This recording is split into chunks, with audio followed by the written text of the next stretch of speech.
Chapter 2066, Legendary Item. Chapter 2066, Legendary Item.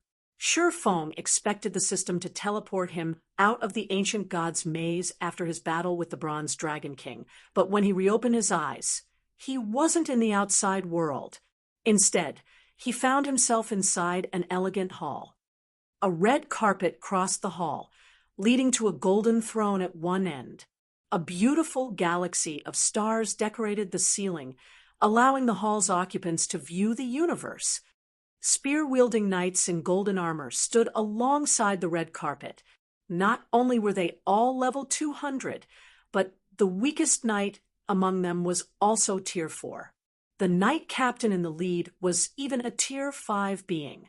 Moreover, none of the knights were human, but bona fide angels.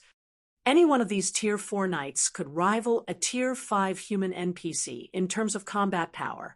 The knight captain could even rival a tier 5 dragon.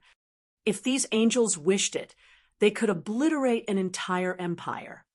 Before Sure Feng could process what was happening, the sound of a system notification reached his ears.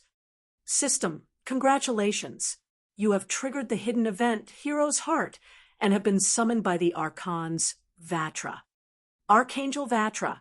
The system notification surprised Sure Feng. The angel race's life rating was only slightly weaker than that of the dragon race, and among angels, archangels were akin to dragon kings. They could even contend with tier 6 gods. Every archangel had a mission, and was more than capable of influencing the entire continent of God's domain. In the past, a tier 6 berserker god named Double Brilliance had been an unknown, ordinary player during the game's early stages, but after a fortuitous encounter with an archangel, he had activated an ancient world and shook the very foundation of God's domain, altering the status quo. Double Brilliance had even been responsible for some superpowers' fall. Like a raging cyclone, he had grown stronger at a tremendous rate, and eventually became a tier 6 berserker god. God's domain's players had regarded Double Brilliance's achievement as one of the game's legends. Many players dreamed of their own archangel encounter. Unfortunately, players had only encountered such beings twice in Sure Feng's previous life. He had certainly never expected to meet an archangel here. Before Sure Feng could snap out of his daze, a handsome man with pure white robes and 4 equally white wings appeared before him. Sure Feng had failed to sense this angel's movement, but more surprising, he felt nothing from this being. Although the angel stood before him, it didn't feel as if the angel truly existed. He was nothing like the Bronze Dragon King, who had radiated an intensely stifling pressure. If not for the magic array that had sealed the Dragon King, he would have likely killed Sure Feng with his aura alone. I have watched your battle with the Bronze Dragon King, and I have to say, it was very interesting. Not even the Bronze Dragon King had imagined that a human like you could injure him, the male angel said, laughing heartily as he watched Sure Feng. He then continued in a softer tone, "During your battle, I was able to sense your bravery and tenacity. Hence, I have invited you here in the hope that you can help me with something. Are you willing to assist me? System, do you wish to accept Archangel Vatra's request?" "Lord Vatra, it would be my honor," Sure Feng respectfully replied.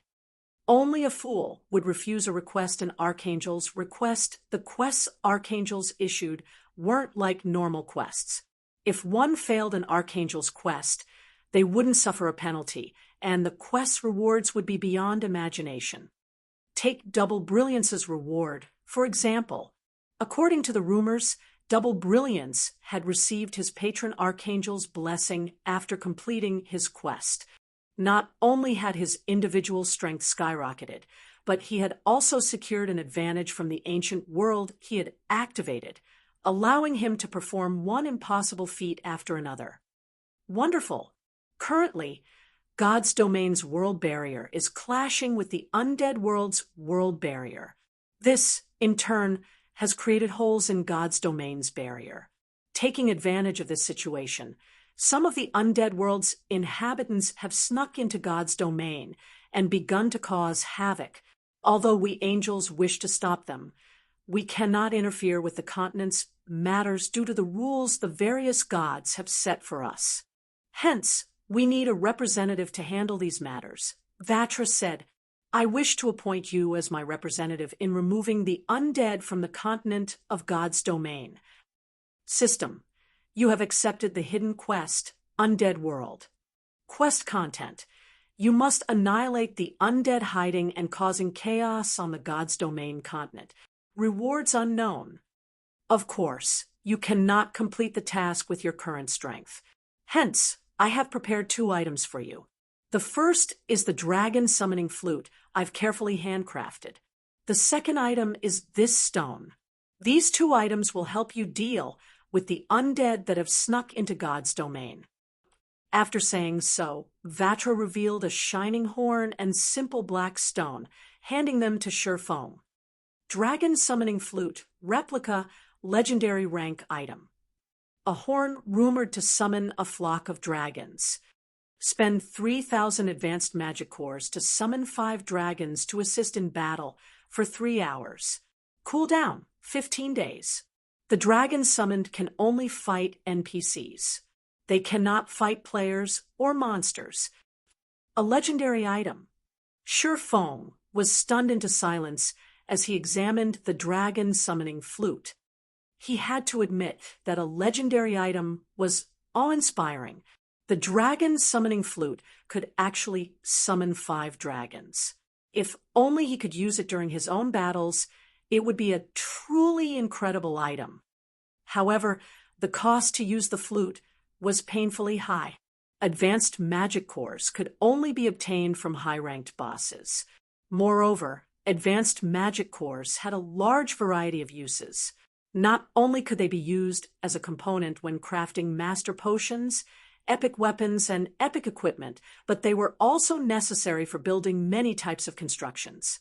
At this stage of the game, even first-rate guilds would be fortunate if they had 2,000 advanced magic cores, yet the dragon summoning flute required 3,000 for each use. No ordinary guild could afford such an expenditure. After inspecting the dragon summoning flute, Shurfong shifted his attention to the black stone in his other hand. Mysterious stone, consumable. From the outside, it looks just like a simple stone. However, this stone contains a strand of a god's power. It has a chance of granting players self-awakening. This stone may be used up to 33 times. Self-awakening. Is this stone that amazing? Shurfong was still speechless after reading the Black Stone's introduction. Self-awakening might be a foreign concept to current players, but Shurfong was quite familiar with the idea. Self-awakening could allow players to master a combat technique forcibly. Of course, learning a combat technique so brutally had a downside. Players would consume far more stamina when using the technique they learned through self-awakening. However, this method also had its benefits. Self-awakening would allow players to experience what it felt like to use the full technique and master it, which would, in turn, lower the technique's stamina consumption. This process was far more effective than watching a video or experiencing the technique in a different way. As Shurfong began to research the Black Stone, Archangel Vatra waved a hand. Suddenly, Shurfong felt the system transport him out of the hall as he returned to the space-time tunnel. Chapter 2067 New White River City. Chapter 2067 New White River City. Starmoon Kingdom, White River City. When Shurfong returned to White River City, he discovered that the city had undergone massive changes while he had been gone. He had only been away for 2 weeks or so, yet experts from well-known adventurer teams now crowded the streets. Even the weakest among these experts was level 63, Tier 2, and they all wore level 60 Secret Silver equipment. It almost seemed as if such equipment had become widely available, something so common that it wasn't worth players' attention. Bronze mounts were also a common sight in the city now. Occasionally, Shurfong even noticed players atop mysterious iron mounts. White River City had become almost as prosperous as an empire's imperial capital. Shurfong had very nearly failed to recognize the city due to these massive changes. Moreover, Starmoon Kingdom's guards used to protect the city, but now guards from other nations patrolled its streets. Shurfong even spotted players from multiple foreign first-rate guilds as he walked through the city, including a few peak experts from these guilds. Shurfong wasn't the only player to notice these experts. Players who visited White River City for the first time were just as shocked. Amazing! Isn't that player wearing the Dawnlight set for Berserkers? Look at that elementalist. He's wearing the level 60 fine gold ranked Wind Spirit set. I've heard that the set only drops from level 60 100-man Hell Mode team dungeons. So, this is White River City? Isn't the equipment these players are wearing here a little too amazing? I have only seen a handful of people with level 60 fine gold set equipment in the Black Dragon Empire's Black Dragon City. How are there so many people with that kind of equipment here? The players visiting White River City for the first time couldn't help but ASP when they saw the well-equipped experts wandering the city, but the original residents merely spared these experts an indifferent glance. White River City had been developing too quickly, practically every day, and this was no longer an unusual sight. The city's rapid changes were all due to the auction arena system's activation. As the only NPC city in Starmoon Kingdom and the neighboring kingdoms to have the auction arena system, White River City had instantly become the heart of these kingdoms. The various major powers swarmed to the city in an attempt to compete for control of it. Hence, the quantity and quality of the experts here had skyrocketed. The auction arena system also provided a development opportunity for merchant and independent players who had come running to the city as well. As a result, White River City had grown into a large-scale NPC city with a player population exceeding 20 million. It also had more powers than any other NPC city in Starmoon Kingdom and its several neighbors. As for weapons and equipment, even the level 60 secret silver rank, which was rare in other cities, was almost a standard in White River City. Many experts even wore level 60 fine gold equipment. At this point, only level 60 dark gold equipment could draw attention in White River City. Unlike White River City's newest players, the city's original residents paid no attention to the wandering experts and their equipment as they rested and chatted by the roadside. Instead, they were focused on their discussions over the fight for White River City. The official struggle for White River City is going to start in 2 days. Independent players like us will get to enjoy a good show. I've heard that there are already 4 superpowers fighting for supremacy. I wonder how Zero Wing will hold its position. If Zero Wing loses White River City, all of its investments in the city will go to waste. Why are we even talking about this? Zero Wing can't hold the city. One of those superpowers will take it in the end. The auction arena's competition isn't like field combat players can't rely on tools in the auction arena. Participants will have to rely on powerful experts and resources to win. Zero Wing is much weaker than a superpower in this regard, especially when it comes to the number of peak experts it has. Zero Wing has no chance against the participating superpowers. I guess you're right. If Zero Wing had another 6 months, it might have enough resources and experts to contend with superpowers. Unfortunately, White River City has been developing too fast. It was actually one of the first NPCs to get promoted. If it had been a part of the second or third batch to get an auction arena, Zero Wing wouldn't have had any issues securing its hold over the city. Nowadays, nothing grabbed players' attention than the fight for White River City in the Starmoon Kingdom. Not only would the upcoming fight determine who controlled the city, but it was also the first time these major powers seriously clashed. The auction arena also presented an opportunity for independent players to display their skills in front of these powers in hopes of reaching greater heights. While this sounded like a joke, it was the best way to become famous overnight. Now that God's Domain had more influence in the real world, more corporations invested in the game, and they all needed talented experts to work for them. If one could show off in the auction arena, one of the various superpowers might extend an olive branch. As expected of one of the first promoted NPC cities, its development speed and competition truly are frightening. Shifeng could not help his surprise as he noticed various guild players wandering the city streets. He had seen more than 30 second-rate guilds and as many as 10 first-rate guilds since his return to White River City.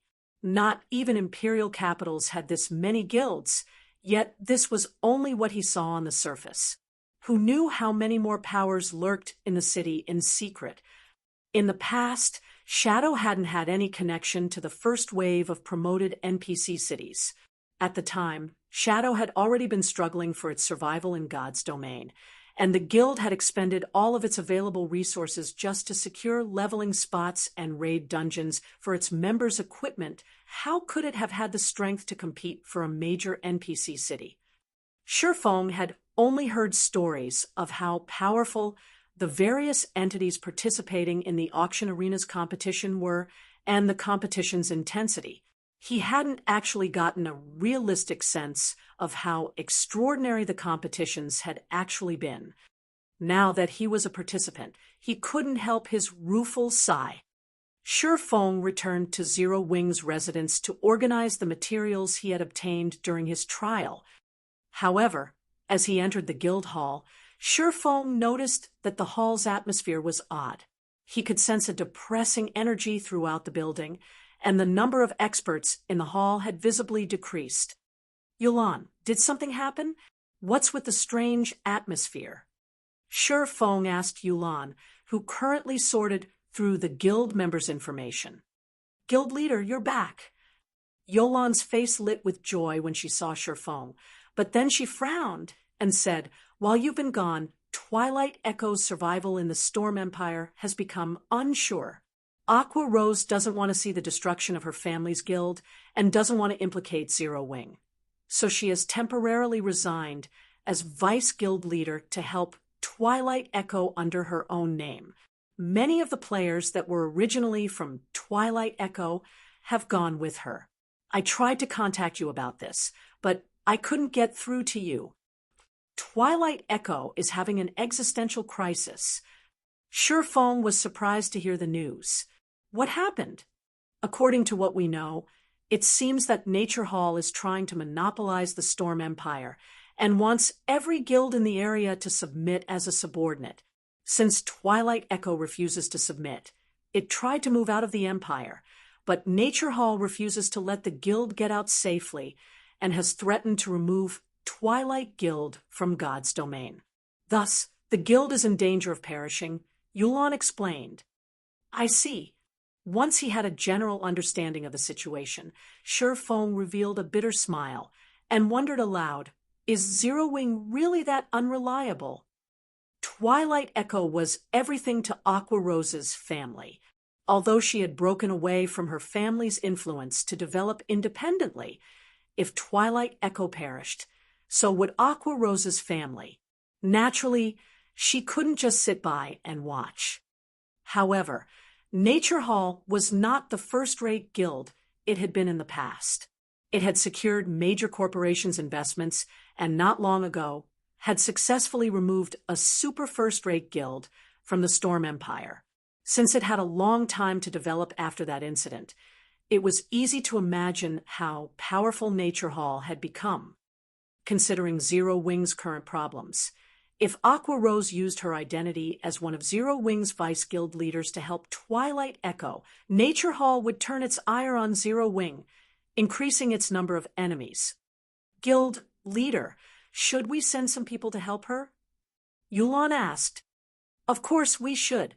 Not only are we going to send some of our people, but I also want you to send someone to inform Nature Hall that Twilight Echo is under Zero Wings protection. Chapter 2068, Zero Wings Protection. Chapter 2068, Zero Wings Protection. Storm Empire, Nethermine. The Storm Empire was located in a mountainous region, and various veins were common around the empire. As a result, the empire had become famous as an ore producer on the God's Domain continent. Meanwhile, the empire possessed the Nethermine on one of its borders, which bathed in nether energy all year round. Because nether energy increased players' stamina consumption several-fold, and the mountains around the mine were home to level 70 and above demonic beasts, players were rarely interested in grinding and leveling in the area. However, several thousand players had gathered near one of the creeks between the two mountains. The lowest leveled of these players was level 62, and all of them would be considered experts. Only, these several thousand experts were members of two groups, one with fewer than 400 players, and the other with nearly 3,000. If the Storm Empire's players were present, they'd be shocked. The smaller group consisted of Twilight Echo's core members, the pillars that supported the guild. Roughly 30 of them were top-ranked experts in the Storm Empire, and to ordinary players, they were unreachable. The strongest of these experts had to be Darkwave, Twilight Echo's current guild leader, and a player that ranked among the top 10 within his class. Many powers operated in the Storm Empire, and its player population was even more frightening. Ranking among the top 10 on one's class ranking list was an impressive feat. Darkwave could easily rank among the top 20 or 30 in any kingdom's overall combat power ranking. Such a group of experts shouldn't even fear an army of 10,000 elite players, but despite facing a legion of less than 3,000, Twilight Echo's core members wore grim expressions. Their eyes even held traces of fear. To think Nature Hall would send even you, Vice Guild Leader Owl, to greet us, your guild must think highly of us, Darkwave commented to the robust, bear-like man carrying two epic-ranked one-handed axes, fear flashing in his eyes. Owllife had only been an ordinary expert, but after joining God's Domain, he had repeatedly challenged the game's experts, growing stronger at a ridiculous rate. In the end, he had grown from an unknown player into one of the Storm Empire's famous experts. He then caught Nature Hall's attention, and the guild recruited him. After joining Nature Hall, Owllife's development speed skyrocketed, and he quickly became one of the guild's capable generals. When the super first-rate guild, 9-Star Family, had operated in the Storm Empire, Owllife had fought and defeated an army of its peak experts. He had even single-handedly killed 5 peak experts while leading a 5,000-man team to capture one of the super first-rate guild's towns. That battle had shaken the Empire and made Owllife famous. Eventually, Owllife had become one of Nature Hall's vice guild leaders.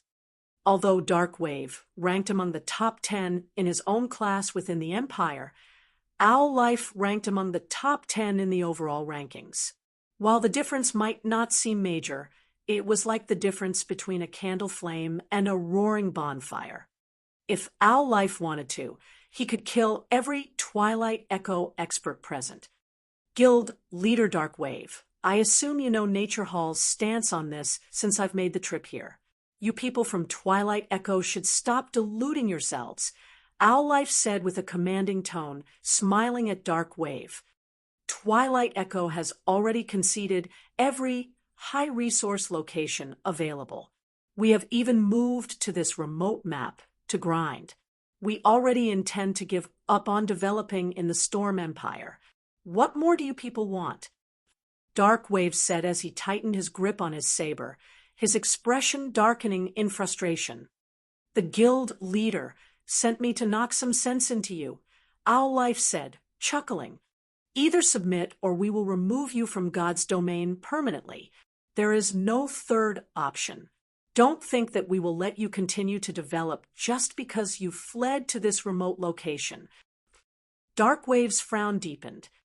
Nobody could have expected the competition between the various powers would become so intense after the auction arena's activation.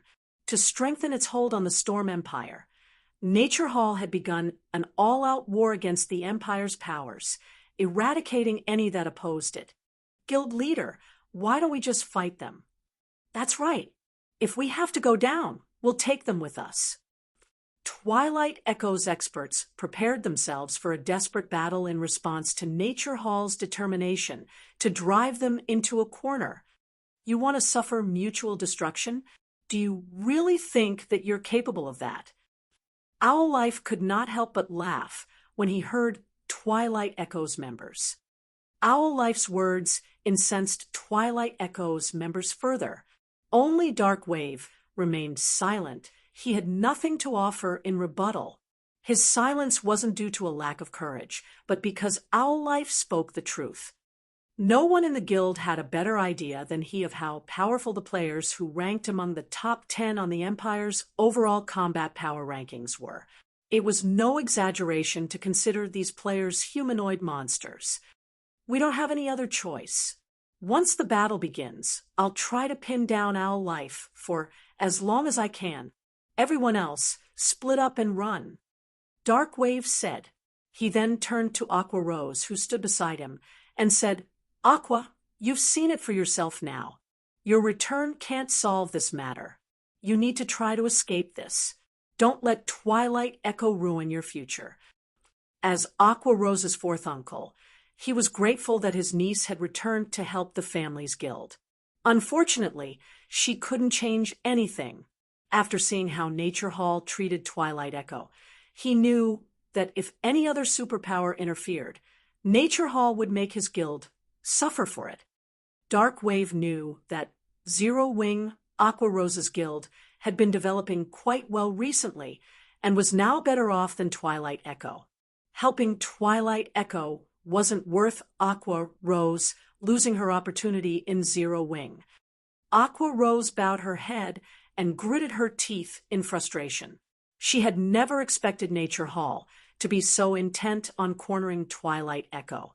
If she hadn't returned most of her weapons and equipment to Zero Wing's guild warehouse before leaving, she might have been able to fight Owllife and allow more of Twilight Echo's members to escape. You want to flee? Are you even strong enough for that?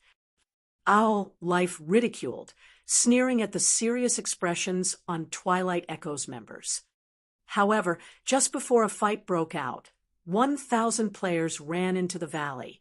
An elegant girl in beautiful mage robes, looking like a fairy, led the force, and many of the players in the valley couldn't help but stare. Among the 1,000 new arrivals, the lowest level player was 63, while most were level 64. The weakest piece of equipment these players wore was level 60 Secret Silver rank. Many of these players even wore level 60 Fine Gold and Dark Gold equipment. Both Nature Hall and Twilight Echo's members watched these newcomers with envy. However, the most noticeable aspect of these players was their sharp auras. They clearly weren't ordinary experts. Who are you? Can't you see that Nature Hall is busy here? If you don't want any trouble, leave immediately. Owllife warned the approaching 1,000-man legion. Normally, he would have already commanded his subordinates to eliminate any intruders, but this 1,000-man legion clearly wasn't a normal force. Even his players would suffer if they attacked these new arrivals without care. Us, we're from Zero Wing, Violet Cloud said with a faint smile. Zero Wing? Isn't that a guild from Starmoon Kingdom? Owllife faintly recalled such a guild, and from what he could remember, Zero Wing had been developing excellently recently. He then asked, "Why have you come here?" "We have orders from our guild leader to inform Nature Hall that Twilight Echo is under Zero Wing's protection," Violet Cloud calmly replied. Chapter 2069, Defeating Nature Hall in 2 moves. Chapter 2069, Defeating Nature Hall in 2 moves. Zero Wing wants to protect Twilight Echo. Nature Hall's members were stunned when they heard Violet Cloud's announcement, Twilight Echoes members were just as dumbfounded. Nature Hall was akin to the Storm Empire's emperor. It had already grown powerful enough to demand respect from super guilds, yet Zero Wing, which was barely on par with a first-rate guild, intended to oppose Nature Hall. The guild leader plans to interfere. When Aqua Rose saw the 1,000-man legion from Zero Wing, excitement and worry flashed in her eyes. She hadn't had a specific understanding of Nature Hall before her return to the Storm Empire, but it wasn't long before she realized that Nature Hall shouldn't be provoked. Nature Hall's foundations were beyond her imagination. The guild already had more than 100 peak experts and tens of thousands of expert members. With so many experts, Nature Hall's rule in the Storm Empire was unshakable. How arrogant! This is Nature Hall's territory. Do you think that a few words will protect Twilight Echo? Owl Life roared in anger. Not even your ally, the Dragon Phoenix Pavilion, would dare to act so pompously before Nature Hall. Vice Guild Leader, what's the point of wasting words on them? Since these ignorant players dare to act so insolently before our guild, we should get rid of them, here and now. That's right. Let's teach these country bumpkins the difference between a kingdom's overlord and an empire's. We'll show them how little they matter in the Storm Empire. Nature Hall's members voiced their outrage over Violet Cloud's declaration, even offering to teach Zero Wing's members a lesson. We are only here to give you notice. Your reply is irrelevant, Violet Cloud calmly responded. If you don't have any more questions, we'll be escorting Twilight Echoes members away now. The valley fell silent when Violet Cloud finished speaking. Even Darkwave, Twilight Echoes guild leader, could not help but gasp at the girl's comment. He could not understand just what gave Zero Wing the confidence to provoke the Storm Empire's emperor. This is bad. Anxiously, Darkwave turned to look at Aqua Rose and said, Aqua, you need to stop them. If this gets out of hand, Zero Wing will be doomed. Aqua Rose nodded, but although she wanted to contact Violet Cloud, Owl Life didn't give her the chance to do so. Bastards! Everyone, heed my command and eliminate these lowlifes. Owl Life snarled as he pointed at Violet Cloud. The chilling gaze he aimed at the young woman even caused the experts around him to shudder. A little over half of Nature Hall's forces split away from surrounding Twilight Echoes team and charged at Zero Wing's 1000 man team, their battle cries echoing throughout the valley. Nature Hall's members moved like well-trained soldiers. Not only were they fast, but they were perfectly in sync with each other. 18 shield warriors and guardian knights moved to the forefront, radiating a silver glow as divine runes covered their bodies. They all had more than 200,000 HP, and their auras resembled that of ancient war gods. So strong. Twilight Echoes members lost their composure when they saw this. Every member of Twilight Echoes team was an expert. They could easily gauge an opponent's strength based on their aura. The 18 MTs radiated an intensely dangerous feeling, and Twilight Echoes members knew that in a one-on-one, these MTs would blow them away. Not even their guild leader, Darkwave, could necessarily stop these MTs' assault, even with an active life-saving skill. So, this is Nature Hall's Silverlight Battle Array. Darkwave could not help but gasp when he saw the MT's silver glow. The Silverlight Battle Array was well known in the Storm Empire. Nature Hall had relied on this battle array to defeat its first super first-rate guild when it had still been weaker than 9-Star Family. He had only ever witnessed the Silverlight Battle Array in videos before, and now that he got to see it in person, the increased strength, HP, and speed were beyond his expectations. It was no wonder why Nature Hall didn't fear other superpowers. Nobody can stop our guild's Silverlight Battle Array. Let's tear apart these Zero Wing players. The Nature Hall players that still surrounded Twilight Echoes members laughed as their companions activated the battle array. The Silverlight Battle Array allowed 18 players to link together. Not only could they share the incoming damage, but their strength, HPs, movement speed, and attack speed increased by 30% as well. Most importantly, they could share their senses through the battle array. However, before the 18 MTs reached Zero Wing's team and tore apart its defensive line, Violet Cloud, who stood among her players, waved her staff. Dimensional fracture. Space tore before Violet Cloud, rapidly extending toward Nature Hall's members. Although the spatial tear looked fine and weak, it felt like the roar of an ancient behemoth. The sky and the earth trembled at its might. "Dodge it!" Owl Life shouted, panicking. Unfortunately, the spatial tear grew too quickly for his warning to be of any use. Crack! The sound of shattering glass shook the valley as the spatial tear reached Nature Hall's MTs, who failed to react in time. Like a hot knife through butter, the spatial tear cut through the 18 MTs, their bisected forms falling to the ground. Nature Hall's rear line healers had no time to cast a healing spell before their MTs lost the last of their HPs. Moreover, the spatial tear didn't stop with the 18 linked MTs, reaping the lives of players standing dozens of yards away. "Do you still wish to fight us?" Violet Cloud asked as she retracted her staff and gazed upon Nature Hall's members. With just one move, Violet Cloud had killed over 200 experts. Her indifferent tone suggested that she didn't consider the act significant, and Nature Hall's survivors shuddered in fear. "You merely have a powerful spell. Do you really think that none of us can take you down?" Rage flared in Owl Life's eyes as he glared at Violet Cloud. While he didn't particularly mind the deaths of 200-plus guild experts, he minded losing the 18 MTs that could utilize the Silverlight Battle Array. The guild had carefully nurtured all of those players, and every one of them was very close to reaching the refinement realm. With the Silverlight Battle Array, each of those players had the combat power to surpass ordinary refinement realm experts.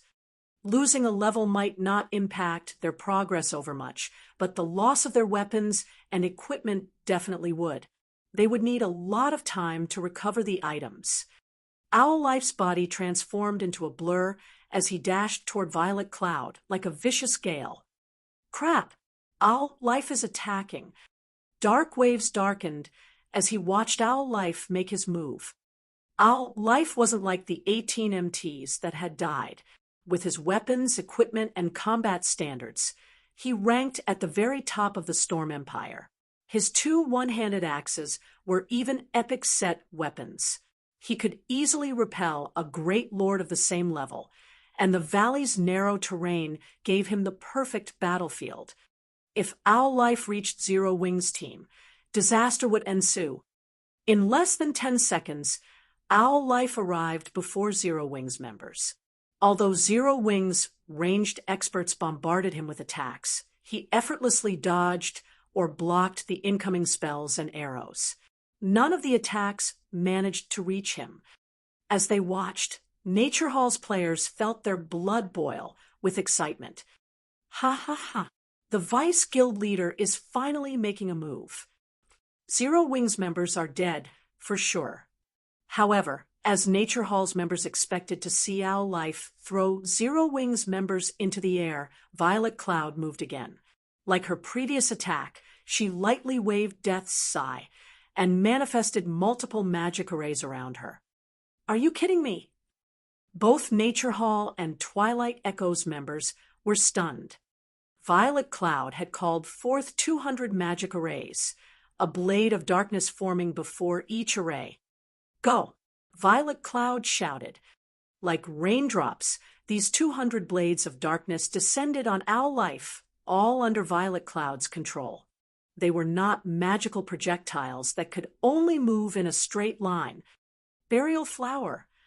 Even Owl Life frowned as he watched the 200 blades of darkness fly toward him like lively sprites. he immediately activated his Epic Axe's active skill, and a gigantic flower formed beneath his feet. 12 flower petals circled Owl Life, each carrying 100% of his strength. The petals acted like MT's shields. Unless Violet Cloud's attacks had higher strength than he did, they wouldn't break through Burial Flower's defenses. Burial Flower formed a nearly invincible barrier around him, following which Owl Life charged toward Violet Cloud. However, but the hammering sounds the blades of darkness made as they collided with Burial Flower's petals changed Owl Life's expression. Burial Flower's petals, which contained 100% of his strength, couldn't withstand the blades of shadow. The petals barely deflected the attacks and altered their trajectory. Against 200 blades of darkness, Owl Life's Burial Flower and Epic Axes seemed like paper tigers. Even though he fought with everything he had and fully displayed his Void Realm combat standards, he could only dodge or block a fraction of Violet Cloud's attack. In the blink of an eye, the blades of darkness slid through Owl Life's body, plundering the Berserker's HP. Owl Life, one of the Storm Empire's top 10 experts, had been defeated. Chapter 2070, Powerful Zero Wing, he died. Chapter 2070, Powerful Zero Wing, he died. Owl Life's been killed in one move. Nature Hall and Twilight Echoes members gaped in shock after witnessing Owl Life's death, unable to believe their eyes. However, not only did the man's corpse lie before them, but his trademark weapons, the burial axes, rested next to his body. Aqua, your guild's experts are quite strong. Is that girl your guild's #1 expert? Dark Wave asked his niece, his eyes glued on Violet Cloud. He had known that Zero Wing had been developing impressively, but he hadn't thought it had become this strong. Violet Cloud's gaze remained indifferent even after killing Owl Life, as if she had casually slain a common monster she had randomly come across. Someone actually treated Owl Life, one of Nature Hall's vice guild leaders, like a common monster, killing him as if swatting a fly. If news of this spread, it would shake the very core of the Storm Empire. No, Violet doesn't rank #1 in the guild, but she should stand among the top 5. Only Aqua Rose stopped herself, watching Violet Cloud in confusion. She was very familiar with Violet Cloud's standards. Like her, the girl was a refinement realm expert. However, Violet had achieved more in the refinement realm than she had. Although, if it came down to a fight, and their levels and equipment were equal, she could fight Violet Cloud to a standstill with her sea god's legacy. If the battle happened at sea, she'd whined by a landslide. If Aqua Rose had to fight a peak expert like Owl Life, even with all of her epic equipment, she'd have a very hard time defeating him. As for killing Owl Life in one move, she simply wasn't capable of the feat. The equipment that the various large guilds' peak experts improved as time passed. Yet for some reason, Violet Cloud had killed Owl Life instantly. Moreover, she had accomplished the feat effortlessly. No matter how Aqua Rose considered the situation, she couldn't figure how Violet Cloud had done it. However, Aqua Rose didn't know that Shurfeng had given Violet Cloud the elemental bloodline after his return from the ancient god's maze, and due to the advanced bloodline, Violet Cloud's basic attributes had skyrocketed. With her massive basic attribute advantage, it was only natural that she had slain Owl Life like a common monster. She's only in the top 5 with that kind of strength. Darkwave stared at his niece in shock. He no longer dared to imagine how powerful Zero Wing truly was. Nature Hall likely had less than a handful of experts that could kill Owl Life instantly, yet a non-superpower like Zero Wing had 4 more of these experts. Meanwhile, Nature Hall's members panicked after watching Owl Life die. Like frightened birds, they scattered and fled from the battlefield, none of them daring to fight any of Zero Wing's members. What a joke! Both Owl Life and the 18 Silverlight Battle Array MTs had been defeated in a single move each. They weren't fools. Now that they knew they were no match for Zero Wing, they wouldn't stay and fight. Doing so would be nothing more than suicide. Once Nature Hall's members fled, Violet Cloud turned her attention away and approached Aqua Rose. "Big Sis Aqua, here are the items you stored in the guild warehouse," Violet Cloud told Aqua Rose, who wore a hesitant expression. After trading the equipment, she said, "Right Guild Leader asked me to tell you this. Don't hold back. The guild has your back." Guild Leader. For a moment, various emotions overwhelmed Aqua Rose. When Twilight Echo's members heard Violet Cloud's message for her comrade, they couldn't help their envy. A large guild like Zero Wing was actually willing to start an all-out war with a superpower to support one of its guild members. They had never even dared to imagine such a thing in the virtual gaming world. If they could join such a wonderful guild, what more could they possibly ask for? Once Aqua Rose regained her composure and re-equipped her weapons and equipment, her change stupefied Twilight Echo's members. She had already felt incredibly powerful, but after replacing her weapons and equipment, she felt like a butterfly breaking out of its cocoon. Not only did she look beautiful, but she also radiated an intensely powerful aura. Although they couldn't tell the quality of her items since she had hidden the glow effects, her aura was even stronger than Dark Wave and Owl Life's. So, this is the guild Aqua joined. Dark Wave's shock was even greater than when he had watched Owl Life die. The fact that Violet Cloud had killed Owl Life made it clear that Zero Wing had its own capable experts, but the equipment that had instantly elevated Aqua Rose's combat power, which could now rival Owl Life's, had an entirely different meaning. Let's leave this place and return to Windy City. Now that we've killed one of Nature Hall's vice guild leaders, Nature Hall won't let this matter rest, Aqua Rose said as she glanced at Owl Life's corpse. A vice guild leader was one of a guild's public faces. If they did not handle this incident's aftermath properly, Twilight Echo would have a difficult time leaving the Storm Empire. Rest assured, Big Sis Aqua, the guild leader has led a group to Storm City to discuss the situation with Nature Hall. I believe he will settle this matter very quickly, Violet Cloud said, giggling. What? They went to meet Nature Hall? Dark Wave nearly jumped up in shock. Are they tired of living? Although Owl Life was only Nature Hall's 8th vice guild leader, one of the lowest-ranked vice guild leaders in the guild, he was still a vice guild leader. Yet, as Violet Cloud had killed the man, Zero Wing had been heading to Nature Hall for negotiations. Zero Wing was clearly trying to provoke Nature Hall. Zero Wing would likely have trouble getting out of this unscathed, much less negotiate a better situation for Twilight Echo. Meanwhile, in the Storm Empire's Storm City, Shurfeng's party of 6 had arrived before Nature Hall's residence. As the Storm Empire's imperial capital, Storm City's player population even surpassed Black Dragon City's. Storm City had nearly 27 million resident players, and its businesses were particularly prosperous. The city's prosperity was due to the Storm Empire's ores. Plenty of ores and gemstones, which other kingdoms and empires severely lacked, were produced within the empire's borders every day. Because of this production, a large number of foreign players visited the empire to trade and purchase items. Moreover, due to the abundance of ores, the Storm Empire's forging industry was exceedingly well developed.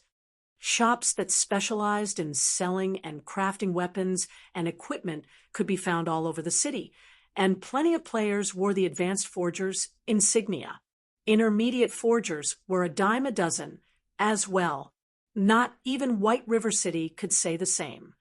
Moreover, as many as 8 known master forgers also called the Storm Empire home. Among them, 2 were independent players. No other empire could dream of achieving the same at this stage of the game. Purely in terms of weapon and equipment production, Storm City far surpassed White River City. Please notify the guild leader Nature that Starmoon Kingdom's Zero Wing has come to discuss something with him, Shi Feng said as he approached the nature hall member stationed by the residence's entrance. All right, but I can't guarantee that our guild leader will meet with you, the player replied, disdainfully eyeing Shi Feng's party. Normally, a large number of guild representatives visited the residence to meet with Nature Hall's guild leader, including representatives from the Storm Empire's first-rate guilds. Even so, their guild leader usually ignored their requests. As for a guild from a kingdom, even the vice-guild leaders would likely refuse the request. The Nature Hall member then left to report the matter to his superior. Meanwhile, a middle-aged man sat behind an office desk, flipping through the documents in his hand in the guild leader's office within Nature Hall's residence. Several level 64 players stood beside this man, all of which were experts with multiple pieces of epic equipment. Any ordinary expert would feel as if they stood in a cage of bloodthirsty beasts if they stood before this group. Suddenly, a player entered the room, and upon seeing the players beside the middle-aged man, he couldn't help but shudder. However, he suppressed the fear in his heart and announced, "Guild leader, there's a group of representatives from Zero Wing asking to meet with you. They're a guild from Starmoon Kingdom." A guild from Starmoon Kingdom? Nature Manifestation raised his head as he listened to the subordinate's report, curiosity flashing in his eyes. Can't you see that the guild leader is busy? It's just a guild from a small kingdom. Send them back to their countryside, a robust man shouted. However, as the subordinate began to turn and leave, the icy-cold goddess sitting beside Nature Manifestation received a message. As she read the message, her expression darkened. "Wait," the woman shouted. "Qilin, what's wrong?" The robust man, who carried a gigantic scale shield, asked. "I've just received news that Owl Life has been killed," the woman, Jade Qilin, softly replied. "That brat got done in? Who did it? Was it Dark Wave? That shouldn't be possible." The robust man was astonished. However, after recalling Twilight Echo's experts, he doubted that any of them could kill Owl Life. No, according to the reports, he was slain by an expert from Zero Wing, Jade Qilin said. Chapter 2071, Explanation? Chapter 2071, Explanation. Zero Wing? Isn't that the guild trying to meet with the guild leader?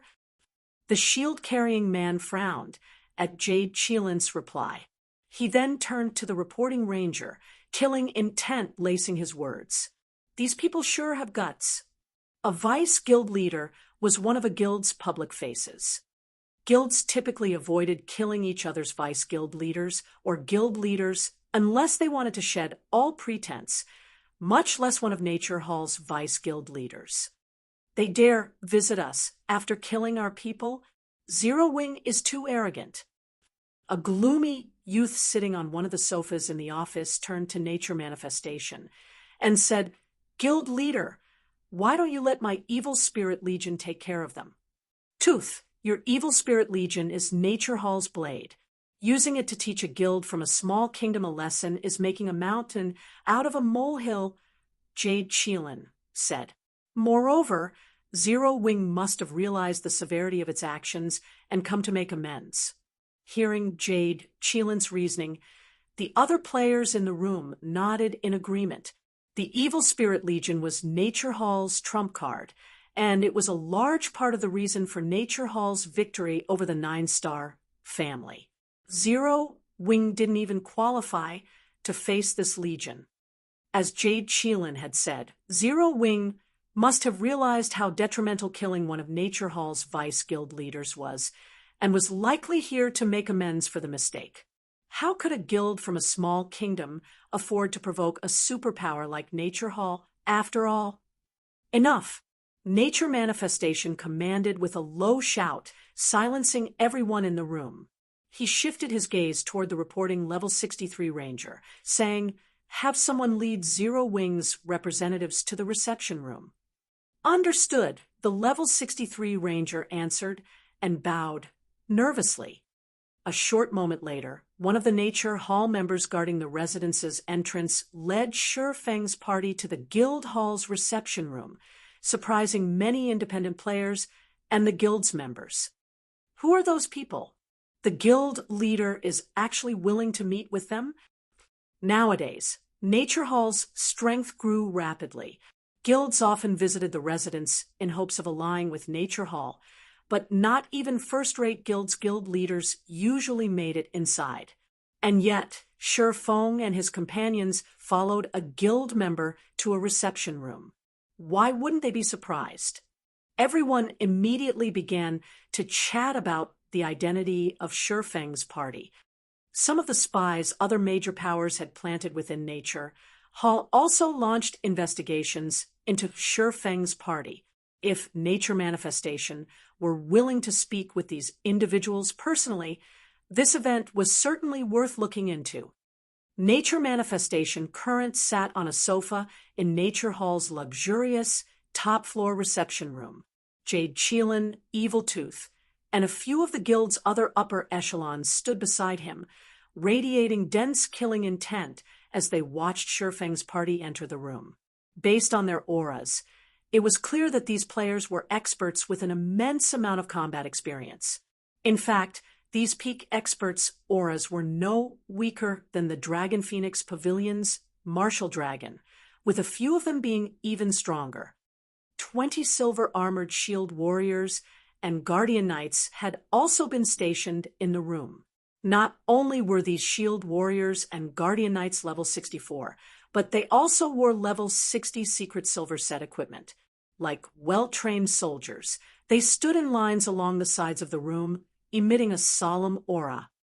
Although the various large guilds considered level 60 secret silver equipment top tier at this stage of the game, fully equipping 20 players wasn't exactly impossible. However, these 20 MTs wore level 60 secret silver set equipment. Even a first-rate guild would be fortunate to have 2 or 3 complete sets. Furthermore, players had crafted these MT's equipment, which meant that Nature Hall was fully capable of crafting more. Nature Hall's foundations were extraordinary. I've heard that Zero Wing has something to discuss with me. May I know what you wish to discuss? Nature Manifestation watched Shi Feng's party enter the room through narrowed eyes. In a deep tone, he continued, "If this is about Vice Guild Leader Owl life, you may return to your kingdom. I am not interested in listening to your reasoning." As soon as Nature Manifestation was done speaking, the intensity of the 20 silver-armored MT's auras skyrocketed, rapidly decreasing the temperature in the room. Jade Qilin and Nature Hall's other upper echelons revealed sneers and pitying expressions. Nature Manifestation typically let them handle matters related to guilds from small kingdoms, considering the matters beneath him. However, he had insisted on meeting Zero Wing's representatives in person. They had been curious about his sudden change of heart. Now, they understood. Owl Life's death had enraged Nature Manifestation, so he wanted to speak with the culprits personally. It had been a long time since they had seen Nature Manifestation so angry. The last time he had been this furious, he had removed 3 guilds from God's domain permanently. Those guilds hadn't been small, but first- and second-rate guilds. Since this guild had dared to enrage Nature Manifestation, Zero Wing would suffer a tragic ending. Even if Zero Wing regretted killing Owl Life and wished to make amends, it was too late to change its fate. Once he was angry, no one could stop Nature Manifestation. Not even 9-Star Family had succeeded in this regard.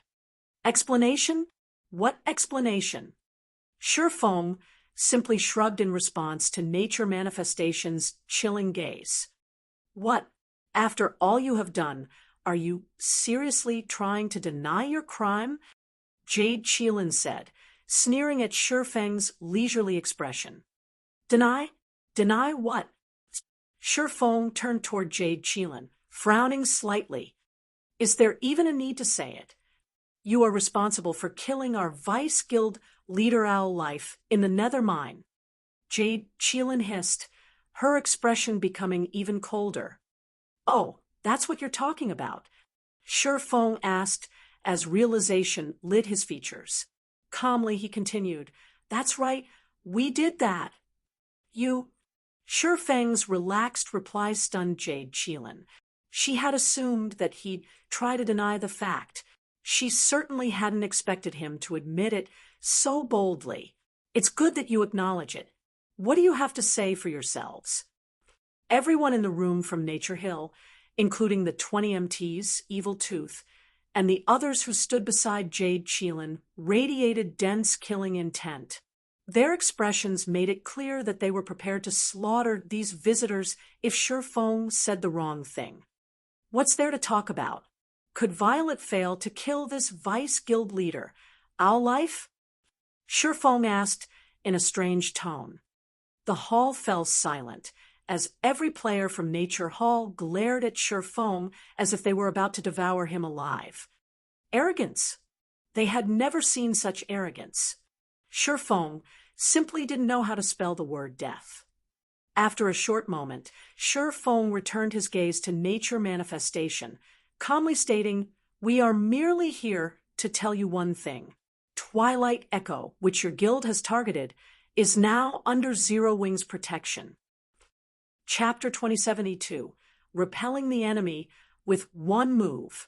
Chapter 2072, Repelling the Enemy with One Move. For a time, Nature Hall's members in the room were stunned into silence. They had no idea of how to respond to Shi Feng's declaration. Not only had Zero Wing dared to kill one of their vice guild leaders, but the guild's representatives had also come to Nature Hall's residence as if the death was of little significance. This swordsman acted as if Zero Wing had killed an ant on the roadside, not a vice guild leader. They couldn't help but marvel at Zero Wing's bravery. Now, Zero Wing even announced its protection of Twilight Echo, Nature Hall's latest target. This wasn't bravery. Zero Wing simply had a few loose screws. Not even superpowers would display such arrogance before Nature Hall. Jade Cheelin even wondered if Shi Feng knew anything about God's domain. Perhaps he had decided that, since his guild was doomed and would be removed from the game, he might as well provoke Nature Hall on its doorstep. Ha ha ha. Good. Very good. It's been too long since our guild has done anything outside of the Empire. To think a small kingdom's guild dares to act so pompously before us. Evil Spirit revealed a grin as he stared coldly at Shi Feng, anger tainting his smile. After chasing 9-star family out of the Storm Empire, the Empire hadn't had any powers that dared to provoke Nature Hall. To secure its control in the Empire and concentrate the guild's resources, Nature Hall hadn't extended its influence past its borders. Hence, the outside world was unaware of Nature Hall's power. There was also the fact that Shi Feng and the others had a few screws loose. Evil Spirit assumed that Zero Wing's members had spent too long in their own kingdom and didn't see the difference between the Storm Empire and Starmoon Kingdom, thinking that they could walk through the Empire unhindered. Nature Manifestation's personal security team stared at Zero Wing's members as if they were dead men walking. He's infuriated, Boss Spirit. That guy is definitely dead. I bet these people won't get to leave Storm City alive. This is going to be entertaining. That's right. Even if they kneel and beg for their lives, there's no saving them. They'll probably lose more than just one level. Boss Spirit will use that item, and they'll lose 3 levels with each death. If we send a tracking team after them as well, we can even send them back to level 0. Although attacking another player inside an NPC city was risky, players obtained more tools as they reached higher levels. As a result, killing other players inside NPC cities became increasingly easier. This was especially true for a superpower like Nature Hall. Even slaughtering players in an imperial capital wouldn't be a problem for the guild. This was also why the various independent experts had been more hesitant to provoke God's domain's powers. A single mistake could send them back to level 0. After all, although the 0 wing members present were experts and more difficult to defeat than independent experts, they were nothing to Nature Hall. Even a party of peak experts would fall in Storm City if they provoked Nature Hall, much less Shurfeng's party. Nature Hall had acquired a domain treasure called Dead World from an ancient ruin. As long as a player supplied enough magic crystals, Dead World would create a domain that cut off communication with the outside world. Not even the city's NPC guards would receive a notification of the transgression if one attacked another player within the domain, unless it was destroyed or released. Ordinary NPC guards wouldn't even notice the domain when standing next to it. Only the Tier 3 guard captains could see through the domain. However, how rare were Tier 3 NPC guard captains? There wasn't even one Tier 3 guard captain for 10 patrol squads in an imperial capital like Storm City. Meanwhile, each patrol squad generally monitored 3 to 5 streets. If they activated the domain treasure in the proper location, the chances of encountering a guard captain were nearly 0. While Nature Manifestation's 20 personal bodyguards whispered to each other, the guild leader, who had remained silent, raised his head and said, "So be it. Originally, I had planned to send you off with a warning, but since you don't know how to repent for your actions or show proper respect, I'll remove you from God's domain permanently. Then I'll send someone to visit Zero Wing." In response to his guild leader's declaration, Evil Spirit revealed a stone plate and sacrificed a large number of magic crystals to it. The color in the room then faded to a dull gray. "What, you want to attack us?" Shurfeng asked as he sent a glance at Evil Spirit, who wore pitch-black leather armor. "Are you afraid now?" Evil Spirit asked as he shot Shurfeng a playful look. Unfortunately, it is too late for regret. He had thought that Nature Manifestation would wait until Shurfeng's group left the residence before sending him to take action. He hadn't expected his guild leader to order an attack now. It was clear how truly furious Nature Manifestation was. However, he didn't think the reaction was unreasonable. Zero Wing's representatives were insufferably foolish. Even the King of Hell would laugh at their lunacy and imprison them for a few extra millennia. Afraid? Shurfeng shook his head. "You're not strong enough for me to fear." "Crap. This is the first time I've met someone so stubborn. Everyone, attack. Kill him." Evil Spirit commanded, his eyes twitching in anger. The 20 silver-armored MTs surged toward Shurfeng and his companions. Seeing this, Jade Cheelin could not help but watch with a pitying gaze. Zero Wing's members might have made it out of Storm City alive, but now, not only had they lost that hope, but they would pay an even greater price. Although she did not know what gave Zero Wing's members so much confidence, she was certain that they'd die in this room. Moreover, players who died in the Dead World wouldn't lose a single level, but 3. At their level, leveling up required a lot of time and effort. Losing 3 levels would be a huge setback. Nature Manifestation's 20 personal bodyguards were more than enough to eliminate Shurfeng's party, not to mention the guild's peak experts like herself. Not only were these bodyguards Refinement Realm experts, but they also wielded the Silverlight Battle Array. When they activated the Battle Array, they could even kill peak experts.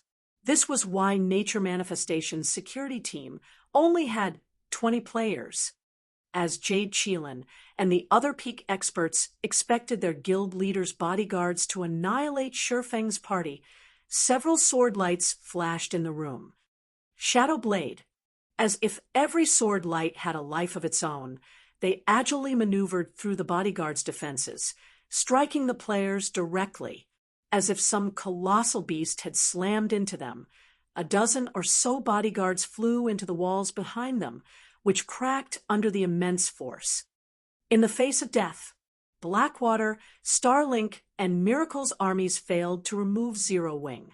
What do you think a few refinement realm experts can accomplish? Shifeng asked as he sheathed Killing Ray and sat back on the sofa. He watched Nature Hall's upper echelons calmly as if nothing had happened. Chapter 2073, Suppressing Nature Hall. Chapter 2073, Suppressing Nature Hall. Looking at the robust figures planted in the walls of the luxurious reception room, the unharmed members of Nature Manifestation's personal security team froze in shock. When they returned their gazes to Shifeng, they wore tense expressions. What's going on? What did he do? The security team members had failed to react to the attack. They had only seen Shifeng swing his sword, and in the next moment, their companions had disappeared from next them and become wall decorations. How is this possible? Evil Tooth was just as stunned to watch the bodyguards fly through the room. He was very familiar with these bodyguards' strength. When they cooperated, they could even take down peak experts. The Silverlight Battle Array allowed them to share their senses, which greatly strengthened their defenses. However, despite the bodyguards' enhanced defenses, Shifeng had maneuvered his skill past their defenses and dealt direct damage. His control with the skill was frighteningly accurate. Good. No wonder why you dared to show such arrogance. Everyone, use your magic scrolls. Don't fight him at close range. Evil Tooth commanded after snapping out of his daze. He then turned toward Jade Qilin and whispered, "Qilin, I need your help in a moment. This person is far stronger than I expected." He admitted that even he could replicate Shifeng's performance, but he was an assassin, and the assassin combat method allowed him to slay opponents that were far stronger than him. "You're going to fight as well? Fine, leave it to me." Jade Qilin nodded. Jade Qilin immediately began to chant an incantation. In the meantime, the rest of the bodyguards followed Evil Tooth's command and retrieved Tier 2 magic scrolls from their bags. These magic scrolls were extremely rare, some containing control spells, some holding AoE spells, and others possessing single-target spells. They had originally prepared these magic scrolls to use against enemies when outnumbered, but against such a strong melee opponent like Shifeng, they had no choice but to rely on attacking from afar with these magic scrolls. In the next moment, flaming thorns, spears of light, and chains of sand flew toward Shifeng, launching a wide array of spells like a combined assault from a team of magical class players. With how cramped the reception room was, dodging all of these spells wasn't realistic. Most of the spells were also impossible to block as they were AoE attacks. "Die!" the bodyguard shouted. However, before the multiple spells bombarded Shifeng, he lifted Killing Ray and slashed the empty space before him. Countless arcs of lightning appeared out of thin air, devouring everything in their path. Even the Tier 2 spells vanished the moment they touched the lightning. Lightning Edge. Boom. A massive explosion shook the reception room, its lavish decorations becoming nothing more than remnants. The bodyguards that had attacked Shifeng had vanished from the room. The weapons and equipment pieces on the floor were the only indicator of their prior presence. Over a dozen well-equipped MTs with over 180,000 HP had died, just like that. In contrast, Shifeng hadn't changed. He hadn't even moved from his original position, much less taken damage. Shifeng had executed only 2 moves, yet he had killed more than half of Nature Manifestation's famous security team. The security team's remaining members were crippled. Shifeng's combat power was horrific. How was he supposed to be a player? He was basically a monster that destroyed everything in his path. Just as everyone assumed the battle was over, Jade Qilin, who hadn't stopped chanting, finally finished her spells.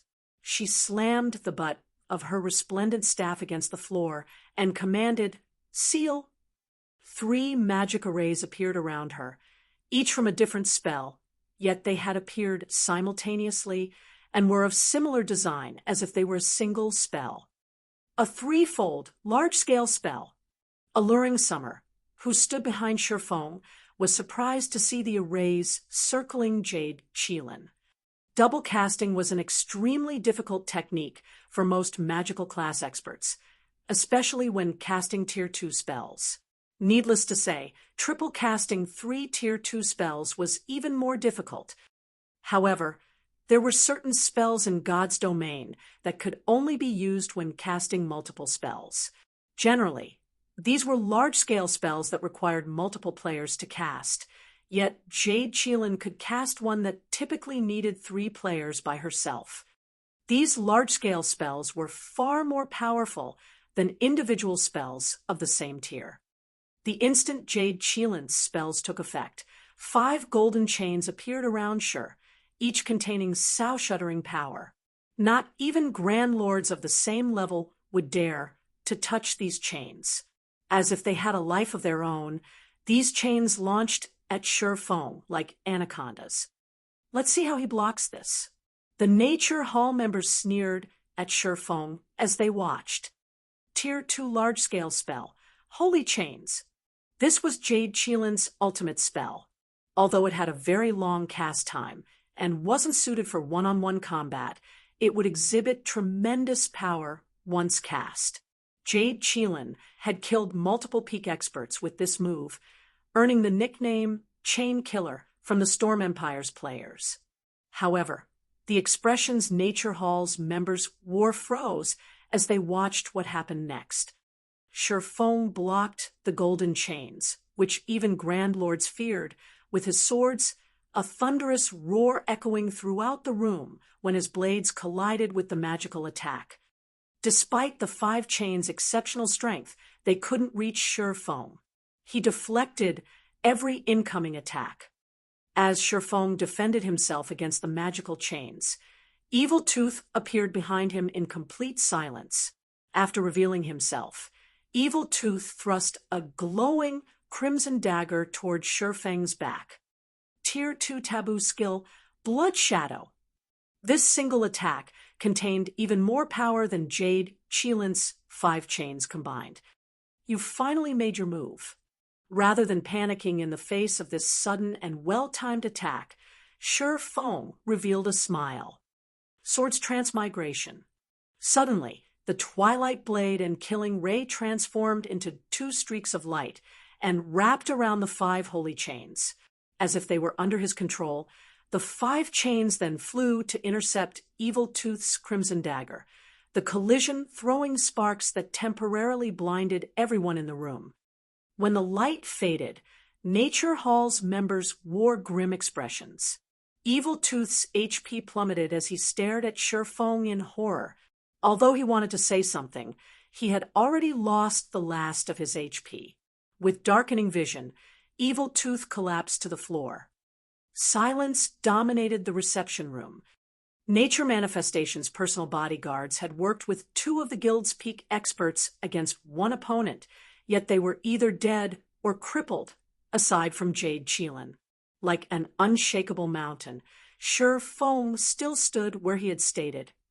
The death world shattered the moment Evil Tooth died, and the room returned to its original state. Chapter 2074. Another Monster Silence. Chapter 2074. Another Monster Silence. Shock. Horror. Even though Dead World had been removed and the reception room had returned to its neutral state, Jade Qilin and the other Nature Hall peak experts felt stifled and overwhelmed. Even Nature Manifestation, who had observed the fight in silence, wore a gloomy expression. Who are you? Nature Manifestation asked Shifeng. Ordinary peak experts couldn't topple his personal bodyguards, or Evil Tooth, the Evil Spirit Legion's commander. While he had considered the possibility of their defeat, he hadn't expected it to happen so easily. He couldn't imagine anyone, aside from domain realm monsters, who would be capable of such a feat. But how rare were domain realm experts in God's domain? Every domain realm expert that had ever existed in the virtual gaming world was accounted for, and they were all responsible for shaking the community to its core. However, based on his information, Shifeng's name wasn't on that list. Black Flame, Shifeng stated calmly. Black Flame? Zero Wing's guild leader. Shock colored Jade Qilin's face when she heard Shifeng's reply. But how? Black Flame wasn't unknown to Nature Hall. After all, he ranked among the top 10 on the God's Domain Expert list. He was a peak expert that had reached the Void Realm and one of the top peak experts in the game. But at the end of the day, that's all he was, a peak expert. Although they earned the various superpowers' attention, they weren't powerful enough to threaten a superpower's very existence. Every superpower had plenty of peak experts in its ranks, no matter how she looked at it. However, no peak expert should be capable of the combat power Shifeng had displayed. What an excellent scheme. So, you've deliberately hidden your strength all this time? Nature Manifestation asked. Unexpected, he was actually smiling. However, knowing their guild leader's personality, Jade Qilin and her companions knew Nature Manifestation's smile wasn't an indication of his good mood. Rather, it was a result of his anger reaching a tipping point. The various superpowers in God's domain viewed every domain realm expert as immensely important. Rather, these experts were impossible to ignore. Domain realm experts were strategic weapons, and as players reached higher levels, the threat these experts posed to superpowers would grow. Hence, superpowers took considerable precautions against every domain realm expert they encountered. If Shifeng had revealed himself as a domain realm expert early on, the various superpowers would have paid more attention to Zero Wing.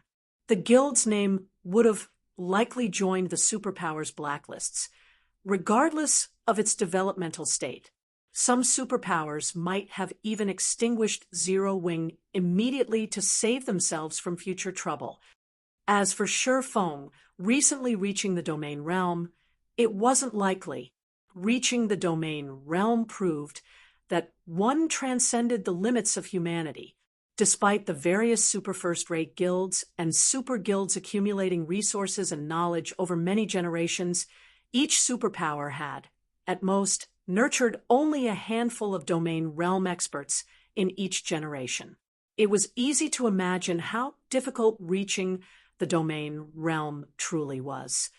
In other words, Shifeng must have hidden his strength from the public deliberately to avoid attracting too much attention. Now that he was satisfied with his personal strength and that of his guild, he wanted to use Nature Hall as a stepping stone to show off his power. That would explain why Shifeng was willing to make an enemy of Nature Hall just to help Twilight Echo, a guild he was barely connected to. Guild leader, should we request senior fans' presence? Jade Qilin whispered to her guild leader. Although domain realm experts were extremely rare, Nature Hall had its own collection of them. Senior Fan was one example. Moreover, he had spent most of his time in the Storm Empire. If they notified him, he would soon return to the residence.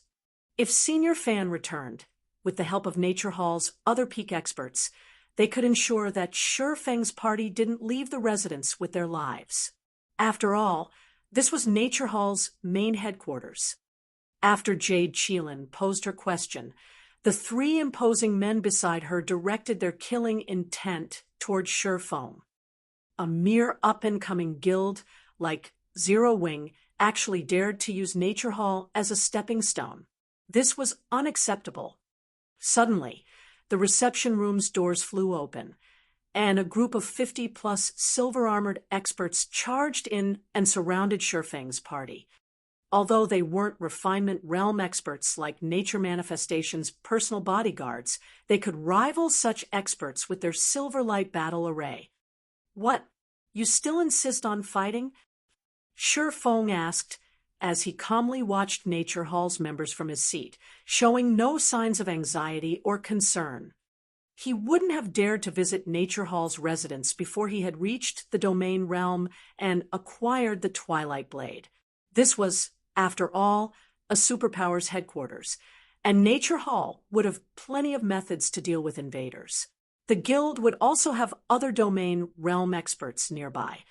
At this stage of the game, Shurfeng's fight against Martial Dragon on Thunder Island wasn't a proper indicator of domain realm experts' prowess. During that battle, he had had the advantage in terms of basic attributes and skills, and since Martial Dragon had only been a Tier 1 player, the man's weak physique had prevented him from fully exhibiting his strength. To put it simply, players' physiques at that time had restricted domain realm experts. Shurfeng hadn't gotten a clear idea of how strong domain realm experts were in that fight, but once he had reached the same realm, he understood these experts' true power. With a Tier 1 player's physique, domain realm experts would be limited to 50% of their true combat power at most. However, Void realm experts would be able to display their full combat power. It was only natural that domain realm experts back then had only seemed slightly more powerful than peak experts. At this stage of the game, however, not only had domain realm experts' physiques greatly improved, but their weapon and equipment standards had also increased. A superpower's domain realm expert likely wore at least 3 or 4 pieces of epic equipment, possibly even a fragmented legendary item. Superpowers had frightening resources and expansive territory. Encountering a superpower that owned 1 or 2 fragmented legendary items at this stage of the game wouldn't be odd. As soon as Shurfeng was done speaking, Fire Dance, Cola, Alluring Summer, Shadowblade, and Yi Wumian, who stood behind him, stepped forward and released their auras. As if a volcano had erupted in the room, an intense energy washed over its occupants, and the expressions that Nature Hall's members wore changed instantly. Fire Dance and her comrades felt like primordial beasts that had just awoken from a long slumber. The pressure they radiated was painfully stifling, particularly Fire Dance's aura. Could she be another domain realm expert? The thought drifted through Jade Cheelin and her companions' minds, shuddering at the idea. Zero Wing was merely a small kingdom's guild. It wasn't even a superpower, yet it had 2 domain realm experts. Since when were domain realm experts so common? If Shurfeng could hear these peak experts' thoughts, he wouldn't have been surprised. Among the 5 players he had brought with him, only Fire Dance held a fragmented legendary weapon. She also had her own bloodline and 6 epic items. In Zero Wing, Fire Dance's equipment standards were only second to his. Moreover, she was only a step away from the Truth Realm and had already mastered multiple advanced combat techniques. In her current state, she could definitely contend with domain realm experts. Chapter 2075, Miscalculation. Chapter 2075, Miscalculation. Although Jade Cheelin and Nature Hall's other peak experts had intended to act, they couldn't help but freeze the moment they felt Fire Dance's oppressive aura. Guild leader, are we still going to fight them?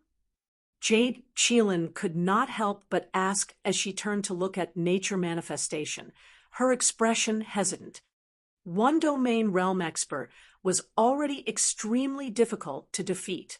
Now that Fire Dance, who felt like another domain realm expert, had joined the fray, she had to take this situation more seriously.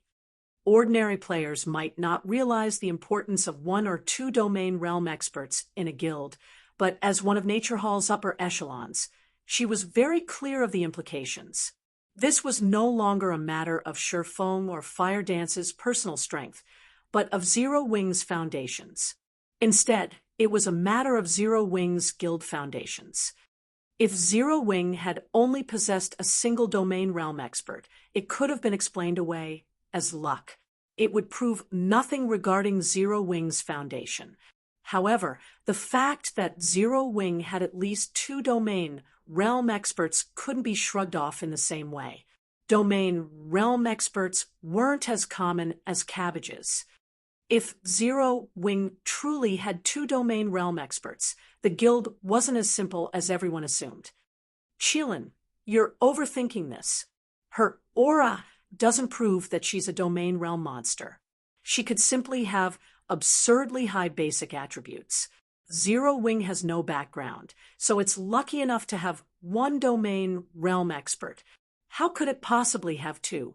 And such a young one at that. A solemn man with a scar across his face spoke up. Listening to the man's reasoning, Nature Hall's members relaxed, releasing more than half of their anxiety. No one doubted this man's words. He was Deep Thunder, Nature Hall's first vice guild leader, and one of the guild's main support pillars. He was also one of the top 10 experts on the God's Domain's secret experts list. The secret pavilion had 2 God's Domain experts lists. One recorded the top 1,000 experts with the most attention-grabbing battle records. The second was a secret list, which only superpowers could purchase. The secret experts list only contained 100 names. However, these players weren't ranked by their battle records, but based on the combat standards they had revealed. One had to be a Void Realm expert before the secret pavilion would even consider them for the list. Any peak expert that could rank on the secret experts list was, at most, a step away from the domain realm. Those that ranked among the top 10 were practically pounding against the edge of this realm. They only needed a slight push to reach the domain realm. Deep Thunder was one of these experts. Although none of Nature Hall's experts in the room had reached the domain realm yet, Deep Thunder was undoubtedly the most knowledgeable about it.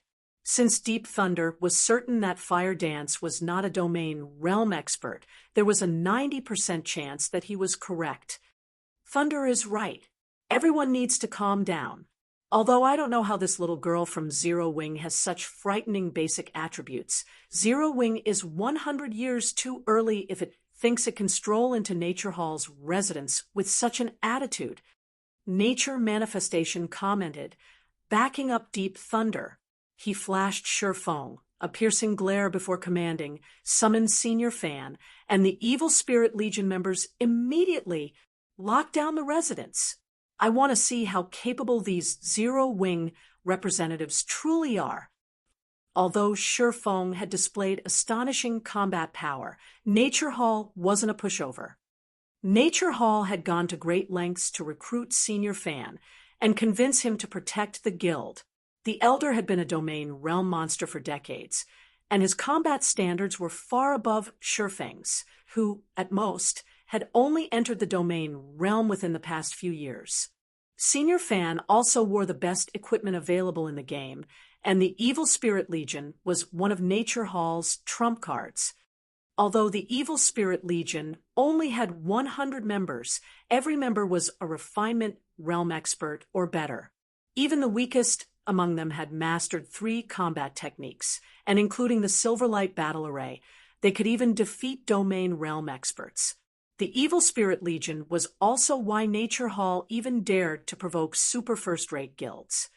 However, the moment Nature Manifestation issued the order, Fire Dance's group moved, charging straight toward the guild leader. Taking the lead, Kola and Yi Wumian dashed forward like 2 Tyrannosaurus Rexes. When the reinforcing security team members collided with the 2 MTs, they flew backward as if they had been hit by a truck, their tight defensive formation shattering instantly. Alluring Summer and Shadow Sword followed the 2 MTs closely. Alluring Summer sent at least 1 player flying with each spell she cast, while Shadow Sword forced multiple players to stumble back with each slash. These 2 easily repelled any security team members that approached from the sides. Rather than a battle, this looked like adults toying with children. Taking advantage of the chaos, Fire Dance blew past the security team's blockade and arrived before Nature Manifestation. Don't think you can get through me that easily. Deep Thunder bellowed. swinging his gigantic two-handed battle axe with a solemn expression, leaving no room for Fire Dance to dodge. Tier 2 skill, Earth Bombardment. Pung! Not only was Earth Bombardment an AoE attack that amplified his strength, but it could also significantly reduce players' movement speed when he struck. This was the trademark tier skill of the Magic Warrior hidden class. The move could only be blocked, not dodged. In addition, the Magic Warrior class was a specialized advanced class for berserkers, using magic to strengthen the user's body. However, Deep Thunder's expression froze when his attack landed.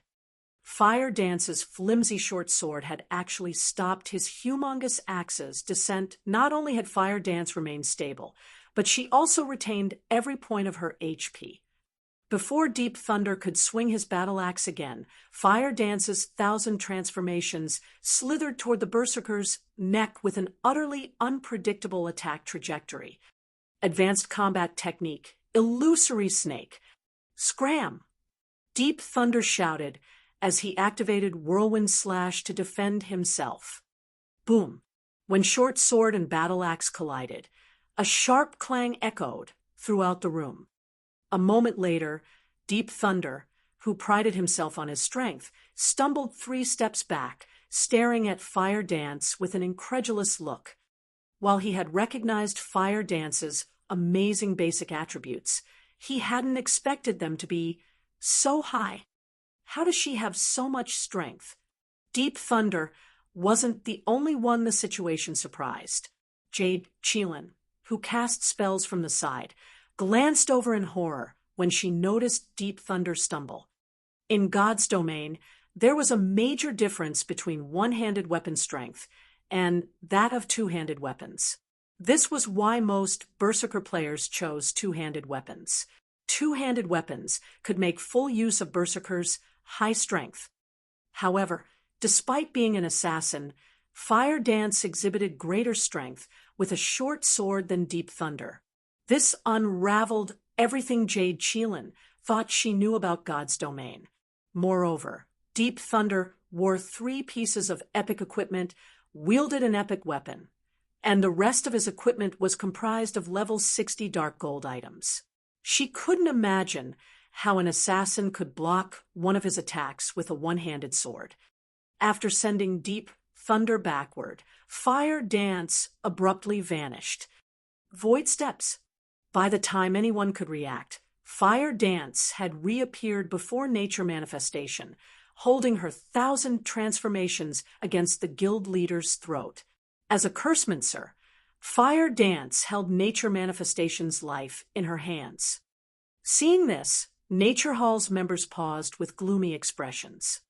When Nature Manifestation looked up at Fire Dance, his countenance was ashen.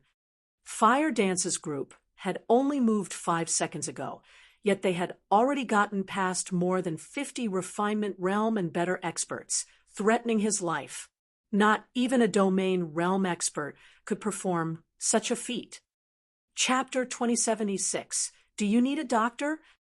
Chapter 2076. Do you need a doctor?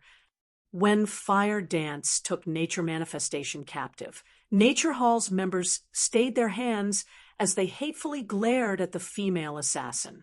At the same time, though, a hint of fear could be seen in their eyes. What should we do now, Vice Guild Leader?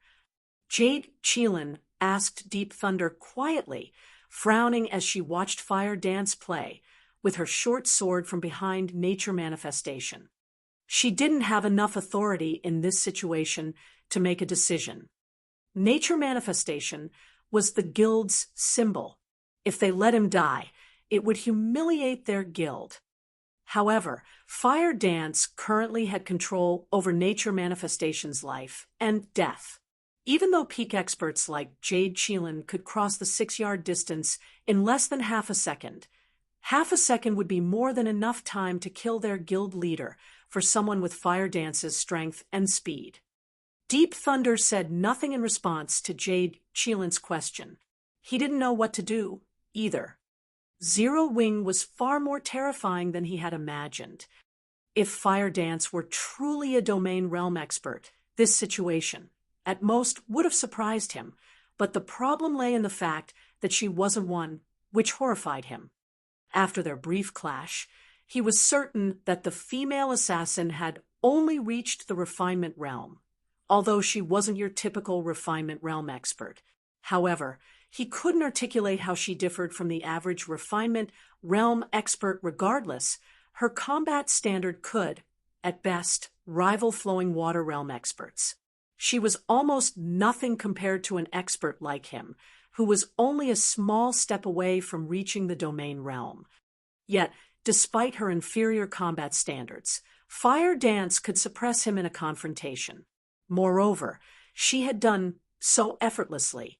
She had even taken nature manifestation captive in an instant. Although the guild leader was only an ordinary peak expert, this outcome was shocking.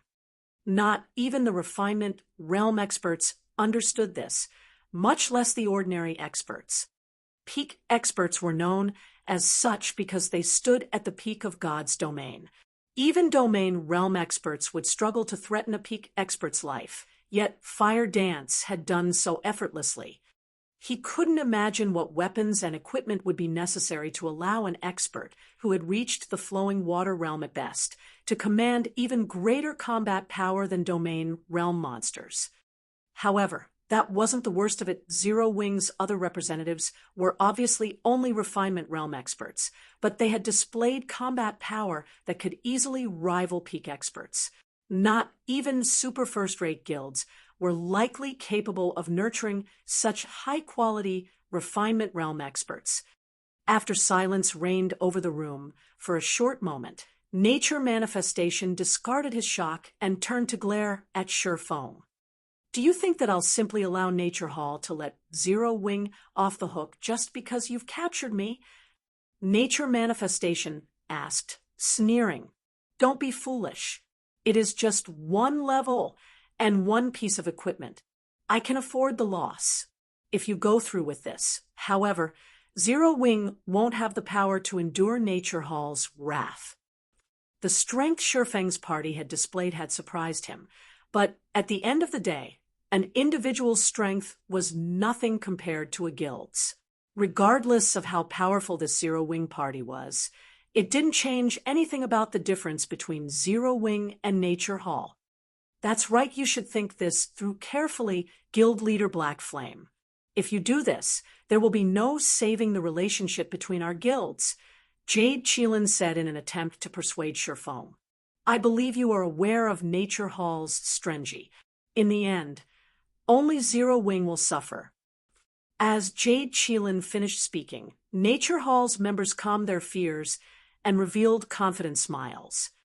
They had been stunned after witnessing the combat power Shurfeng's party commanded, but after giving the matter some thought, they realized that Shurfeng's party would only sign their death warrants if they killed Nature Manifestation. Zero Wing was merely a kingdom's guild. Regardless of its battle records, it was still far weaker than Nature Hall. Zero Wing could not afford to endure Nature Hall's wrath at all. As a guild leader, Shurfeng must have realized this. Unless Shurfeng insisted on dragging Zero Wing down with him, he wouldn't let Fire Dance kill the other guild leader. Even Storm City's independent players wouldn't believe that Shurfeng would do such a thing, let alone these guild upper echelons. As the smiles Nature Hall's members were spread with delight, Shurfeng, who watched from his seat, returned the grins and said, "What you say is true. There is a big difference between Zero Wing and Nature Hall, but what if Nature Hall lost Storm City?" Lost Storm City? Is this fellow dreaming? What a joke. How could our guild possibly lose Storm City? Nature Hall's members began to laugh, thinking Shurfeng had gone mad. Storm City was Nature Hall's main headquarters. Not even a superpower could dethrone the guild in its own city, much less Zero Wing. You're referring to the auction arena battle, right? Nature Manifestation laughed. While I understand your thinking, that is a battle of experts and resources. Zero Wing's experts might be impressive, but do you really think Zero Wing can outmatch Nature Hall's resources? Superpowers like Nature Hall had long since investigated the auction arena's rules. In this competition, resources were far more important than military might, hence, all of the various superpowers fervently collected epic materials while they had time before the auction arena competition began. Compared to Nature Hall, Zero Wing's material collection speed was useless. How could Zero Wing possibly hope to defeat Nature Hall in a contest for Storm City's auction house? However, as Nature Manifestation finished his statement, Sure Feng revealed a dark gold crystal from his bag. The crystal was unusually eye-catching in this room, and it drew everyone's gaze. While most of the reception room's occupants didn't understand why Sure Feng had revealed this crystal, Nature Manifestation froze when he saw it. How did you get that? Nature Manifestation could not help but ask. Nature Manifestation's sudden change of expression even confused Fire Dance and her companions, let alone Nature Hall's members. No one knew why the Nature Hall's almighty guild leader would seem scared of a single crystal. Do you really need to ask? Sure Feng said, revealing a faint smile. I am the player responsible for activating Thunder Axe City, of course. Is it so strange that I have this crystal? The item in his hand was none other than the Thunder Axe Crystal, which was capable of teleporting a large number of players to Thunder Axe City. It also normally cost 5,000 Thunder Axe City contribution points. You activated Thunder Axe City? That is impossible. How could you be responsible? Nature Manifestation stared at Sure Feng with an incredulous look. Thunder Axe City was a super large-scale neutral city, and after its activation, it had quickly become a hub for many superpowers, including Nature Hall. Countless first and second-rate guilds visited the city as well. The neutral city was so popular due to its abundant resources, especially incredibly rare epic materials. Thunder Axe City was practically a treasure trove.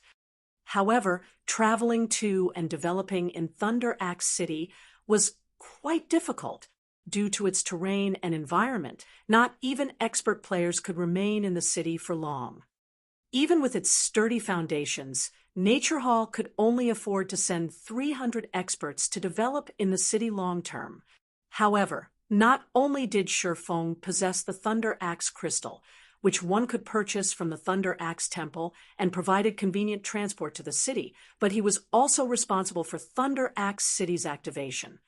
However, when Nature Manifestation recalled the group of giant players Zero Wing possessed, and the Thunder Axe Crystal in Sure Feng's hand, which no player should be able to obtain at this stage of the game, he knew that Sure Feng's claim was likely true. Guild Leader Nature, what's wrong? You don't look too good. Should I call a doctor? Sure Feng asked, chuckling at Nature Manifestation's deathly pale expression. Chapter 2077, Nature Hall submits. Chapter 2077, Nature Hall submits. As Sure Feng's calm voice continuously echoed throughout the room, Nature Manifestation's expression twisted into something ugly. Traces of fear flashed in his eyes, stupefying Nature Hall's members. Nature Manifestation stood at the very top of the Storm Empire. A single word from him could decide the life or death of the Empire's various guilds. He was also a bona fide peak expert. He could lead Nature Hall to become an overlord in God's domain in the future. Yet now, Nature Hall's members weren't the only ones surprised. The guild leader's reaction confused Fire Dance and her companions. Nature Manifestation had reacted calmly even when Fire Dance had taken him captive, yet now he seemed more afraid of Sure Feng's few sentences. Why wouldn't they be surprised? What do you want? Nature Manifestation asked as he watched Sure Feng, afraid. If he had only seen Sure Feng as a domain realm expert before, he viewed the man as a monster capable of shaking Nature Hall's very foundations after learning that this swordsman had pioneered Thunder Axe City and acquired the Thunder Axe crystal. Most people were still unaware of Thunder Axe City. Even in Nature Hall, only the guild's upper echelons and the experts that had visited the city knew about its splendor. According to their understanding, Thunder Axe City should have activated more than 2 weeks ago. The various superpowers, however, had only discovered the city 9 days ago. When Nature Manifestation thought about how Sherfong could send a large number of players to the city with the Thunder Axe crystal and the man's status as Thunder Axe City's pioneer, he couldn't help but shudder. Epic materials were even more important than expert players in the auction arena's battles. Zero Wings members had already proven their combat power. If the guild also had a wealth of epic materials, Zero Wing could pose a significant threat to Nature Hall in the upcoming auction arena contest. Meanwhile, Deep Thunder, Jade Qilin, and Nature Hall's other upper echelons stated at Sherfong in fear. They had counted themselves fortunate to send 300 experts to Thunder Axe City, but Sherfong was actually responsible for activating the neutral city. Nature Hall is so powerful. How could Zero Wing ever hope to compare? Sherfong laughed. He then said, "We are only here to help Twilight Echo learn whether or not it can withdraw from the Storm Empire in safety. You shouldn't overthink the situation, Guild Leader Nature." Fine. Out of respect for Zero Wing, our issue with Twilight Echo stops here. As long as Twilight Echo leaves the Storm Empire, Nature Hall will let it leave. Nature Manifestation answered through gritted teeth. Even Nature Hall would struggle to take out experts like Fire Dance, Cola, and the others. If Zero Wing dispatched a large number of experts and relied on the epic materials it gained from Thunder Axe City, he wasn't confident that Nature Hall could hold Storm City. After all, Thunder Axe City had a frightening supply of epic resources available. If Zero Wing took control of Storm City's auction house, Nature Hall's development would be severely affected. Even if Zero Wing failed, it could still force Nature Hall to dispatch more forces than planned, which would, in turn, ruin the guild's plans to claim other cities' auction houses. As Nature Hall's guild leader, Nature Manifestation couldn't sacrifice the guild's larger plans just to punish Twilight Echo. Moreover, he suspected that Zero Wing had far more trump cards than what it had revealed in this reception room. Of course, this was only his conjecture. The fact that Sherfong had pioneered Thunder Axe City was already frightening. Nature Manifestation couldn't think of what could be even more impressive than that. When Nature Hall's reinforcements heard their guild leader's decision, their jaws dropped. They couldn't believe what they had just heard. Just who is this Black Flame? Nature Hall's members grew more curious about Sherfong. This man had actually forced their guild leader to compromise with just a few words. No one would believe this if they told them. Nature Manifestation had even chased the 9-star family out of the Storm Empire. How could he possibly submit to a guild from a small kingdom? Guild Leader Nature is quite open-minded. "If there are no other problems, we'll be taking our leave," Sherfong said with a smile. Standing, he turned and left the tattered reception room alongside Fire Dance and the others.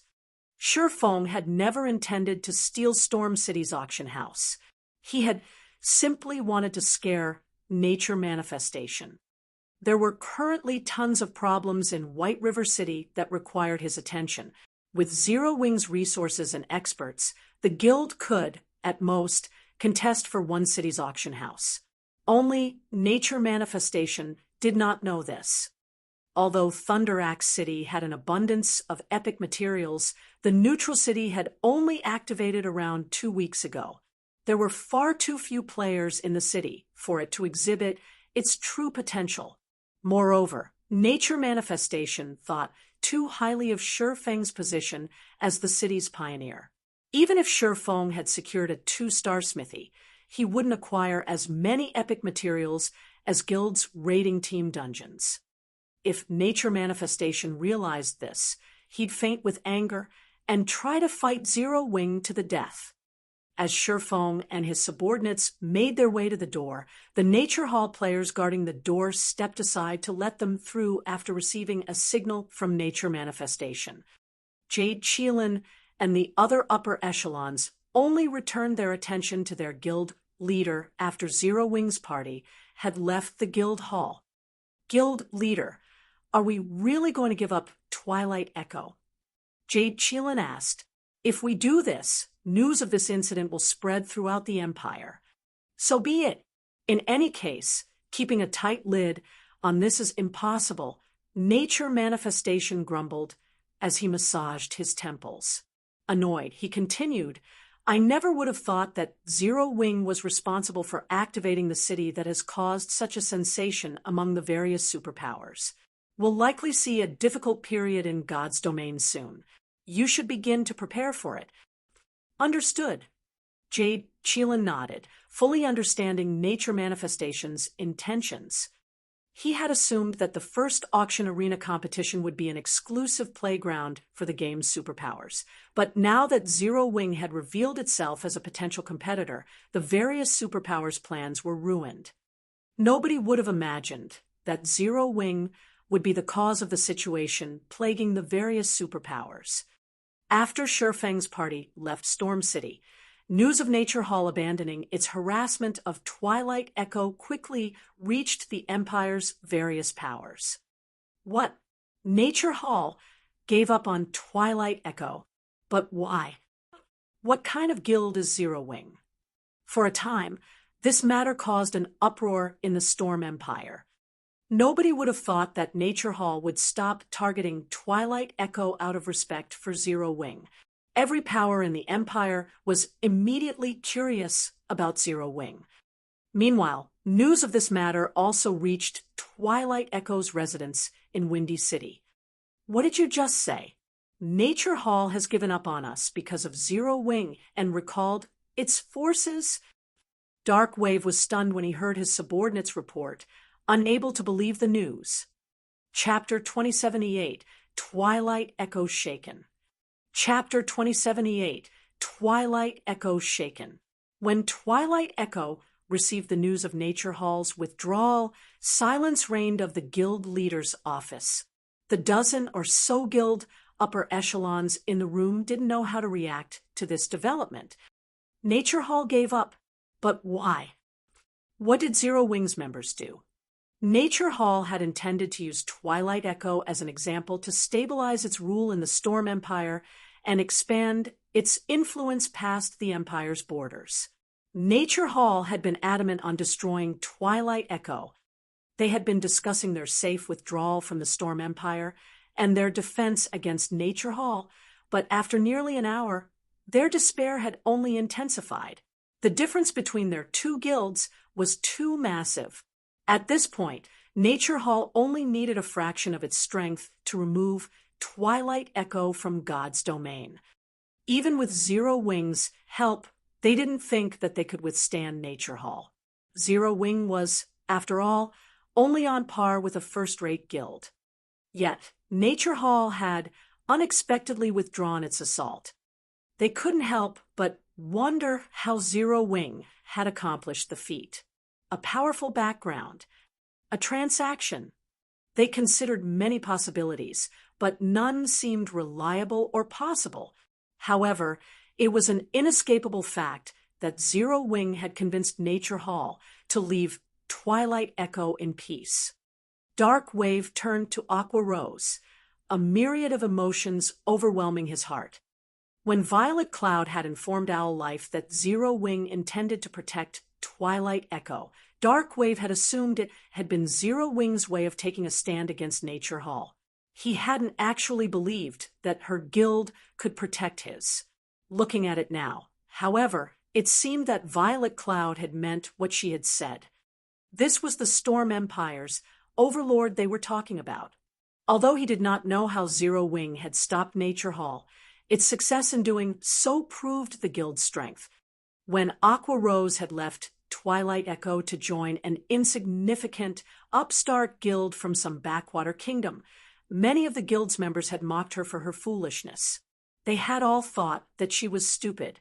If she hadn't been so stubborn, she would have kept her position as an honorary elder and had access to plenty of opportunities to display her talent.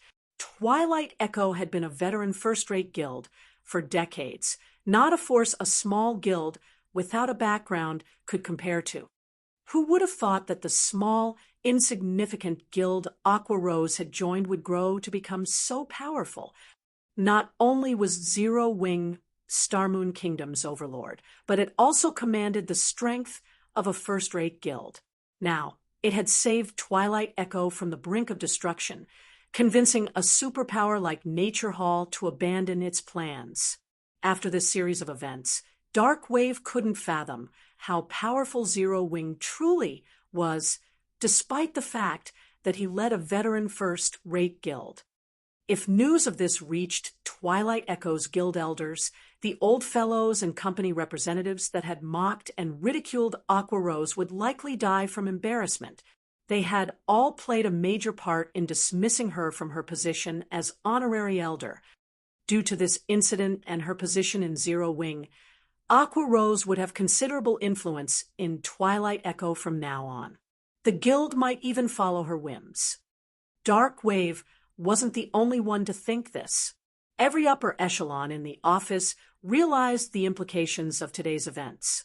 Their views of Aqua Rose had utterly changed. Aside from her joy, Aqua Rose was stunned as well. She hadn't imagined that Shifeng would actually be able to stop Nature Hall. Shortly after, Violet Cloud relayed Shifeng's latest message to Twilight Echo's upper echelons, informing them that as long as the guild left the Storm Empire, Nature Hall wouldn't take further action against it. The young woman then left Twilight Echo's residence, returning to Starmoon Kingdom with her team. As for Aqua Rose, she only intended to return after dealing with a few matters with her old guild. Twilight Echo's upper echelons eagerly hoped that Aqua Rose would stay for some time. Twilight Echo was going to leave the Storm Empire and find another kingdom to continue its development. This meant that it would have to deal with the overlord of whichever kingdom they chose. If they had the help of a powerhouse like Zero Wing, settling in their new home would be far easier. Meanwhile, news of the events between Nature Hall and Twilight Echo soon reached God's Domain's many superpowers.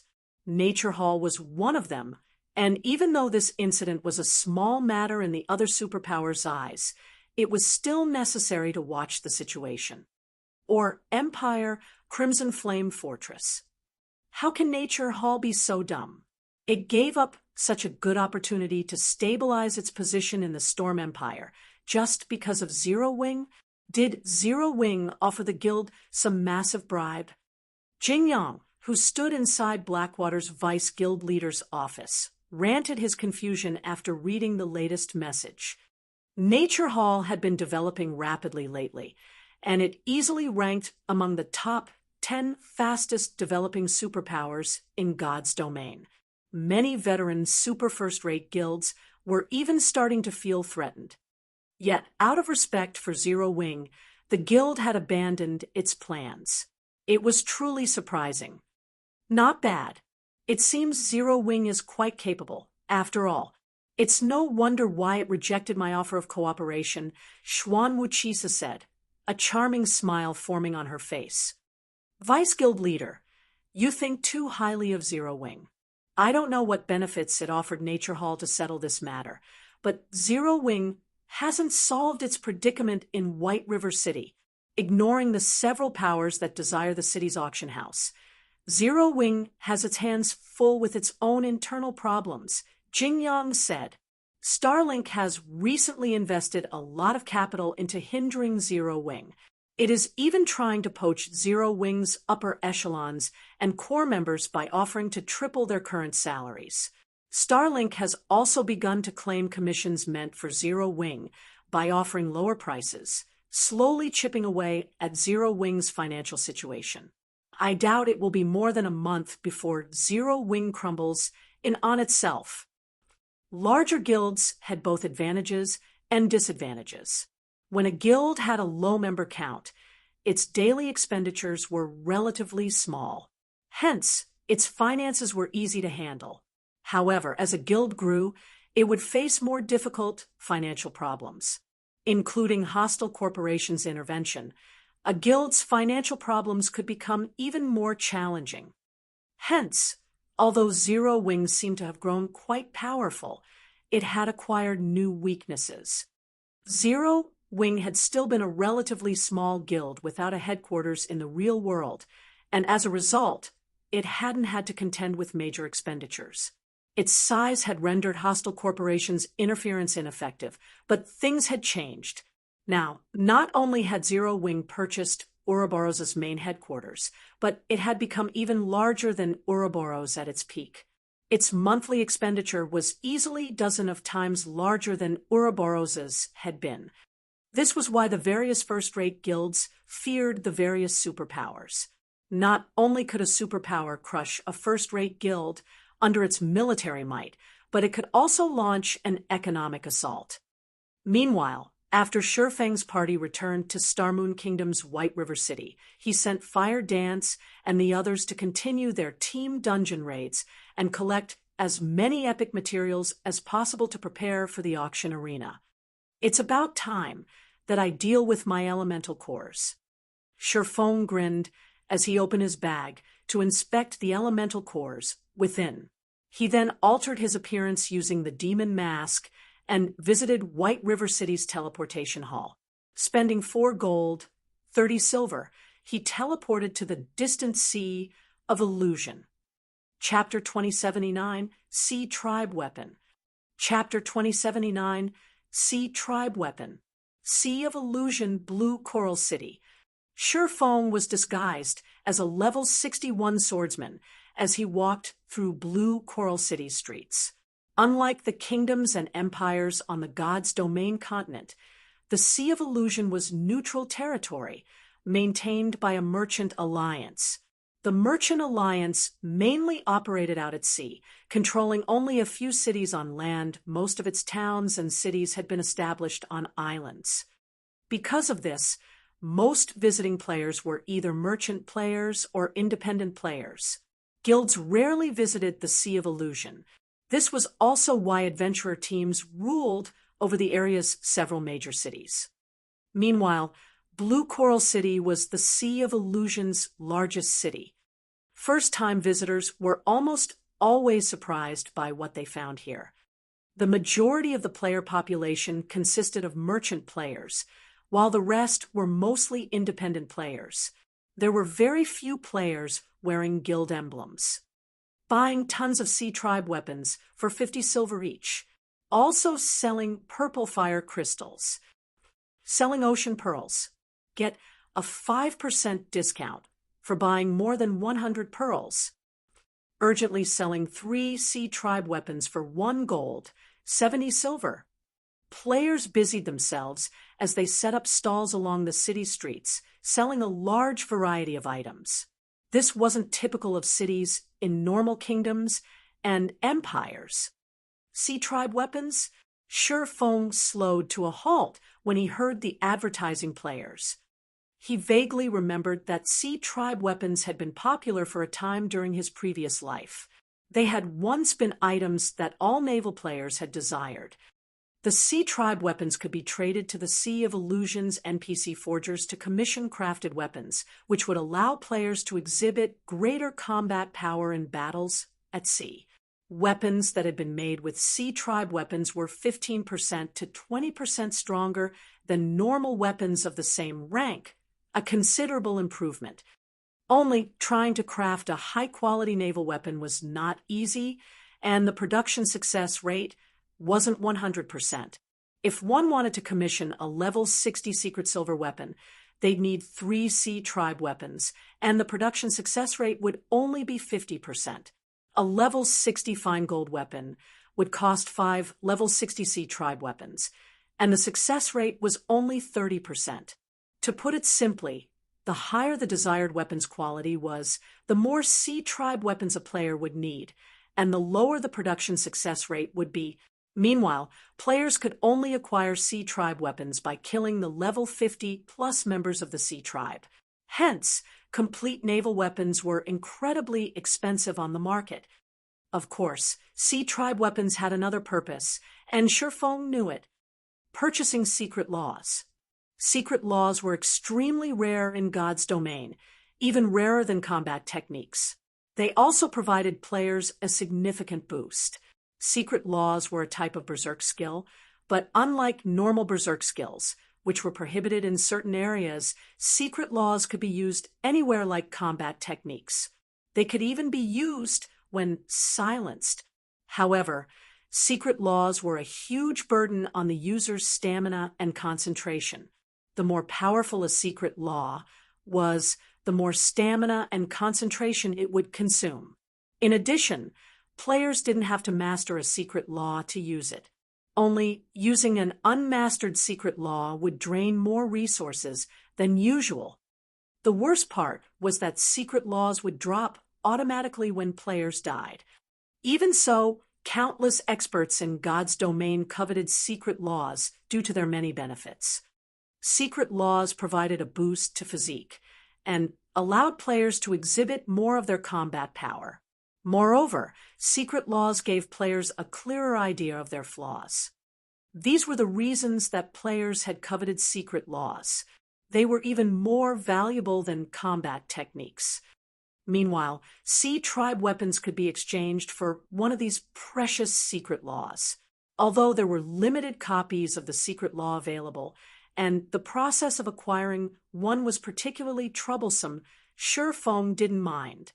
He might have had some trouble purchasing a few copies if he had tried before visiting the ancient god's maze, but he shouldn't have any issues now. One needed to fulfill two conditions to purchase copies of the secret law. First, they'd need to locate the NPC that sold them.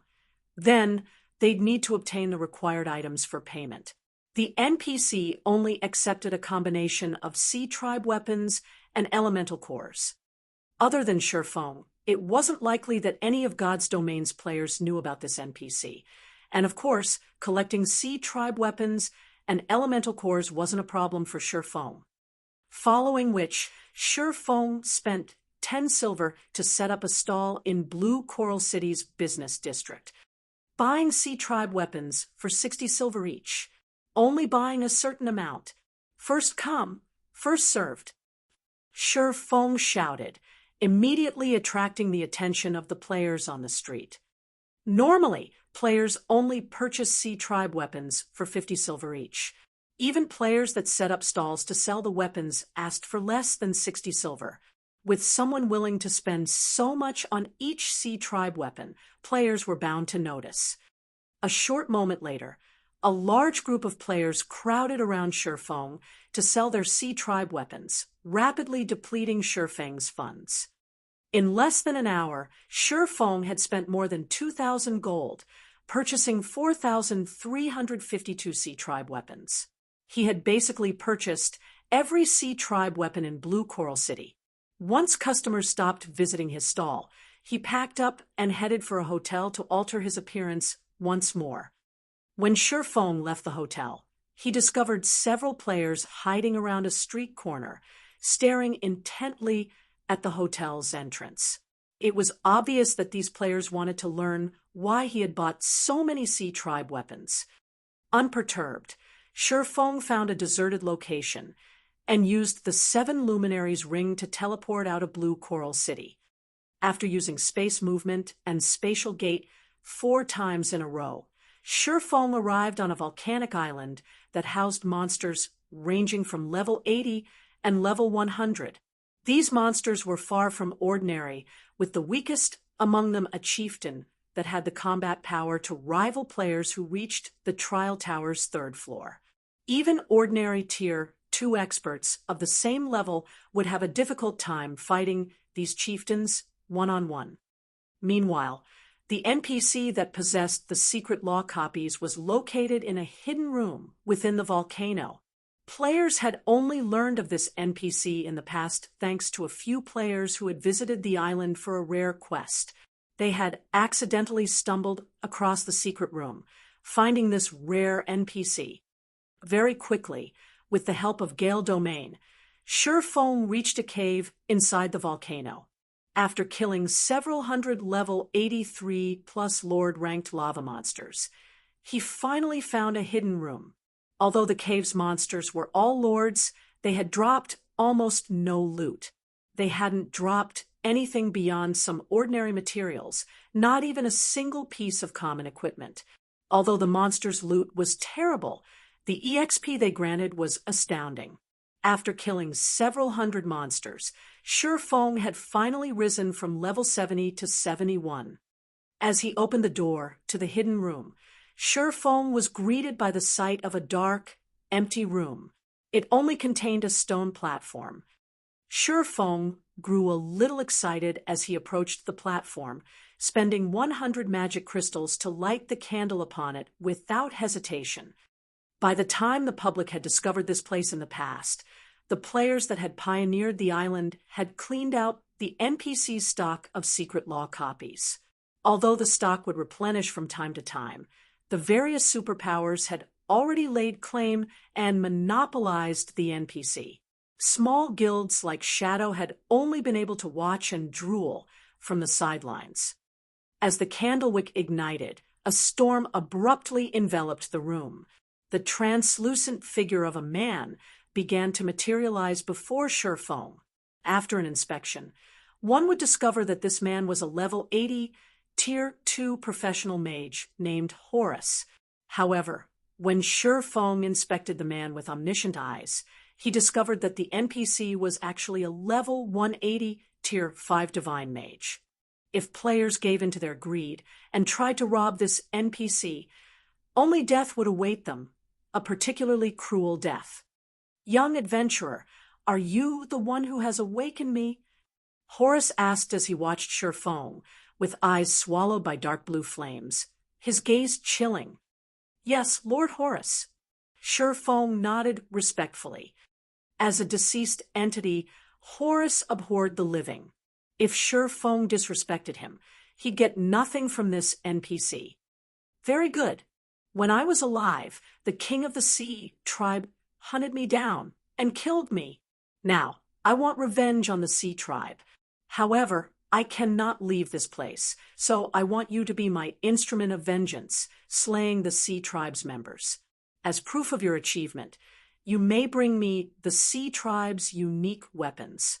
Once you complete this task, I will reward you handsomely," Horus said. Although the NPC's tone was calm, the rage in his eyes was apparent. "System, you have accepted the epic quest, The Wrath of the Dead. Quest content: kill Sea Tribe members and obtain 3,000 Sea Tribe weapons. Rewards unknown. Chapter 2080, Epic Rank Reward. Chapter 2080, Epic Rank Reward. An epic quest. Surefong was slightly astonished when he heard the system notification. He had never heard of Horus giving out an epic quest in the past. He had only known that this NPC wanted Sea Tribe weapons in a bid for vengeance against the Sea Tribe. The quest in the past had only been an advanced hidden quest requiring 1,000 Sea Tribe weapons to complete, and a player had to finish the quest before they could trade with Horus. Now, not only was the quest epic rank, but its completion also required 3,000 Sea Tribe weapons. This massive change ruined his plans. In the past, the activation quest had awarded the Ocean's Heart design an intermediate magic array design. Although Ocean's Heart was only a barrier-type magic array, it could suppress sea monsters to a frightening extent. Ocean's Heart was even effective against mythic monsters and extremely useful to guilds trying to develop their naval prowess. The Ocean's Heart's magic array scrolls had sold for astronomical prices in the past. Of course, now that the quest had changed, its reward would be different as well. "It seems I'll have to come up with a different method." Surefong sighed deeply as he handed Horus 3,000 Sea Tribe weapons. The various major powers on the main continent had already reached a developmental bottleneck. As a result, these powers had begun to compete over the sea's resources. Fortunately, Zero Wing already had its own shipyard, many advanced speedboats, and control of several coastal towns and naval cities. Immortal Light, Zero Wing's subordinate, had also been developing its naval strength under Shifeng's orders, and was now a significant power at sea. However, with how quickly the various major powers were developing, Zero Wing would struggle to maintain these advantages. Shifeng had wanted to rely on the ocean's heart to accelerate the guild's development at sea, but now he had no choice but to look for other avenues. As Shifeng gave Horus the Sea Tribe weapons, the NPC's eyes glowed with excitement. Wonderful! There are indeed 3,000 Sea Tribe weapons here. Horus nodded in satisfaction, his hand abruptly flashing with a bright glow. When the light subsided, he held an ancient tome. I went to great lengths to obtain this book. Hopefully, you can make good use of it.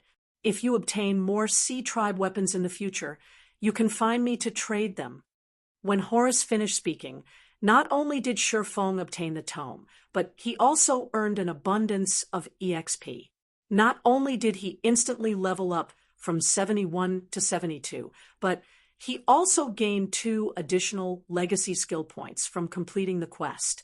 The quest rewards were incredible. It was much harder to level up after reaching level 70, and Shifeng's hidden class required twice as much EXP as normal players. An ancient forging book.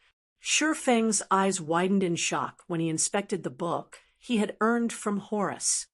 Ocean's Heart didn't have much use to individual players, but the magic array was quite important to guilds.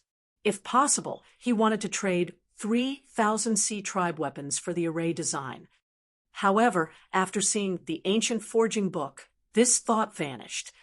In God's domain, ancient forging books were akin to alchemy's secret journals. Not only were they unique items, but the weapon or equipment designs they contained were also extraordinary. An ancient forging book was almost as valuable as an ordinary epic forging design. Shifeng immediately opened the ancient forging book, eager to discover what item it would help produce. Amazing! I struck gold this time. Shifeng could not help his growing elation as he read the tome's contents. The ancient forging book Horus had given him didn't contain one weapon or equipment piece design. Rather, it contained the designs to produce the dark gold set equipment Crystal Light set.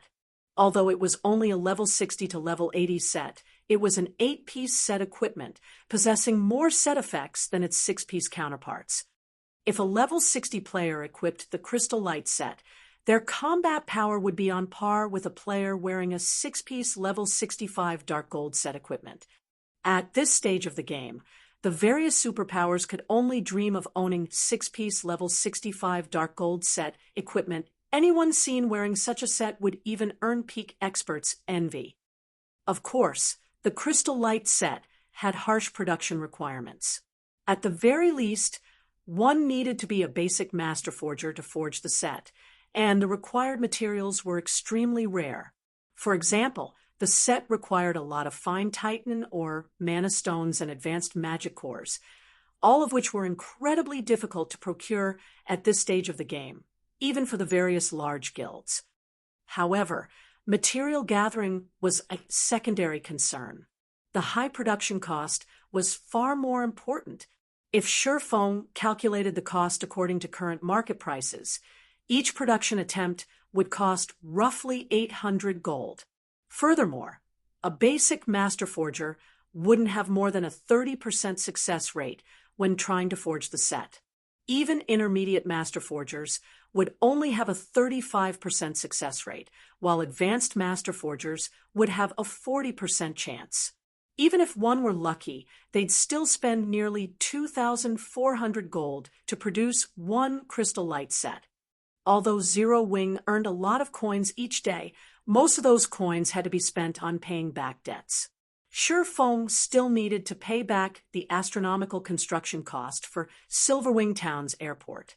Moreover, He had instructed Aqua Rose to invest funds into the Lost Town's development in secret to enable the guild to nurture more experts in a short time. In addition, Zero Wing had to fund Immortal Light's development and purchase epic materials for the upcoming auction house competition. Right now, the guild only had around 20,000 gold available for emergencies.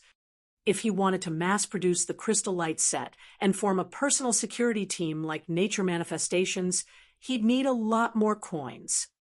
Thinking up to this point, Shifeng traded 1,200 Sea Tribe weapons and 1,500 elemental cores for 3 copies of the basic secret law, Deep Sea Meditation.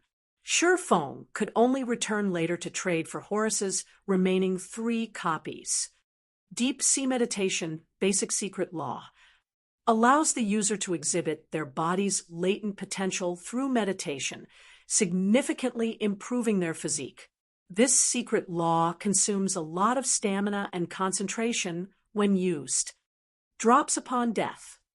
After purchasing the secret law copies, Shifeng left to find the 4-star wandering merchant using the 7 luminaries ring. After teleporting 5 times, Shifeng arrived in a secret land. He then spent the next 4 hours clearing out the level 80+ monsters that stood in his way before locating a small wooden house.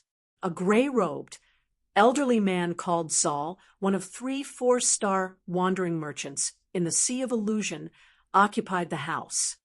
After meeting with Zal, Shifeng purchased all 500 stamina gemstones the NPC had, each gemstone costing 5 elemental cores. He couldn't have dreamed of doing something like this in his previous life. This NPC simply required too many elemental cores. If he hadn't obtained the 6,752 elemental cores while grinding in the ancient god's secret maze, he wouldn't have dared to purchase both the secret law copies and the stamina gemstones. When the public had discovered Zal in the past, the various superpowers had monopolized the NPC's stock. These powers left very few gemstones for other players once they had finished with Zal. Hence, it was a dream for Shifeng to purchase 500 stamina gemstones in a single transaction now. The several players that had discovered Zal in the past had only purchased around 200 stamina gemstones. Even so, they had made a fortune, earning the various large guilds' envy. Following which, Shifeng took out a return scroll and teleported back to White River City. Chapter 2081, Stormy Winds. Chapter 2081, Stormy Winds. Star Moon Kingdom, White River City. Although White River City was not the kingdom's capital, its popularity overshadowed Star Moon City as the main headquarters of the kingdom's #1 guild and home to the Candlelight trading firm, which continued to introduce one new product after another. At this point, White River City had become the kingdom's capital in the hearts of Star Moon Kingdom's players. Since White River City was the only city in the kingdom to be promoted, its fame had reached new heights. Tons of players from foreign cities and countries visited the city every day, and it had become almost as prosperous as an ordinary empire's imperial capital. Over a dozen level 64 players in gorgeous equipment had gathered on the second floor of White River City's auction house. They all wore the same guild emblem as they watched the fight in the auction arena. Contempt filled their eyes as they looked down on the combatants. As expected of a small kingdom, although the local players' equipment standards are quite good, their combat standards are terrible. They're not even a match for some second-rate guilds in our Dark Knight Empire. It's no wonder why Zero Wing lords over Star Moon Kingdom, a level 64 berserker said, as he watched several guild players from Star Moon Kingdom fight in the auction arena in ridicule. The berserker had not held back his opinion. With the physique of Tier 2 players, the combatants had heard him clearly even from 50 yards away. However, none of those players dared to comment against the berserker. They all simply lowered their heads and remained silent. This berserker had earned the right to such arrogance. This level 64 berserker had won 20 matches in the auction arena in a row. Quite a few of the berserker's opponents had been peak experts from Starmoon Kingdom, but none of them had dropped the berserker's HP below 80%. This berserker had even fought two opponents at once and still maintained his HP above 80%, winning the match. Moreover, the berserker's identity was extraordinary. This berserker was Dustblood, one of the 10 great experts from the Dark Knight Empire's Bloodbath family. The Bloodbath family was a veteran first-rate guild, and at this point, it was the strongest guild in the Dark Knight Empire, excluding the 3 resident superpowers. The Bloodbath family also occupied a medium-sized kingdom and a small-sized kingdom. No ordinary first-rate guild could hope to compare to its strength. Although these guilds are very weak, Zero Wing's title as Starmoon Kingdom's overlord proves that it has some ability. Furthermore, Zero Wing has 4 experts that rank on the God's Domain experts list. Black Flame, in particular, has killed many superpowers peak experts thus far, a young man in dark gray robes said. Zero Wing's name had already become commonplace in the Dark Knight Empire. After all, the guild had successfully helped the 100 Flowers Palace stop Starlink's invasion in Moon Creek Town. The incident had surprised the Empire's various guilds, all of which had immediately investigated Zero Wing. However, the more they looked into Zero Wing, the more the guild surprised them.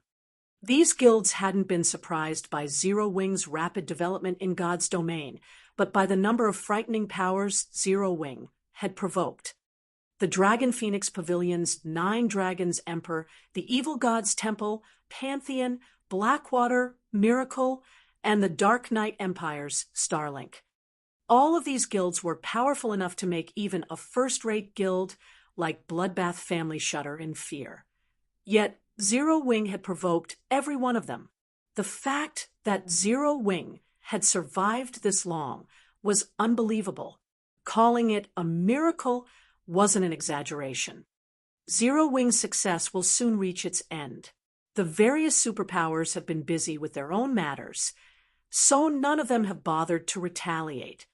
I've also heard that Zero Wing has a tentative alliance with the Dragon Phoenix Pavilion's Phoenix Rain, but things have changed. The various superpowers have set their sights on White River City, and even if Phoenix Rain makes a personal appearance, she can't change Zero Wing's fate. Dustblood said, sneering. The fact that Zero Wing had 4 experts that ranked on the God's Domain experts list was impressive to other guilds, but the achievement meant nothing to the various superpowers. The God's Domain experts list focused on players' battle records, not their overall strength. God's Domain had many experts that hadn't accumulated eye-catching battle records, yet wielded peerless strength. Take the Bloodbath family, for example. Bloodbath family's expert members were even stronger than the Refinement Realm experts on the God's Domain experts list, but none of them had actually made it on the list. To put it simply, only small guilds and independent players took the God's Domain experts list seriously. It was merely an information source for true major powers, not an indicator of a guild's strength.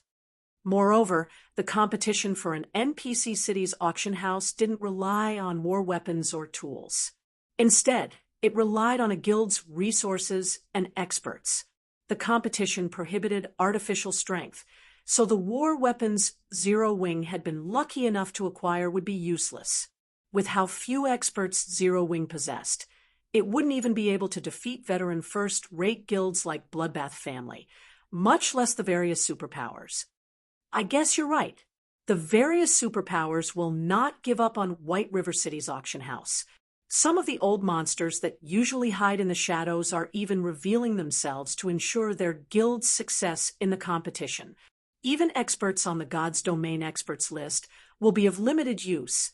The young man nodded in agreement. When he spoke of the various superpowers, old monsters, fear and yearning flashed in his eyes. Thus far, the fights between God's Domain's superpowers had been nothing more than skirmishes. Large-scale battles between these major powers were rare. Moreover, to nurture the younger generation, the various superpowers' true experts typically avoided their guild's affairs. They kept to themselves, quietly increasing their strength. If these old monsters took action, how would the younger generation acquire any fame? Even the younger generation's greatest prodigy was a joke before these old monsters. Zero Wing is certainly unlucky. It could have remained the king of its mountain for some time. Unfortunately, White River City was promoted too quickly. Now, even its dream of standing atop its mountain as king would shatter. I've heard that even King's Return, Blackwater, and Pantheon have arrived to compete for White River City. I can't wait to see these superpowers tear Zero Wing apart, Dust Blood said, smiling. Oh, look over there.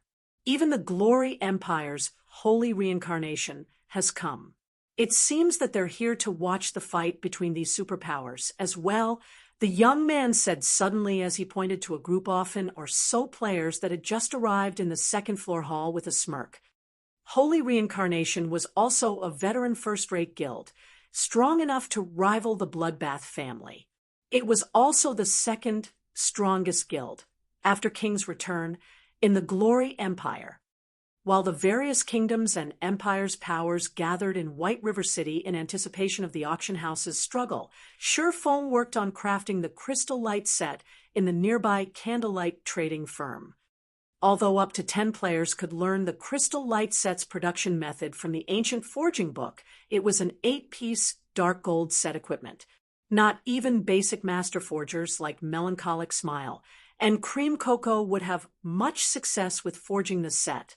Furthermore, Melancholic Smile and the others had their own work to focus on. Hence, Surefone decided to craft the set equipment himself. Fortunately, acquiring the required materials was no trouble for Surefone. Zero Wing had been growing stronger as time passed, and as a result, it had compiled a ton of materials in the guild warehouse. In addition, the Candlelight trading firm had joined the Secret Chamber of Commerce. So, obtaining the necessary materials to forge the Crystal Light set equipment was quite easy for the guild. In fact, Surefone had gathered more than a dozen sets of materials in less than an hour. He then refined the materials with the Soul Fire, using the Philosopher's Hand's ability. Surefone continued to shape one set piece after another. Before he put the finishing touches on the 8-piece set, Surefone retrieved 40 grains of temporal sand. Temporal sand was incredibly valuable, with each grain selling for more than 20 gold on the market. Not only could it increase one's production success rate, but it could also strengthen the crafted item. Surefone allocated 5 grains of temporal sand for each set piece, the maximum amount dark gold equipment could handle. If he hadn't had the Bracelet of Time, he wouldn't have dared to use the temporal sand so extravagantly. The Crystal Light set equipment then radiated a dazzling glow, illuminating the entire room. As the light faded, it revealed 8 pieces of equipment, glowing with a sparkling light and radiating an ancient, violent aura. Chapter 2082, Timeless Equipment. Chapter 2082, Timeless Equipment. Did it succeed? Surefone could not help but grow a little excited as he gazed at the 8-piece set equipment on the table before him. Although he had more than 10 sets of materials on hand, the Crystal Light set was top-tier dark gold set equipment, its production difficulty only second to epic equipment. Although he had already become an intermediate master forger, and with the help of the Philosopher's Hand, performed as an advanced master forger, successfully forging the Crystal Light set was incredibly difficult. Theoretical success rate, after all, had nothing to do with the actual forging process. In the game's early stages, the main god system had simplified the various production processes to their base limits to allow players to familiarize themselves with God's Domain's subclasses. However, as players reached higher levels and adapted, The main god system would gradually withdraw its assistance, and the various production processes would become more complex and detailed. Meanwhile, successfully forging a dark gold set equipment was a massive threshold for lifestyle players. During God's domain's ancient times, weapons and equipment had only fallen into two categories, ordinary and extraordinary. More categories had only been added after the ancient gods had fallen. Ordinary equipment split into bronze, mysterious, iron, secret silver, fine gold, and dark gold ranks. Extraordinary equipment had been broken down into epic and legendary. Dark gold weapons and equipment were considered the peak of ordinary equipment, hence they were extremely difficult to obtain and produce. Without a larger power support, an ordinary expert player would be limited to dark gold weapons and equipment at best. Meanwhile, dark gold set equipment was at the very apex of ordinary equipment, the best available without any flaws. No matter how high one raised their theoretical production success rate, a single mistake would result in failure.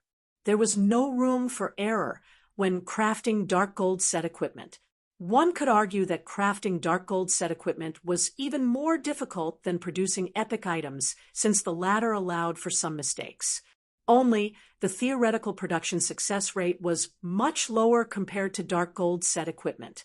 As Shurfong began to inspect the crystal light set before him, the sound of a system notification reached his ears. System: crystal light set has been successfully forged. Forging proficiency increased by 200 points. Obtained 10 million EXP. As expected of an 8-piece dark gold set equipment, it provided so much proficiency. Shurfong was elated when he saw the system notification. Even forging ordinary dark gold weapons and equipment awarded very little proficiency after reaching intermediate master rank.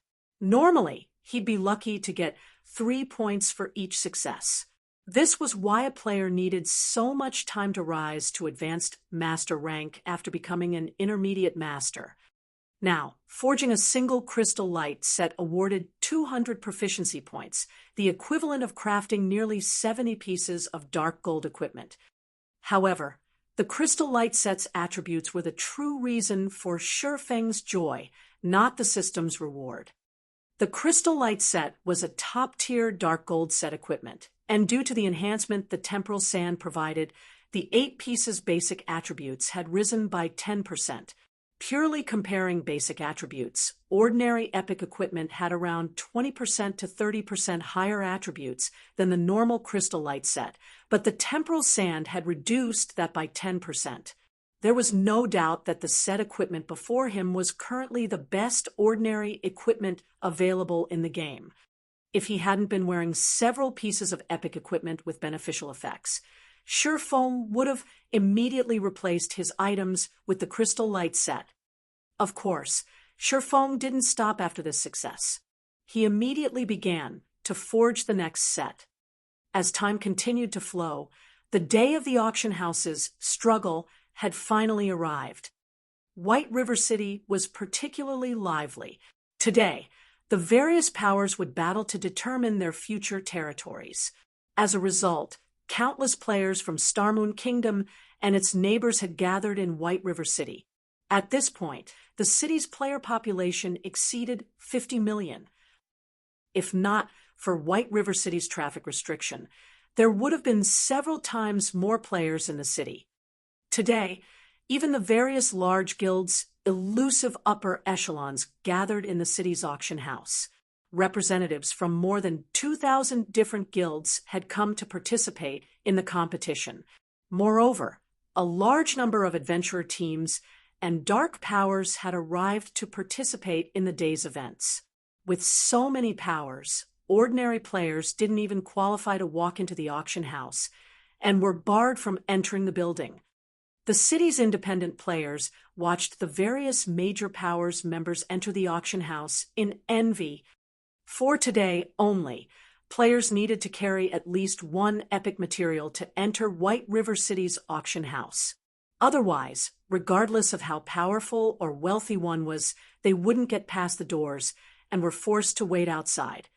Even so, a large crowd had gathered outside the building to watch the competition. These players hadn't gathered because they had nothing better to do, but because the system had set up several colossal magic mirrors to broadcast the events along the business district. Anyone on the streets or resting in one of the city's establishments would be able to watch the spectacular competition for dominance over the auction house. Meanwhile, two players, one old and the other young, sat in one of the auction house's top-floor VIP rooms. From this spectator's room, these two would have a full view of the auction arena below, which easily accommodated more than 100,000 players. If the various large guilds' upper echelons saw that only two people occupied this spacious VIP room, they'd curse them for being wasteful. Renting the auction house's top-floor VIP rooms cost 5 epic materials. Although epic materials were not as valuable as epic weapons or equipment, they were still extremely difficult to obtain. First-rate guilds would be fortunate to collect several dozen epic materials, and none of them would dare to spend 5 epic items just for a better view of the auction arena. Amazing! A city like White River City has actually attracted so many superpowers. Mu Lingsha, the VIP room's younger occupant, exclaimed as she watched the various participating superpowers enter the arena. Starlink, Blackwater, Pantheon, and King's Return weren't the only superpowers present. Members of the Secret Pavilion, Sacred Temple, and Crimson Emperor had also come to participate. It's only natural. Although Starmoon Kingdom is only a medium-sized kingdom, an NPC city's auction house is incredibly important. If they can claim this city's auction house, they can earn a stable income. Moreover, Starmoon Kingdom has a gold mine like the Witch's Hill. With so many benefits up for grabs, it is only natural that many superpowers have been tempted into action, the elderly man beside Mu Lingsha explained, smiling. If Crimson Emperor or Starlink's upper echelons saw this elder, they'd likely be astonished. This elderly man was Unknown King, Unyielding Soul's previous guild leader. When he had run the guild, it had risen to glory, but due to his age and his body's deterioration, he had retired from the front lines more than 2 decades ago. Grandpa, does Zero Wing really have no hope of holding White River City? Mu Lingsha could not help but ask. She was grateful to Zero Wing for all the help it had provided thus far. Moreover, her good friend, Aqua Rose, was a member of the guild. If another power stole White River City, which served as Zero Wing's main headquarters, Zero Wing would suffer for it. None. Even if our guild lends Zero Wing a hand, I'm afraid that holding White River City would still be impossible, Unknown King said, shaking his head. Not even our help could change the situation? Mu Lingsha was surprised. Although Unyielding Soul had been declining, it was still a veteran first-rate guild. Ordinary first-rate guilds still were no match for its strength. You're severely underestimating the participating superpowers. Although we are a superpower as well, their backgrounds and foundations are many times stronger than Unyielding Souls. Any other time, they might have backed off out of respect for our guild, but this competition will determine their future in God's domain. None of them will show respect for the others. Furthermore, Zero Wing has provoked too many superpowers, pushing them to the limits of their tempers. Now, nobody can save Zero Wing, Unknown King said, sighing. Mu Lingsha lowered her head in disappointment. While the various major powers entered the auction house and eagerly awaited the competition's start, a group of players wearing 6-winged emblems entered the arena. The leader of this group was none other than Shurfeng. Chapter 2083, Grand Gathering. Chapter 2083, Grand Gathering. When Zero Wing's members arrived, the atmosphere in the auction arena changed immediately. The various major powers representatives couldn't help but shift their gazes to Zero Wing's players. Not only was Zero Wing's Star Moon Kingdom's overlord, but its main headquarters was also located in White River City. Moreover, it had amazing growth potential and a very high chance of becoming a super first-rate guild in the future. To put it simply, the guild was in its heyday. If Zero Wing secured the management rights to White River City's auction house, not only would it solidify its position as the kingdom's overlord, but it would also have a stable source of income, further increasing its chances of becoming a superpower. However, rather than envying Zero Wing's players, the various major powers members only watched them with pity or delight. They actually dared to show up. Dust Blood, who stood outside of the arena, sneered when he saw Zero Wing's members. Do they really think that they can secure this auction house just because their headquarters is located here? Zero Wing had only dispatched a little over 100 players to the auction arena. It was a significant number compared to the various large guilds, who had only sent around 30 players each. In fact, the size of its group was only second to the various participating superpowers. However, most of the large guilds attending the competition were only there to spectate. They didn't actually plan to compete, so they hadn't needed to send a lot of members. The fact that Zero Wing had sent so many players proved its intentions. The guild would be participating in the competition. Although Zero Wing was Star Moon Kingdom's overlord, the Bloodbath family simply considered the guild a mere mountain king. It wasn't an issue if Zero Wing strutted around its kingdom normally. However, even the Bloodbath family had only sent around 40 players to such a grand event to gain experience. Yet Zero Wing had dispatched more than 100 players to try to win this competition. Zero Wing simply overestimated itself. Maybe Zero Wing is putting up a final fight for its survival, the gray-robed young man said, sighing. After all was said and done, White River City was Zero Wing's main headquarters. If another power claimed the city's auction house, Zero Wing would lose the foundation it had spent so much time to build. The loss would be unimaginably dire for the guild. The competition for dominance in God's domain grew more intense as time passed. If a guild failed to keep up with the changing times, the gap between it and others would only grow. Losing one's main headquarters during these rapidly changing times would be fatal, especially for a new guild like Zero Wing. Its members had yet to acquire a sense of belonging and cohesiveness with how recently the guild had been established, and it wouldn't be surprising to see Zero Wing disband shortly after losing White River City. Unfortunately, everything weaker than the various superpowers was nothing more than an ant. This was the case true for a top-ranked first-rate guild like the Bloodbath family. At one time, the Bloodbath family had been recognized as a pseudo-super first-rate guild, but it was still no match for Starlink, Unyielding Soul, and Crimson Emperor in the Dark Knight Empire. The Bloodbath family was also wise enough not to harbor thoughts of antagonizing these three superpowers.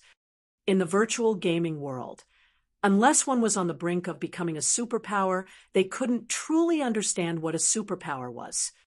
To the various guilds and players in God's domain, superpowers were, at most, guilds with greater financial strength and more experts than their weaker companions. Most didn't understand that the difference between a superpower and an ordinary power didn't lay in quantity, but in quality. Otherwise, the Bloodbath family would have become a super first-rate guild long ago, rather than the pseudo-super first-rate guild. It was after so many years of development. Several dozen players in level 60 fine gold and dark gold equipment stood some distance away from the Bloodbath family group. These several dozen players radiated such intense killing intent as they watched Zero Wing's members that other guild experts around them kept their distance. However, the other experts weren't afraid of these layers because of the dense killing intent they radiated. Instead, they were wary because those players wore Sin Realm's guild emblem. Sinrealm was the Purple Thorns Kingdom's absolute overlord. Unlike Zero Wing, which only controlled a little more than a dozen major NPC cities in Starmoon Kingdom, Sinrealm controlled every NPC city in the Purple Thorns Kingdom. Ordinary guilds couldn't afford to provoke it. To think that even you would have such a day. Zero Wing. Skyview, Warring Empire's former guild leader, said gleefully, a hint of madness flashing in his eyes as he watched Shurfeng's group. After Zero Wing had destroyed Golden Flow Town, the Warring Empire had perished in Starmoon Kingdom. In the end, he had no choice but to migrate to the Purple Thorns Kingdom and join Sinrealm with some of his trusted subordinates. He had instantly fallen from a guild's leader to an ordinary elder. He hated Zero Wing deeply for this. Unfortunately, he hadn't had any opportunities for revenge against the guild since Zero Wing was so powerful, especially with its war weapons. Even the various superpowers likely had headaches when dealing with Zero Wing's arsenal, much less a former guild leader. Fortunately, the heavens would not forsake the faithful. After such a long wait, he finally had the chance to watch the moment Zero Wing fell from its throne. Zero Wing has gotten too full of itself after acquiring its powerful war weapons and blatantly proving superpowers left, and right the guild is too young. Now that the situation in God's domain has changed, Zero Wing can only blame itself for its downfall. Lone Beacon, who sat beside Skyview, calmly commented, "One should never casually provoke a superpower. Take Sinrealm, for example. Despite so many experts and support from powerful corporations, Sinrealm only dared to call itself overlord in its own kingdom. It actively avoided superpowers' territories. However, Zero Wing repeated provoked superpowers even with no backing. Even Lone Beacon admired the guild's courage. However, regardless of Zero Wing's powerful war weapons, White River City would have a new owner today. While the various major powers discussed Zero Wing, a group of players entered the auction arena, causing a massive uproar. What? Even Nature Hall's members have come. Everyone was surprised to see Nature Hall's members in the arena. Nature Hall was one of the fastest-growing superpowers in God's domain. Not only did it control the Storm Empire, but it also had close relations with several powerful top adventurer teams in the game. Although these top adventurer teams weren't as large as superpowers, they had extraordinarily strong experts.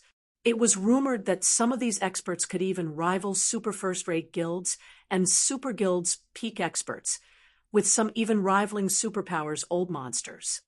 Hence, even the various superpowers avoided provoking Nature Hall right now. The Storm Empire is so far away from Starmoon Kingdom. Logically, there's no reason for Nature Hall to contest for White River City. Could it be here because of the issue with Twilight Echo? That's most likely the case. Otherwise, Nature Hall wouldn't have sent Deep Thunder, its first vice guild leader. Furthermore, no one knows what Zero Wing did to convince Nature Hall to give up on Twilight Echo, and because of this, Nature Hall has been humiliated in the Storm Empire. Zero Wing is definitely dead now. It had already provoked Blackwater and Starlink, and now even Nature Hall has shown up. After today, Zero Wing will have no place in White River City. As everyone discussed Nature Hall's presence, they agreed that Zero Wing was truly doomed. Even other superpowers would suffer if they had to face three rising superpowers like Blackwater, Starlink, and Nature Hall, not to mention Zero Wing. Meanwhile, when Mu Lingsha saw Nature Hall's members from her top-floor VIP room, her expression turned grim. It's over. It's really over. Blackwater, Starlink, and Nature Hall. Every one of these guilds was stronger than Unyielding Soul. Not even her guild would casually provoke any of these three superpowers, yet Zero Wing had angered all of them. All of Zero Wing's enemies smiled joyfully. especially Sky View and Shadowlight Axe, the former guild leaders of Warring Empire and Knight's Judgment. Meanwhile, after arriving, Deep Thunder and his team headed toward Zero Wing's members. But as everyone expected a fight to break out, Guild Leader Black Flame, after such a short time apart, it seems that you've grown stronger yet again, Deep Thunder said amicably as he approached Sherfong. Our guild leader has sent me with a specific order to help Zero Wing in this competition.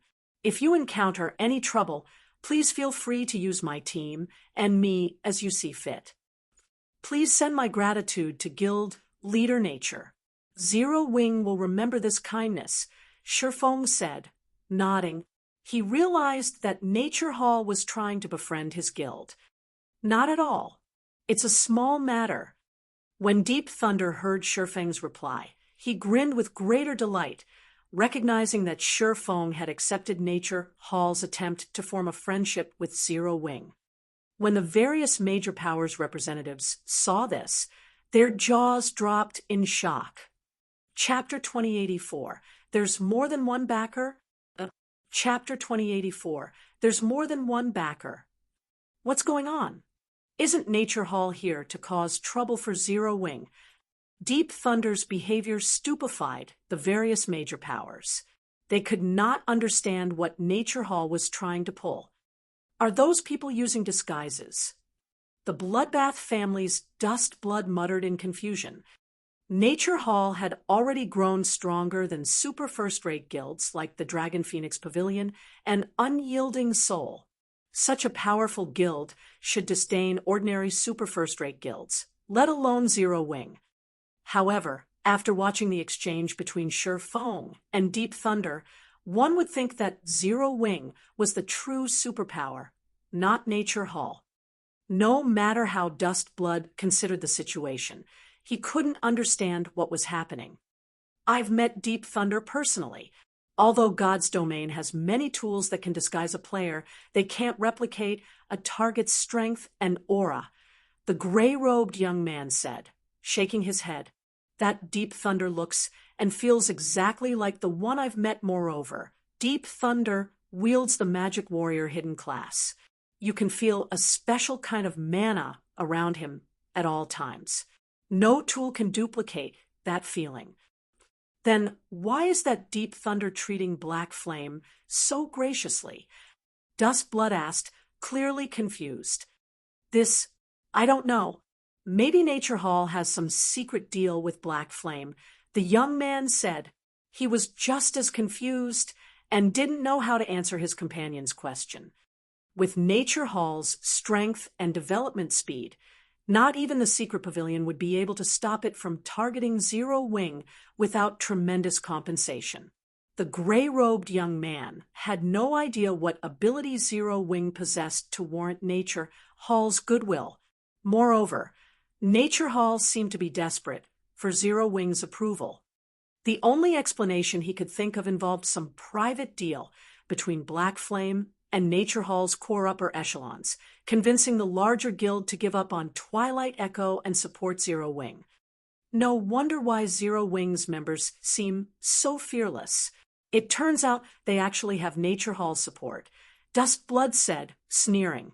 However, a trace of envy and admiration could be seen in his gaze. Although the Bloodbath family was a top-ranked first-rate guild, and only a short distance from becoming an actual superpower, it could not afford to provoke some of the small guilds in its territory. Most of those small guilds were backed by superpowers. Even if Zero Wing lost White River City today, it could slowly recuperate its strength. It still wasn't an existence that ordinary powers could afford to provoke. As for Black Flame's private deal with Nature Hall, this was likely the case. After all, Black Flame possessed extraordinary individual strength. It wasn't surprising to find someone so powerful connected to certain influential individuals. In fact, the more Dust Blood thought about it, the more it seemed plausible. It certainly explained why Zero Wing dared to provoke Blackwater and Starlink openly. Dust Blood wasn't the only one with such thoughts. The various major powers' upper echelons had reached the same conclusion.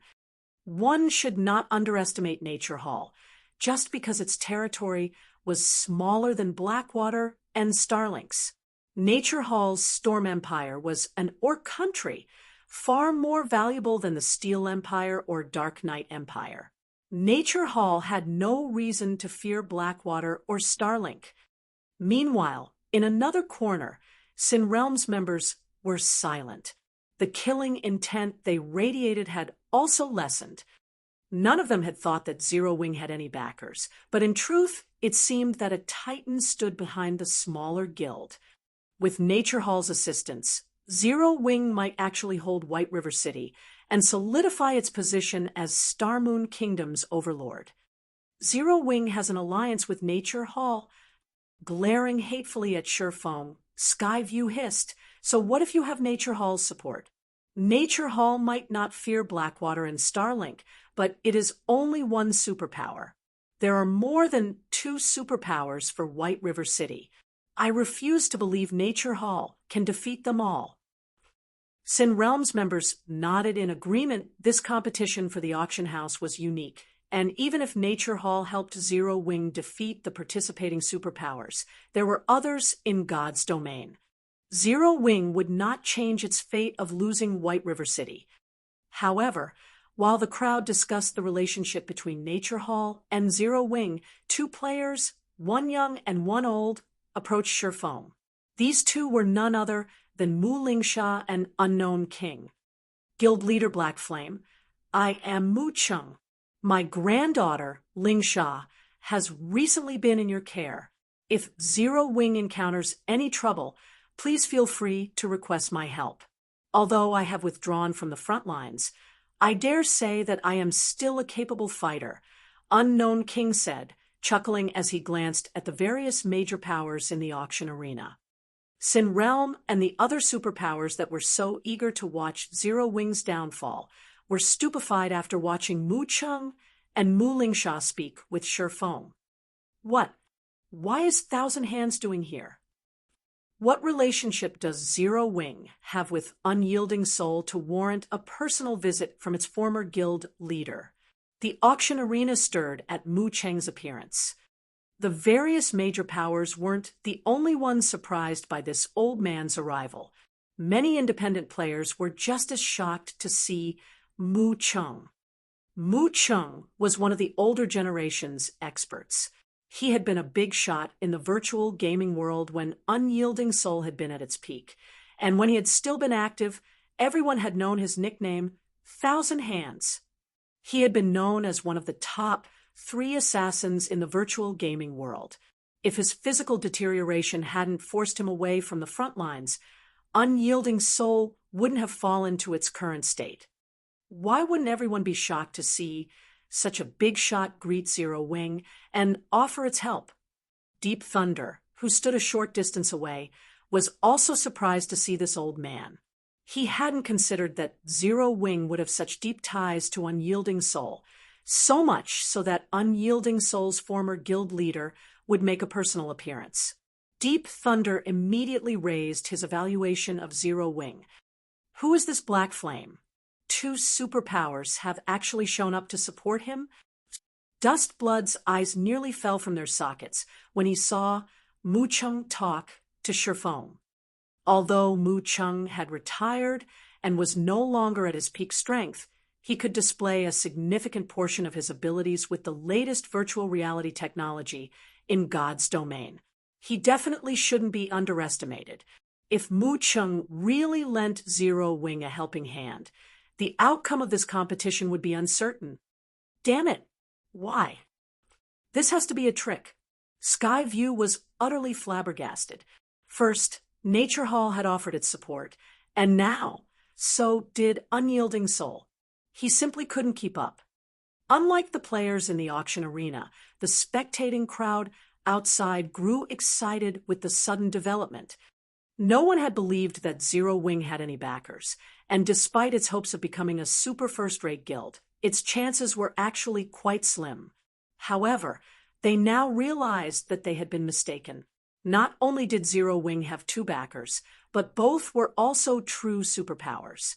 Factoring in Zero Wing's development speed, the likelihood of it becoming a super first-rate guild was extremely high. Nature Hall, an unyielding soul. Galaxy Past, who sat in one of the spectator rooms on the second floor, couldn't help his bitter smile as he watched Deep Thunder and Mu Chung. He had thought that Star Alliance had significantly shortened the gap between it and Zero Wing. He hadn't expected that Zero Wing had hidden so much power.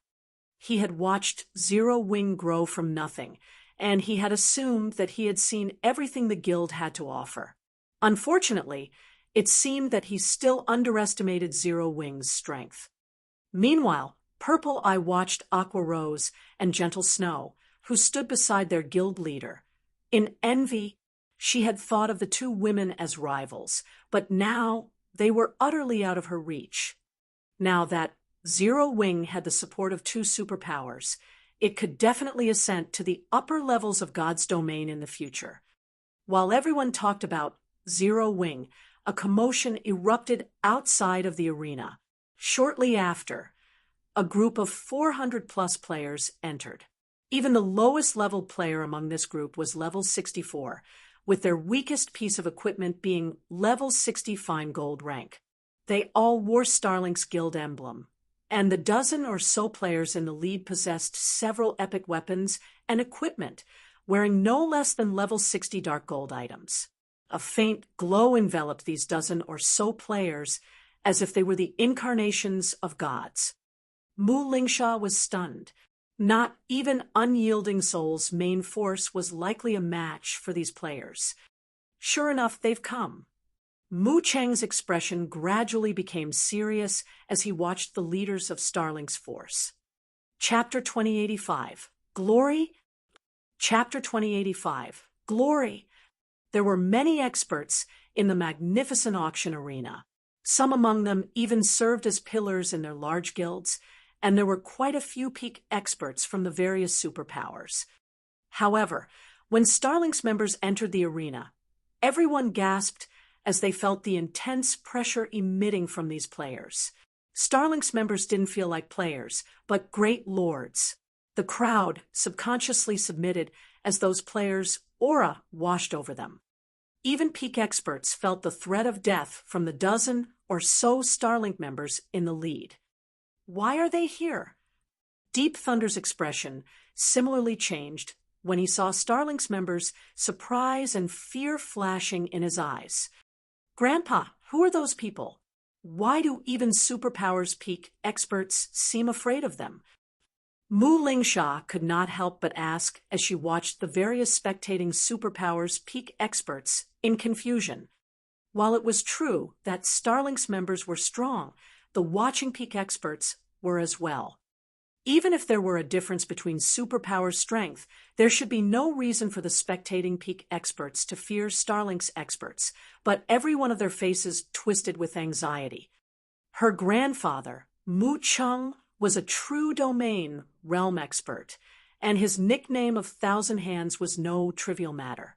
Although he had grown weaker with age, he could still easily handle peak experts.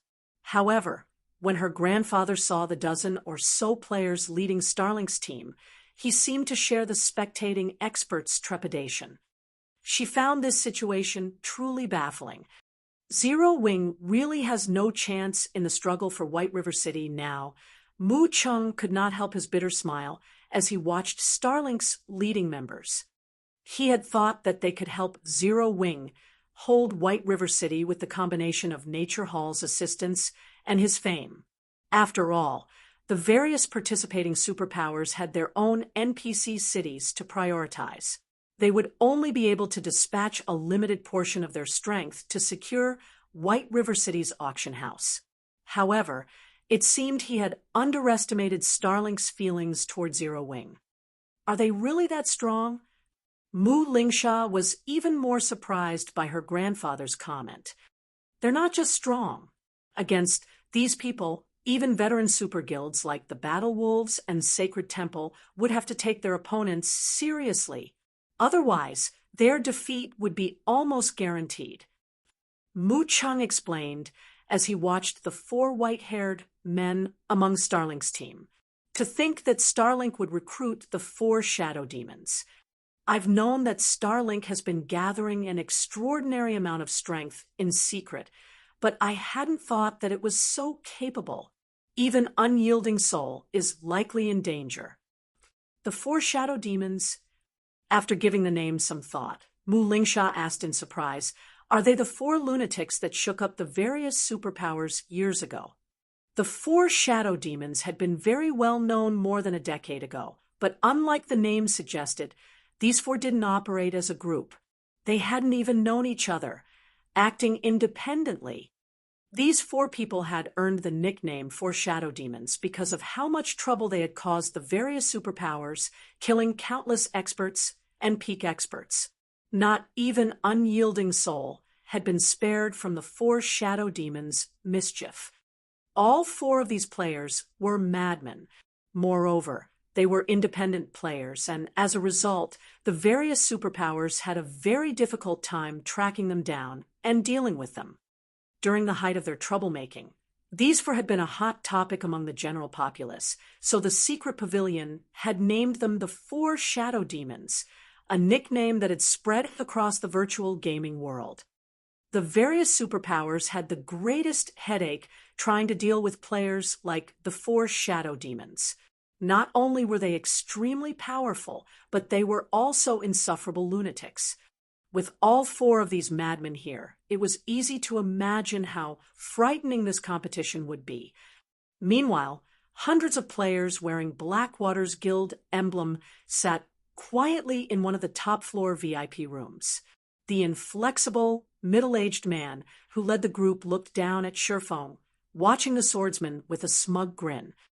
If Shifeng were there, he would have recognized the middle-aged man as Jingyang, the Blackwater representative that had visited Zero Wing's main headquarters not long ago. Sure enough, Vice Guild leader was right. Starlink has secretly recruited those four old ghosts, Jingyang said, smiling. I doubt even Zero Wing would have thought this could happen. Then, should we take action now? Snowscar asked as he glanced at Shifeng. No, it is too soon.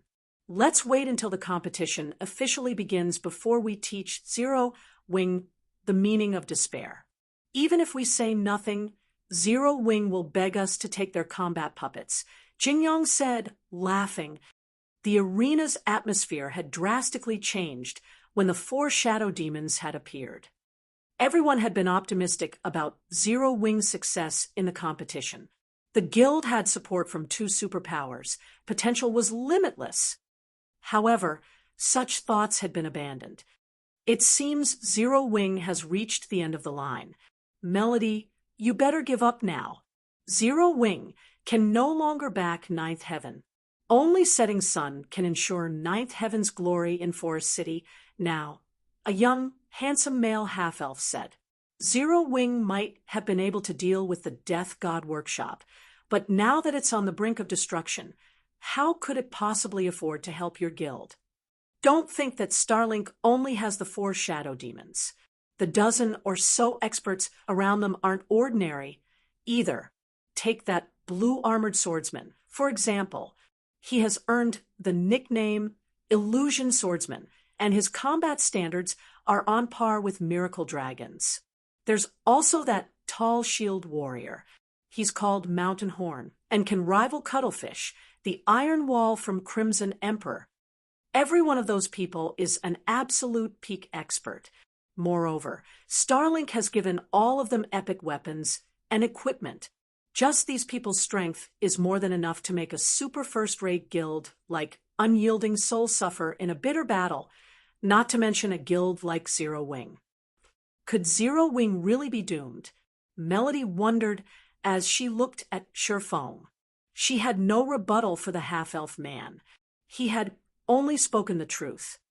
Even with two supporting superpowers, Zero Wing wasn't a match for the full force of another superpower. Unlike Melody's despair, Skyview was overjoyed. So what if you have two superpowers to support you, Black Flame? It can't change the fact that you will watch as someone takes White River City from you. Skyview threw his head back and laughed. When he had watched one big shot after another stand up for Zero Wing, he had sighed at his own weakness. But who would have thought that the situation would change so drastically in the blink of an eye? Zero Wing had enjoyed endless glory in the auction arena since it arrived, but in the end, it was still an ant on the chessboard of God's domain. The guild was still easy prey for superpowers. As everyone chatted amongst themselves, a bell abruptly rang, echoing throughout White River City as it signaled the start of the auction arena's competition. Chapter 2086, Expert Foundations? Chapter 2086, Expert Foundations. White River City fell silent as the sound of the starting bell echoed throughout its streets. Almost everyone's breathing quickened in anticipation as they stared intently at the magic mirrors lining the business district, afraid to miss a single moment of the upcoming struggle. Many players outside of White River City had pulled up Star Moon Kingdom's official forums to watch the live streams. For a moment, this competition had rendered the entire kingdom silent. The spectators in the auction arena itself tensed as they quietly watched the massive globe of water that had appeared above the arena. The gigantic globe displayed the qualifying rounds rules, which were unlike those of any competition previously held in the auction arena. The previous competitions had been fighting tournaments or betting matches between players. The rewards had been subpar, and very few players had been interested in taking part, although any player could join these competitions. However, since this competition involved the management rights to White River City's auction house, the system had set up a qualifying round before the official matches. Only those who passed the qualifiers could join the official struggle. If one failed to meet the requirements, all of the resources in the world couldn't help them. It's just a qualifying round, yet the participation fee is so high. The spectating players gasped when they saw the participation cost of one epic material. Epic materials were still incredibly rare among the various large guilds. An ordinary large guild would be fortunate to accumulate around 30 epic materials. Such items even had an extremely low drop rate in 100-man, hard mode team dungeons. Moreover, the main god system had reduced the drop rate to 0 for players that exceeded the dungeon's level limit to prevent players from abusing low-level team dungeons. Sending low-level members to grind these team dungeons was also useless for a guild. These players wouldn't be able to raid the dungeons even if their guilds gave them top-tier equipment. Team dungeons tested players' combat standards, as well as their equipment standards, and it would be extremely foolish for a guild to have its members with high combat standards maintain low levels. As players reached higher levels in God's domain, they'd encounter more fortuitous opportunities. Instructing experts to remain at a lower level would ruin the guild and the player's development. Because of this, the various major powers had stockpiled very few epic materials. Yet, the auction arena charged 1 epic material per participant, and every participating power had brought at least several dozen members. However, despite the crowd's sentiments, more than 100 powers paid the participation fee. Starlink, in particular, paid for more than 400 participants. When they saw this, the spectators couldn't help but shudder. Even the independent players watching from outside of the auction house couldn't help but gape in shock. Everyone had known before this that the various superpowers shouldn't be provoked and possessed wealth that far surpassed first-rate guilds, but they were still blown away when they saw how many members the various superpowers had dispatched for this competition.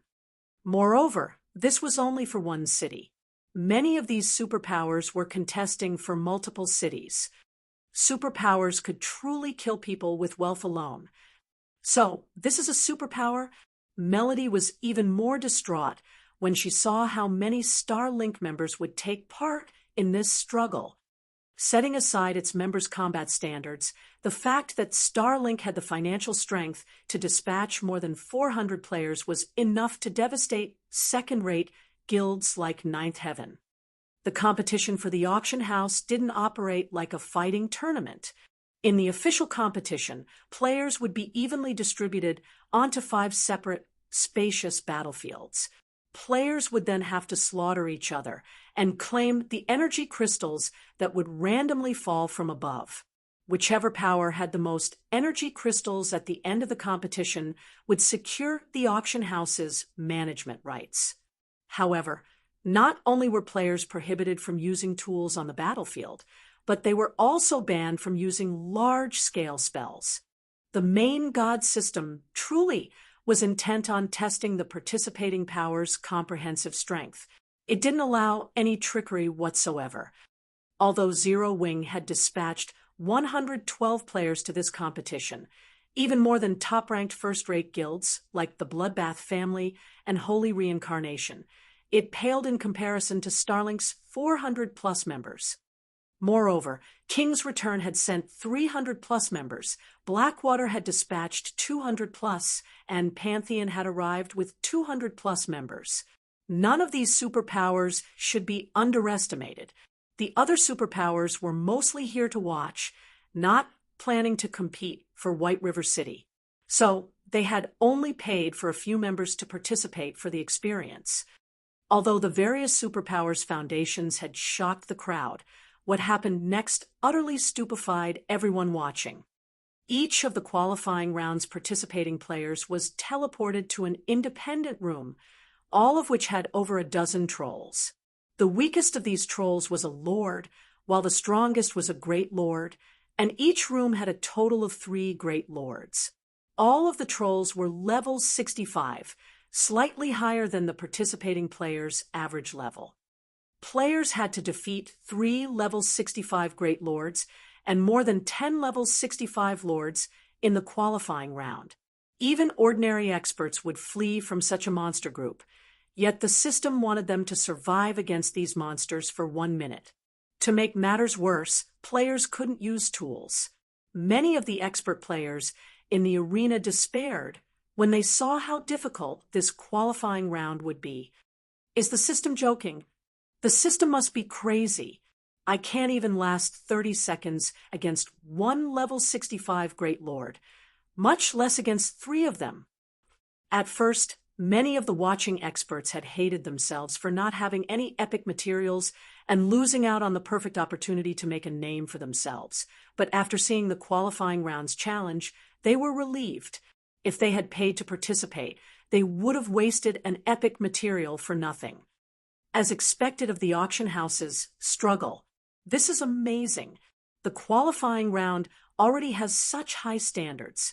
This trip here was definitely worth it. The standards are indeed quite high. I'm afraid that most of the participants will be disqualified during this round. Only those superpowers will have a significant number of experts make it to the true competition. The small guilds that are trying to make a name for themselves will likely be disappointed. Although, aside from those superpowers, I'm fairly certain that the Dark Knight Empire's Bloodbath family, the Glory Empire's Holy Reincarnation, and the Purple Thorns Kingdom's Sin Realm will have quite a few members pass the qualifying round. That's probably true. Not only are those guilds supported by powerful corporations, but they also have plenty of expert members. Zero Wing really is unlucky. It should have had a fighting chance since it dispatched 40 or so more players than the participating first-rate guilds. But after this round, Zero Wing will likely have far fewer members in the official competition than the first-rate guilds. That's right. Although Zero Wing has been developing wonderfully recently, it hasn't had enough time to develop to a sufficient level. Its foundations simply cannot compare to veteran first-rate guilds. If Zero Wing had accepted some major company or corporation's investments, it would have likely been a match for guilds like the Bloodbath family and Sin Realm. Everyone talked about the competition's qualifying round. They all had guesses about how many players from the participating guilds would make it to the competition after this round. However, nobody questioned the various superpowers' performances, comparing the first-rate guilds' abilities instead. 1 minute passed quickly, and excited, everyone shifted their attention to the massive water globe hovering over the auction arena. They couldn't wait to see how the participating powers would perform. Thousand Light Family, 9 people passed. Blast Adventurer Team, 5 people passed. Bloodbath Family, 32 people passed. Star Alliance, 17 people passed. Sin Realm, 26 people passed. Holy Reincarnation, 35 people passed. King's Return, 237 people passed. Pantheon, 175 people passed. Black Water, 204 people passed. Starlink, 339 people passed. Zero Wing, 107 people passed. Chapter 2087, Passing Rate. Chapter 2087, Passing Rate. What's going on? I thought Zero Wing only sent 112 members. How did so many of them pass? The players in the auction arena stared with wide eyes when they saw how many Zero Wing members had made it through the qualifiers, unable to believe their eyes. The various major powers waiting for the official competition's start were just as baffled. Impossible. The system must have made a mistake. Skyview practically shouted when he saw the numbers on the water globe.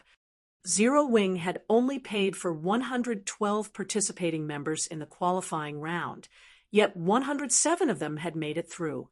This passing rate was absolutely horrifying. Only about 55% of the teams from top-ranked first-rate guilds like Bloodbath Family, Sin Realm, and Holy Reincarnation had passed the trial. Even then, it was impressive. Ordinary first-rate guilds, like the Star Alliance, only had a 40% passing rate. As for the various participating superpowers, even the best-performing guild, Blackwater, had only managed 88% of its team, yet 5% of Zero Wing's members had cleared the qualifying round, surpassing Blackwater.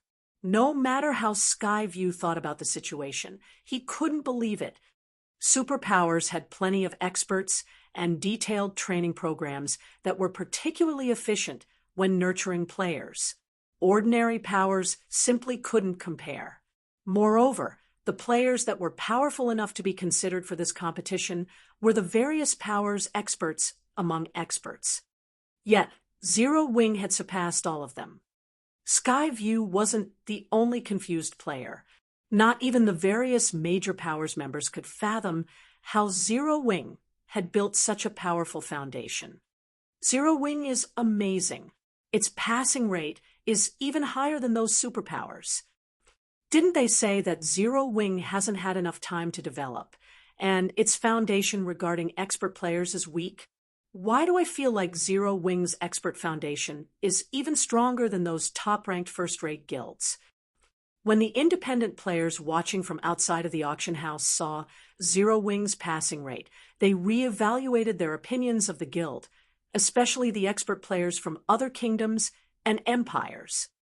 Based on the passing rates, it was more or less clear that Zero Wing's expert foundation was no weaker than top-ranked first-rate guilds.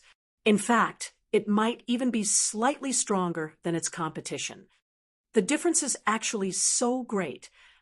Galaxy Past was at a loss for words as he stared at the magic water globe. He had thought that the Star Alliance had a chance against Zero Wing's expert foundation. After developing for so long, the Star Alliance had grown considerably. Nowadays, God's Domain's popularity continued to increase, and more people joined the game every day. As a result, more experts continued to rise. Not only had the Star Alliance successfully nurtured a lot of experts, but it had also recruited experts from elsewhere. The guild was many times stronger than when it had joined God's Domain. However, only 40% of the Star Alliance's players had made it through the qualifying round, while 95% 5% of Zero Wing's players had succeeded. No matter how Galaxy Pass looked at it, the Star Alliance wasn't on the same playing field as Zero Wing. Meanwhile, when Melody, who watched from a private spectator room, saw the passing rates, the darkness in her eyes vanished. She couldn't help her growing excitement, as if she had just seen a ray of hope illuminate a dark sky. However, despite Melody's elation, the half-elf man beside her remained unperturbed. "I'm assuming that you think Zero Wing now has some hope of holding White River City, right?" the half-elf man said as he glanced at Sherfong, who stood in the auction arena. "Unfortunately, that is still impossible. Zero Wing's passing rate is amazing, but no matter how many players made it through the last round, Zero Wing still only has 107 members participating in the official competition. Compared to the 4 participating superpowers, that is nothing. Even Pantheon, the superpower with the fewest members in the competition, has 68 more players than Zero Wing. At the end of the day, this competition is a test of a guild's comprehensive strength. Zero Wing might be able to deal with top-ranking first-rate guilds like the Bloodbath family and Holy Reincarnation, but it doesn't have the power to contend with superpowers." But although Melody wanted to argue, she knew his words were true when she saw how calmly the various superpowers members had reacted to Zero Wing's results. Even the various top-ranked first-rate guilds, whose members had been surprised to see Zero Wing's success a moment ago, regained their composure as they realized that the strength Zero Wing had displayed did nothing to change its circumstances. Meanwhile, an old man in black armor with a slightly hunched back stood at the lead of King's Returns team in the auction arena. After taking a look at the water globe, this old man smiled and turned to Mu Chung, who stood a short distance away. "Brother Mu, long time no see. I hadn't expected to see you in action again." "I certainly didn't expect to find you here," the hunchbacked man said, smiling. "You're here as well. So what's so strange about my presence?" Mu Chung asked the old man. Although his tone was disdainful, vigilance filled his gaze as he addressed the hunchbacked old man. He was vigilant because this man was one of King's Return's old monsters. He had risen to fame more than 3 decades ago, earning the nickname Blind Man. While his nickname sounded demeaning, the older generation's expert players knew it was by no means an insult. In fact, it was the highest form of praise. This old man was truly blind in the real world, but since virtual reality games connected to the brain directly, they allowed people with disabilities to function as if they had none in the game world. Naturally, those with sight disabilities could see normally in the game world. However, not only did Blind Man recover his sight in virtual reality games, but his sight was also far sharper than the ordinary person's. By relying on his superior sight, he had carved a place for himself in the virtual gaming world. The Secret Pavilion had even called him the All-Seeing Sword Saint. Even when Mu Chung had been at his peak, he had only been able to win 4 out of 10 fights with Blind Man. "I've heard that you have a close relationship with Zero Wing. Is that true?" "Unfortunately, our King's Return has a little enmity with one of that guild's little fellows. How about this? If you don't help Zero Wing, we won't target the guild," Blind Man asked, chuckling. Blind Man's suggestion rendered Mu Chung speechless. It seemed that Zero Wing wasn't satisfied with provoking superpowers like Starlink and Blackwater, but it had provoked King's Return as well. However, when Mu Chung saw that more than 200 people standing behind Blind Man and compared them to the dozen or so subordinates behind himself, he could not help but nod helplessly, replying, "Fine, it's a deal." Mu Chung then turned to look at the distant Sherfong and muttered to himself, "This is the most I can do to help you." When the various major powers members overheard the old men's conversation, they couldn't help but send Zero Wing sneers and looks of pity. Zero Wing is always so arrogant, provoking so many superpowers. Now, these superpowers want retribution. Ha ha ha. So what if more than 100 players from Zero Wing made it through the qualifiers? In the end, its efforts mean nothing. Now that Zero Wing had lost one of its capable supporters, its chances of holding White River City had fallen even further. Time passed quickly. After another 2 minutes, the qualifying players were distributed across 5 different battlefields. Each battlefield was the size of a small leveling map, easily accommodating tens of thousands of players. The rules for this competition were quite simple.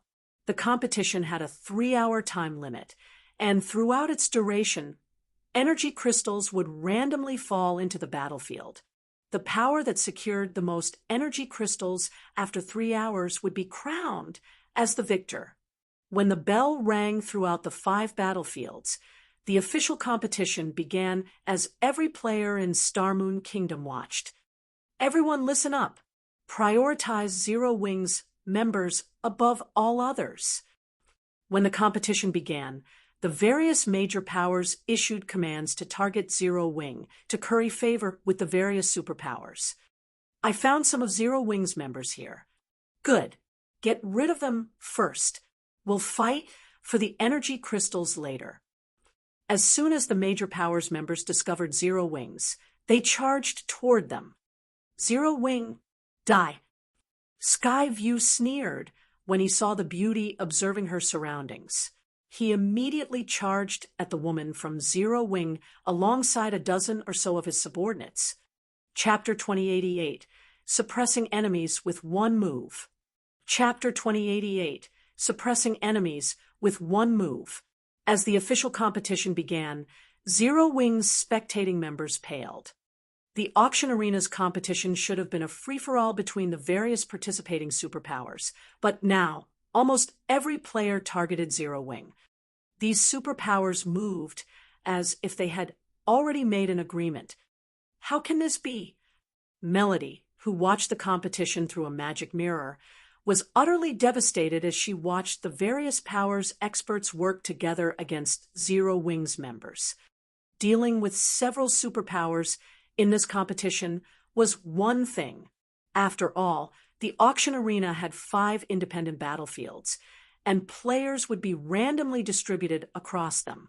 Combined, these hostile superpowers only had around 1,000 members in total, and after being split between 5 battlefields, their numbers thinned.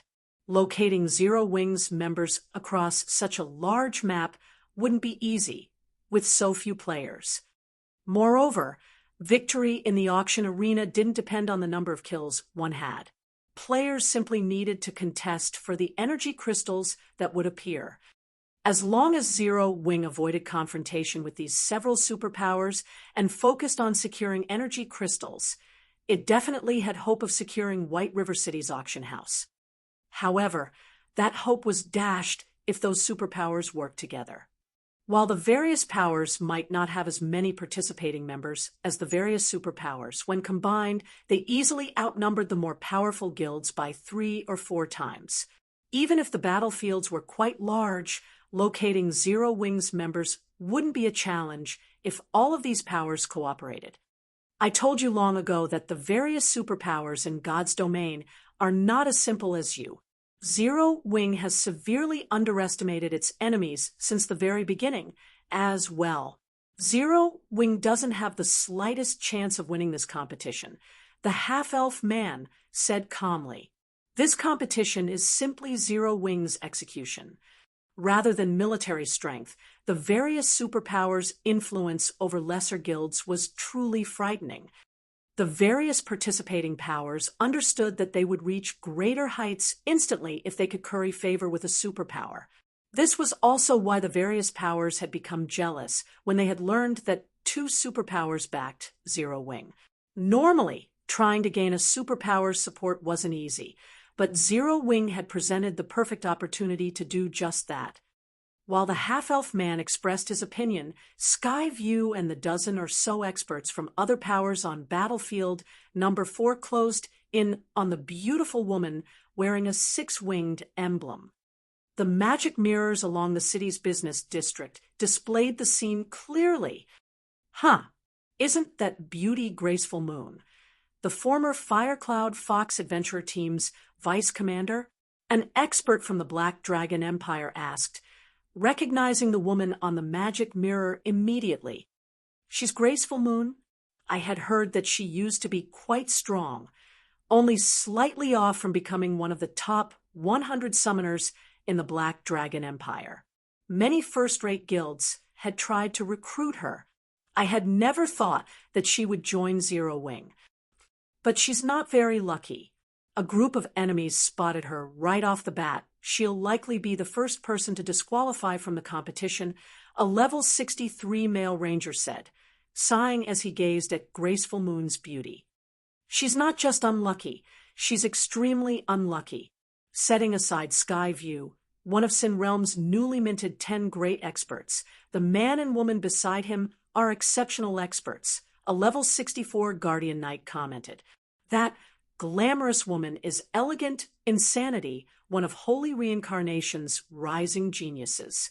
I've heard that she's the second-ranked assassin in her guild. If not for her lack of achievements, she would have ranked on the God's Domain experts list long ago. As for that stalwart silver-armored man, he's Howling Earth, one of the Bloodbath family's top 4 berserkers. He also has the hidden class, Blood Rage Warrior. The lower his HP gets, the greater his combat power becomes. He previously defeated 2 experts from the God's Domain experts list. Those 2 working together would be enough to trouble a peak expert. Include the other powers experts. Even a peak expert would have to flee. Everyone around the level 64 Guardian Knight gasped in shock. Even a superpowers peak experts would have to flee if they encountered such a force without support, not to mention Graceful Moon, who hadn't even ranked among the top 100 of her class in the Black Dragon Empire. When the spectating crowd discussed Graceful Moon's opponents, Sky View and his companions surrounded her. Die! Sky View shouted as the surrounding mana surged to him, increasing the intensity of his aura. He felt like a humanoid great lord. He then launched the Tier 2 curse, Violent Flame Spears, at Graceful Moon, sending 28 fiery spears toward the woman from multiple directions. Howling Earth also shouted, and his muscles bulged as he leaped up with his giant war hammer raised. He swung his weapon down toward Graceful Moon like a mountain descending on the female summoner. In contrast, Elegant Insanity vanished, waiting patiently for an opportunity to land a fatal blow. The 3 experts cooperated as if they had fought together for many years. Their attack's timing was perfect, leaving Graceful Moon no room to dodge. As the Warhammer and Flame spears flew toward the level 65 summoner, Graceful Moon, who had stood motionless, finally made her move. She raised Fallen Language, her epic staff, and summoned a level 70 Great Lord-ranked Steel-Armed Ape. At the same time, 3 level 70 Lord-ranked Rock Guardians appeared around her. The Rock Guardians were elemental creatures, so their innate magic resistance was quite high. The 3 Rock Guardians served as an impenetrable wall, stopping every incoming flame spear. The stead-armed ape stood 3 meters tall and was covered in golden magic circuits, which had been tattooed across its body. With arms thicker than its legs, the steel-armed ape swung at the descending warhammer. Boom! With the sound of an explosion, Howling Earth was thrown back. When he landed, he discovered that both of his arms had numbed. The steel-armed ape's strength definitely surpassed that of ordinary great lords. However, while Howling Earth had flown through the air, a black figure had appeared beside Graceful Moon. This figure was none other than Elegant Insanity. The snow-white dagger in her right hand silently slid toward Graceful Moon's throat like a cunning snake. Since Graceful Moon had just finished casting a spell, and her physique as a summoner wasn't formidable, she had no defensive options to protect herself from Elegant Insanity's swift, silent attack. Just as everyone expected to see the assassin's attack land. A gigantic stone palm appeared above Elegant Insanity's head, descending on the female assassin like a falling mountain. She had no choice but to abandon her attack and evade. However, as Elegant Insanity tried to dodge the Rock Guardian's attack, the remaining 2 Rock Guardians attacked the assassin's blind spots as if they had prepared for this moment. Caught off guard, Elegant Insanity couldn't dodge or block any of the incoming attacks. Damn it! Elegant Insanity frowned. She immediately activated Wind Steps, using the brief moment of invulnerability to survive the attacks. Pung! Pung! With 2 muffled sounds, Elegant Insanity was thrown like a cannonball, only stopping after she crashed into a large tree. Although she didn't take any damage, a trace of fear flashed in her eyes when she looked at Graceful Moon. Against a coordinated attack from 3 powerful experts like herself, Skyview, and Howling Earth, even a peak expert would have to use a life-saving skill or face impending death. However, these 3 were actually at a disadvantage against Graceful Moon. The spectating players outside of the arena gaped in shock as they watched the events unfold. The Black Dragon Empire's experts, who were familiar with the female summoner, were particularly stunned. Was this female summoner the same Graceful Moon they knew? Chapter 2089. Shocking the whole arena, so strong.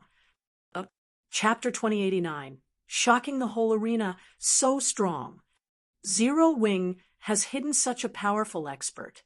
The first fight in Battlefield Number 4 astonished the crowd outside of the auction house, seeing as how Graceful Moon smoothly stopped the incoming attacks from 3 experts, all of which ranked among the top in their top-ranked, first-rate guilds. It was clear that her combat standards could definitely rival those of Superpower's peak experts. Within a superpower, every peak expert served as a vital support pillar, and the various first-rate guilds feared them all. A peak expert could single-handedly wipe out a 100-man team of ordinary experts. Smaller guilds had no hope of suppressing a peak expert without constricting their players to operate in teams of several hundred. At the very least, some peak experts who had chosen classes with high survivability could come and go as they pleased. She only recently joined Zero Wing, yet she's already grown so strong. Luofei, who watched from a second-floor spectator room, blinked in surprise as she stared at Graceful Moon incredulously. As the vice commander of FFF, a top adventurer team in the Black Dragon Empire, Luofei had a certain familiarity with the Empire's well-known adventurer teams. Due to Graceful Moon's performance in the last ranking battle in the Empire, Luofei had made sure to pay extra close attention to her. However, Luofei remembered Graceful Moon displaying combat standards that hadn't even rivaled those of first-rate guilds peak experts, much less refinement realm experts like Skyview, Elegant Insanity, and Howling Earth. Yet, this female summoner suppressed all 3 refinement realm experts by herself. Graceful Moon's newfound strength shocked Luofei. Moreover, this situation wasn't like Luofei's defeat against Zhao Yueru during the ranking battles. Zhao Yueru had relied on superior basic attributes and spells to win, but as a true Void Realm expert, Luofei recognized that the same couldn't be said for Graceful Moon.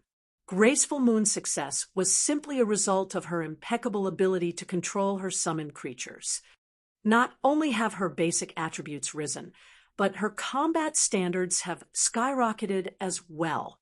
It seems Zero Wing still has some secrets. Yan Tianxing, FFF's commander, commented as he watched Graceful Moon with squinted eyes, a hint of surprise flashing in his gaze. After the FFF adventurer team had secretly joined the Flower of Seven Sins, the adventurer team's upper echelons had gained a lot of detailed information on the various superpowers. Hence, Yan Tianxing understood how frightening they truly were. Their ability to nurture experts, in particular, was truly amazing. Other powers simply couldn't compete. As a peak expert that had risen to fame in the virtual gaming world many years ago and was only a short distance away from reaching the domain realm, Yan Tianxing recognized that Graceful Moon's current combat standards were quite powerful. Only her strength was atypical. Normally, players tried to gain more control of their own bodies and their familiarity with the world around them to increase their combat standards, but Graceful Moon felt as if she were actively using the world itself to her benefit. While everyone was shocked over her performance, the female summoner in question began to chant another spell. As she did, her staff started to glow with a dazzling purple light. Tier 2 Curse, Life Link. This curse linked the player with their summoned creatures, sharing their senses. Although the curse lowered the player's basic attributes by 50%, it increased the linked summoned creature's basic attributes by 20% of the player's normal attributes. Suddenly, golden magic circuits flashed on the steel-armed ape and rock guardians as their auras became even more intense. Before anyone could react, the 4 summoned creatures exploded into action and charged at Graceful Moon's enemies. 2 of the Lord-ranked rock guardians effortlessly dispersed the dozen or so attacking experts. The 3rd rock guardian remained by its summoner's side, repelling all incoming attacks. Meanwhile, the steel-armed ape charged toward Howling Earth, pummeling the hammer-wielding Bloodrage warrior. After the steel-armed ape's first hit landed, Howling Earth's arms were numb, and the ground beneath him had cracked. The second hit numbed the Bloodrage warrior's entire body, substantially decreasing his reaction speed. Howling Earth had no power to respond to the steel-armed ape's 3rd attack, taking the strike with his shoulders and sinking into the ground past his knees. With the 4th hit, the summoned creature hammered Howling Earth completely into the ground. On the 5th hit, Howling Earth died, becoming the first disqualified player from Battlefield number 4. Skyview and his comrades were dumbfounded. Their group's healers didn't even have time to finish casting their spells before the steel-armed ape killed Howling Earth. The summoned creature's strength was simply horrific. As one of Bloodbath family's top-ranked berserkers, Howling Earth had unbound his weapons and equipment to level 60 Dark Gold rank before entering the battlefield. Only he hadn't unbound his epic weapon completely. To unbind an epic item to its normal rank on the battlefield, one had to pay 3 epic materials. On the other hand, restoring all of one's weapons and equipment to Dark Gold rank only cost 5 epic materials. Meanwhile, a full set of level 60 Dark Gold equipment was more than enough to grant Howling Earth the strength of a High Lord of the same level. Even without a healer, he should be able to contend with a Great Lord of the same level for quite some time. Yet, a level 70 Great Lord-ranked steel-armed ape had killed Howling Earth in just 5 moves. Moreover, the steel-armed ape hadn't used any techniques or skills. It had relied on brute force to kill its enemy. Damn it! How many epic items does she have on her? Elegant Insanity stared at the female summoner in astonishment. At first, the steel-armed ape had only displayed enough strength to make Howling Earth stumble, but after receiving 20% of Graceful Moon's basic attributes, its strength had increased so drastically. Since the steel-armed ape hadn't used any skills thus far, Graceful Moon's basic attributes must be so incredibly high that a mere 20% was enough to give a level 70 steel-armed ape the strength of a level 65 Grand Lord. Before its enemies recovered from their shock, the steel-armed ape charged toward the nearby group. With the exception of Skyview and Elegant Insanity, the summoned creature killed every expert with 2 hits. However, the 2 peak experts didn't fare much better. Skyview died after 4 punches, and Elegant Insanity only survived until the 7th. In less than 30 seconds, the various major powers experts who had tried to gang up on Graceful Moon fell under the female summoner's retaliation. None of them had been able to fight back. This outcome stunned the watching crowd, but they also considered it reasonable. players weren't allowed to use berserk skills in the arena, and without those skills, how were they supposed to fight a Grand Lord under another player's control? Zero Wing is insane. It dumped so many resources onto Graceful Moon. In my opinion, I think Zero Wing's decision was a wise one. At the very least, with a Grand Lord on its side, no ordinary power can eliminate Zero Wing. The crowd fell into a heated debate over Graceful Moon's strength. They had never expected Zero Wing to pull such a move. With this, Zero Wing should acquire plenty of energy crystals in Battlefield number 4. Zero Wing certainly has a lot of clever tricks, the half-elf man beside Melody said, sneering at Graceful Moon through a magic mirror. However, while pouring its resources into a few select experts will allow them to perform well, what could a small number of players hope to accomplish on such large battlefields? Each battlefield would spawn 3 to 6 energy crystals at set intervals. As long as players held the crystals for 10 minutes, their ownership would become permanent, not even dropping if the player died. As the half-elf man finished speaking, easily more than 300 players were teleported back to the auction arena, in one group after another. An uproar tore through the auction arena's crowd. What's wrong with those people? The half-elf man turned to the ruckus in the stands in confusion. While most of the participating powers worked together against Zero Wing's members, there were bound to be exceptions. Seeing a large number of players return at the same time shouldn't be surprising. But when the half-elf man raised his eyes to the magic mirrors displaying the fights in other battlefields, his expression froze. Impossible! The several dozen magic mirrors in the center of the auction arena all displayed battles involving Zero Wing's members. Some of these Zero Wing players fought 2 or 3 opponents at the same time, while others faced more than 10. Every one of Zero Wing's members displayed combat standards that could rival Refinement Realm experts. Moreover, they all showed off their extraordinarily high basic attributes. The expert players that had returned from the battlefields were Zero Wing's victims. Chapter 2090, Ant. Chapter 2090, Ant, Blood, Dust, and smoke filled the gigantic magic mirror screens as they hovered above the arena. Corpses, what remained of the various major powers experts, littered the battlefield, while Zero Wing's members remained standing. However, despite their success, Zero Wing's members seemed incredibly calm, as if they had only slain mobs along the roadside. This scene shocked the upper echelons and expert players from the several hundred spectating major powers. Zero Wing's members had killed over 300 of the various major powers' top experts without breaking a sweat, and contrary to expectations, the responsible party didn't just include a dozen or so players. Rather, several dozen players were responsible for this slaughter. This is interesting. Mu Chung, who was assigned to Battlefield Noel, could not help but smile at the magic mirror above the battlefield. Even he had assumed that Zero Wing was doomed to part with White River City's auction house. He had never imagined that Zero Wing had such a sturdy foundation. On an ordinary battlefield, having a small number of powerful players that could defeat multiple players at once would be wonderful, but this was the auction arena. Players' goal here was to obtain energy crystals, so it was best to have as many capable experts as possible.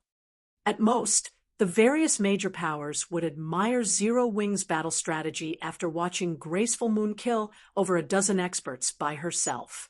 It had merely been a clever trick to these guilds, proving nothing. However, now that several dozen Zero Wing members had performed similarly, the various major powers were beginning to feel afraid. The fact that Zero Wing could dispatch several dozen extremely powerful experts was proof of the guild's solid foundations.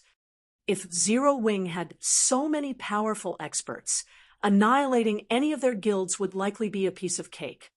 Furthermore, so many experts meant that Zero Wing had the strength to fight the various superpowers for White River City's auction house. If Zero Wing held this auction house, and eventually grew into a superpower, the powers that had opposed the guild today would suffer. How can a guild that only established after God's Domain's launch have so many powerful experts and epic resources? Dust Blood, who had been assigned to battlefield number 3, glowered as he watched 8 of his guildmates return to the auction arena. Outsiders might not know these 8 players, but he, as the leader of Bloodbath Family's team for this competition, did. To prepare for this auction house competition, the guild had invested over half of its epic material stock to allow 32 participants to restore their weapons and equipment to Dark Gold rank. However, not only had Zero Wing dispatched more than twice as many players to the official competition, but every participant had unbound their weapons and equipment to Dark Gold rank at the very least. Based on what Dust Blood could see, quite a few Zero Wing members had even restored their equipment to epic rank. Not even the Bloodbath family and Holy Reincarnation could afford such an expenditure. Among the 8 slain Bloodbath family members, 2 were even bona fide Refinement Realm experts. Even in a superpower, these players would be treated as core members. But despite working with other powers in this competition, Zero Wing's players had defeated them. Moreover, the Zero Wing members responsible weren't even the guild's famous experts. Rather, they were just some of Zero Wing's main force members. Dust Blood couldn't believe it. Meanwhile, after watching more than 300 of their experts die, the various major powers dismissed the notion of targeting Zero Wing. They had only gone after the guild's members to curry favor with the various superpowers watching. But not only hadn't they defeated Zero Wing, but their actions might have also provoked a future superpower. Continuing to single out Zero Wing's members would be foolish. They had only spent so many resources to participate in the auction arena to prepare for the competitions in their own territories once their auction houses were promoted. Order quickly returned to the 5 battlefields as players began to clash with each other, competing for the descending energy crystals. Unless an energy crystal was at stake, the various major powers experts avoided Zero Wing's members as much as possible. For a time, Zero Wing's members moved across their battlefields with ease. The spectating crowd fell silent as they recognized this turn of events. Meanwhile, the Zero Wing members watching the competition grew excited. They all wished they were on those battlefields as well.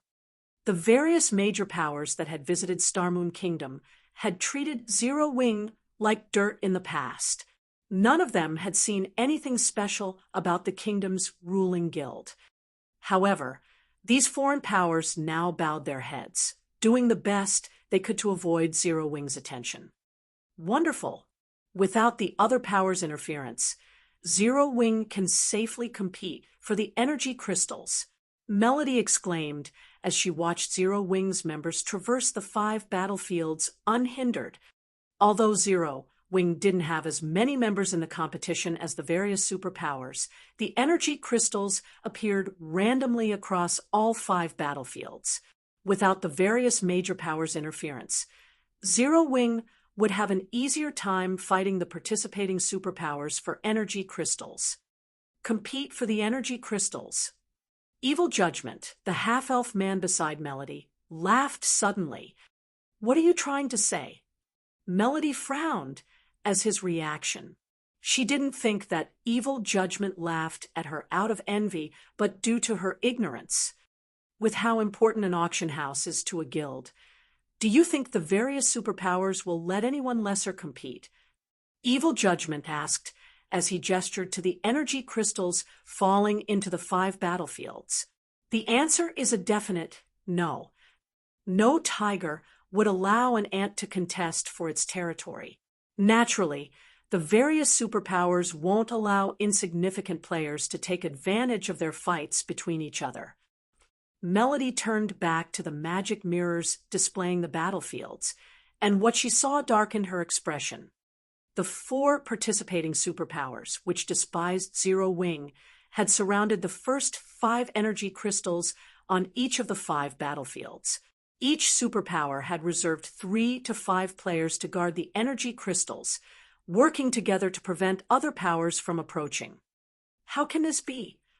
Melody was stunned. If only one superpower stood in their way, the various major powers wouldn't likely consider it much of a threat. When combined, they had an overwhelming numerical advantage. If they worked together, a lone superpower couldn't stop them. However, for superpowers were working together.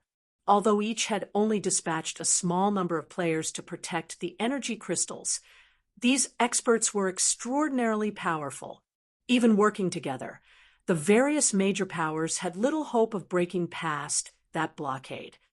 The various major powers only outnumbered the 4 superpowers by 3 or 4 times. Such a small advantage wasn't enough to defeat the 4 cooperating superpowers. Moreover, if they annoyed these superpowers, they might set aside their competition and focus on the interfering players.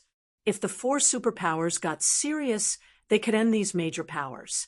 Knowing that such an outcome was possible, the various major powers wouldn't dare attack the superpowers.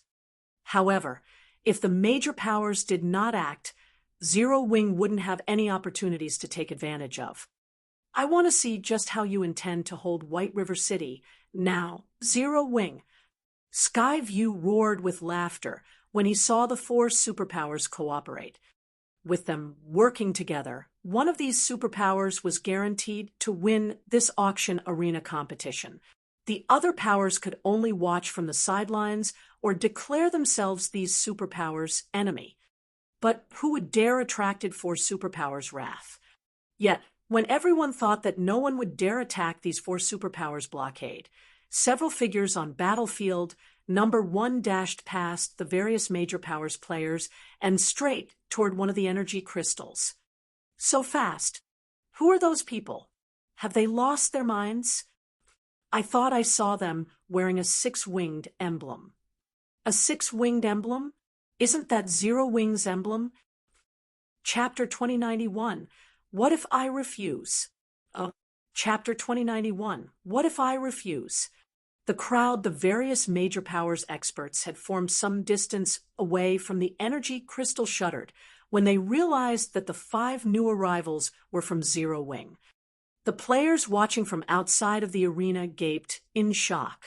Unlike the experts on the battlefield, they had a clear view of Zero Wing's 5 members rapidly approaching the fallen energy crystal. Isn't that Black Flame? That can't be, can it? For superpowers are working together to guard that crystal. How could Black Flame dare to attack them? Has Black Flame lost his mind? He's charging in with only 4 companions. That's not enough to face a single superpower, much less 4. Does Black Flame really treat superpowers experts like ordinary experts from other guilds? Maybe this is his final stand. White River City is Zero Wing's main headquarters, and without it, at least half of Zero Wing's operations will be crippled. Zero Wing's behavior baffled everyone watching. No one had ever thought that Zero would make such a bold move. However, before Shurfeng's group could get within 100 yards of the crystal, 17 figures appeared in their path. These 17 players gave off a soul-shuddering aura, and every one of them felt like a humanoid great lord. Even the major powers experts who stood some distance away felt stifled as these players' intense killing intent washed over them. These 17 players wore a mix of level 60 and level 65 dark gold equipment. Some among them even bore level 60 dark, gold set equipment, and weapons. Moreover, they had fully restored these items' ranks. Am I dreaming? Isn't that the level 60 Eternal Night set for assassins? Amazing! That Berserker is wearing the Passionate set. I've heard that even Holy Reincarnation has only collected 3 pieces of that set. So, this is a Superpowers Foundation. The watching independent and guild players watching gasped when they saw the 4 Superpowers members that hadn't bothered to hide their weapons and equipments glow effect. Most of the game's large guilds hadn't even collected a complete level 60 fine gold set equipment thus far. Only top-ranked first-rate guilds would have a few sets. As for a complete level 60 dark gold set equipment, that was utterly beyond the various large guilds' reach. Level 60 dark gold set equipment could only be obtained by raiding 100-man Helm mode team dungeons or super-large scale hard mode team dungeons. Moreover, the drop rate in these dungeons was only around 3%. Super large-scale Helm mode team dungeons had a slightly higher drop rate, but it still wasn't higher than 7%. Most first-rate guilds at this stage of their game hit their limit with level 60 100-man Helm mode team dungeons. They simply didn't have the power to raid super large-scale Helm mode team dungeons. To the various large guilds, level 60 dark gold set equipment was godly right now. Yet, these 4 superpowers had more than one such set equipment. Why wouldn't this revelation be shocking?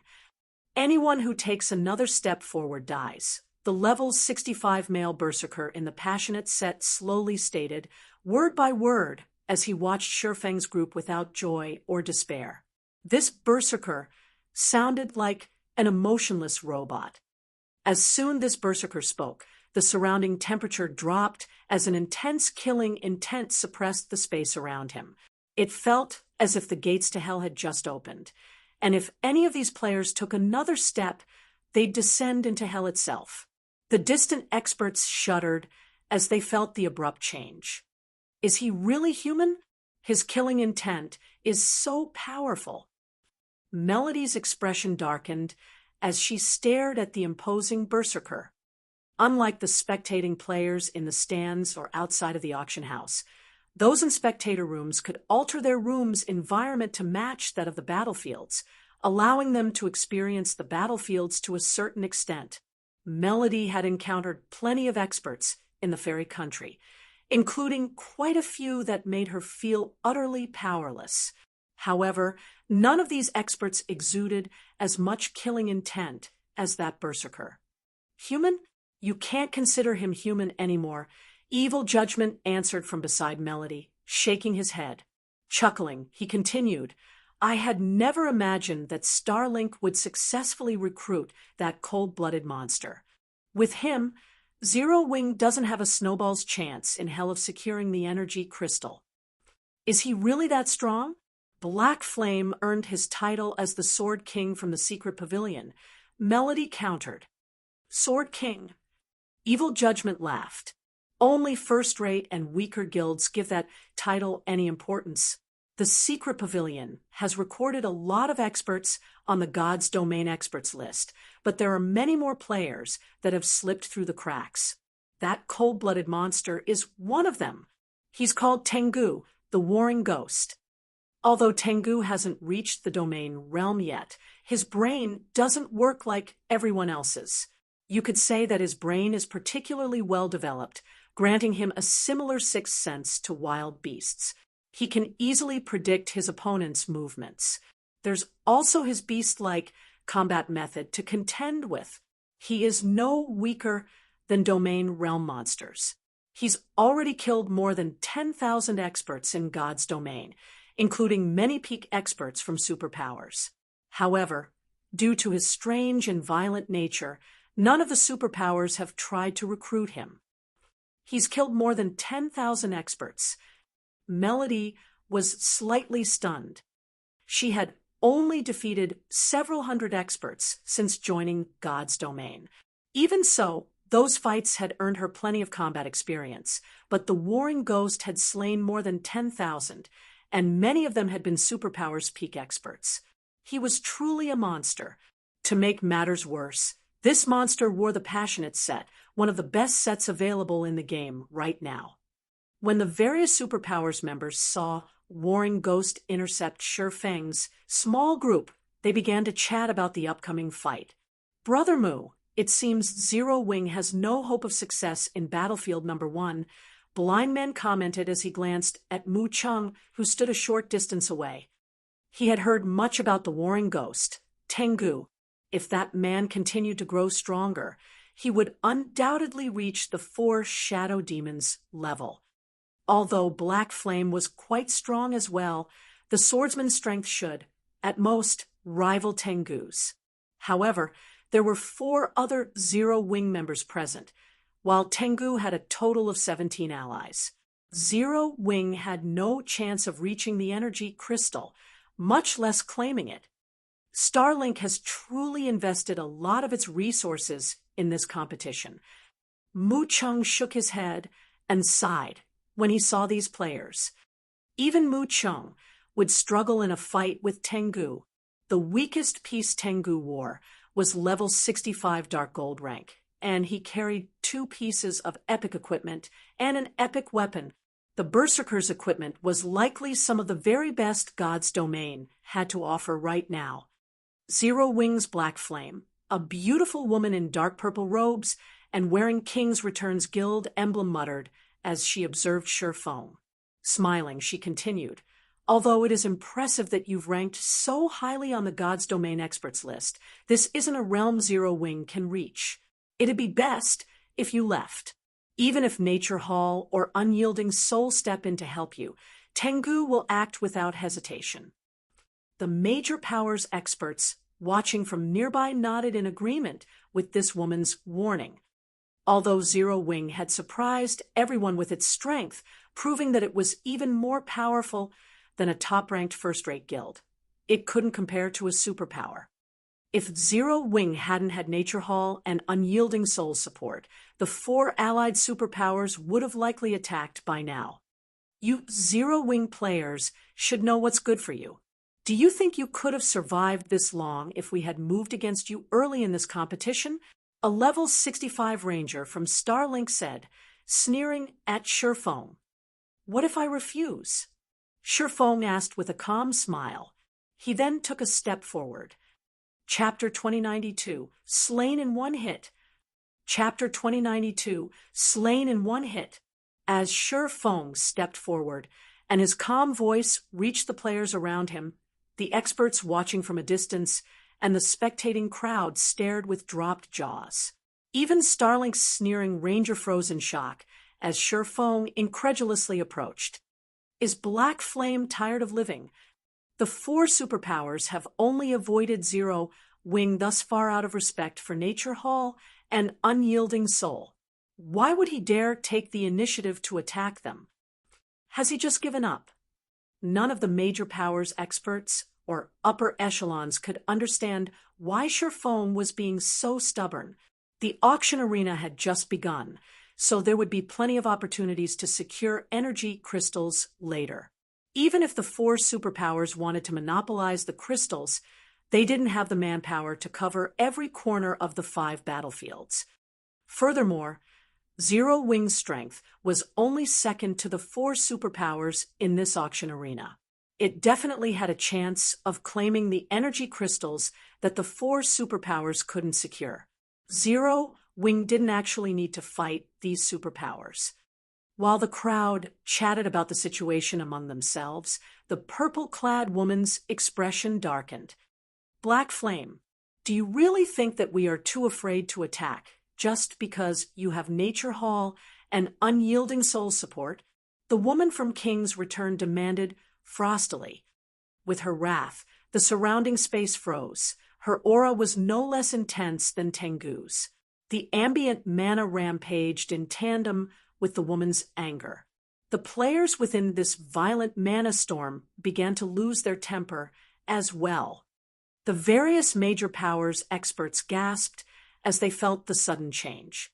Even Melody, who experienced the altered environment from her spectator room, paled. How is she so powerful? A simple mood change has affected the surrounding mana so drastically. Melody watched the purple-clad beauty with a grim expression. As a half-elf, she had a very high affinity with elemental mana.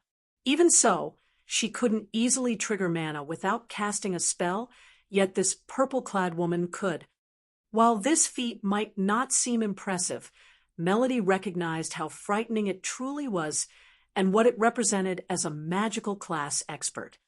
When casting a spell, a player uses incantations and runes to trigger the ambient mana and gather it to a single point. Only then could a caster use the gathered mana to form the necessary magic arrays. If one could command the mana around them without incantations or runes, they could cast a spell in a fraction of the normally required time. In God's domain, magical class players' glaring weaknesses were their casting times and mana capacity. If a magical class player could reduce their casting time, they could substantially increase their combat power, especially against other players. This was especially true when it came to combat against players. This is only natural. She is, after all, King's Return's favored prodigy, Wilting Netherworld. She has also earned the nickname Lightning Witch. Purely comparing battle records, she's even more impressive than the Warring Ghost. If not for King's Return hadn't come to an agreement with the Secret Pavilion, Wilting Netherworld would have long since ranked among the top 50 players on the God's Domain experts list, Evil Judgment said as he watched the purple-clad woman in fascination. Now that Black Flame has angered Wilting Netherworld, she and Tengu are more than enough to disqualify every Zero Wing member on Battlefield Number 1. Very few people knew of Wilting Netherworld's battle records. Most likely, only the various superpowers knew about her. Furthermore, Wilting Netherworld's activities were usually only related to the various superpowers. First-rate guilds experts had no chance of encountering her.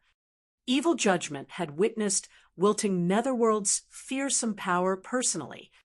A total of 8 superpowers had gathered to contest for a mysterious legacy. Setting Sun had been one of them.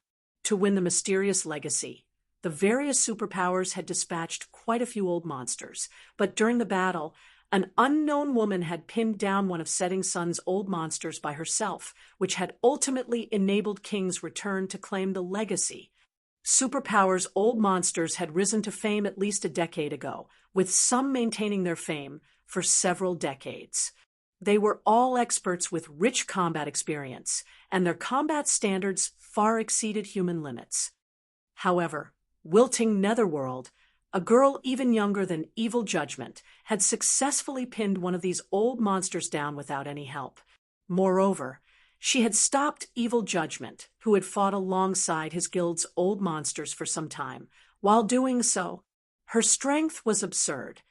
Evil Judgment was sure that she would have killed him in 3 or 4 attacks if that old monster from his guild hadn't demanded most of Wilting Netherworld's attention during that fight. Meanwhile, the 4 superpowers experts around the energy crystal turned to watch Sherfoam. Everyone knew of Black Flame's reputation for being stubborn. Otherwise, the man wouldn't have provoked so many superpowers.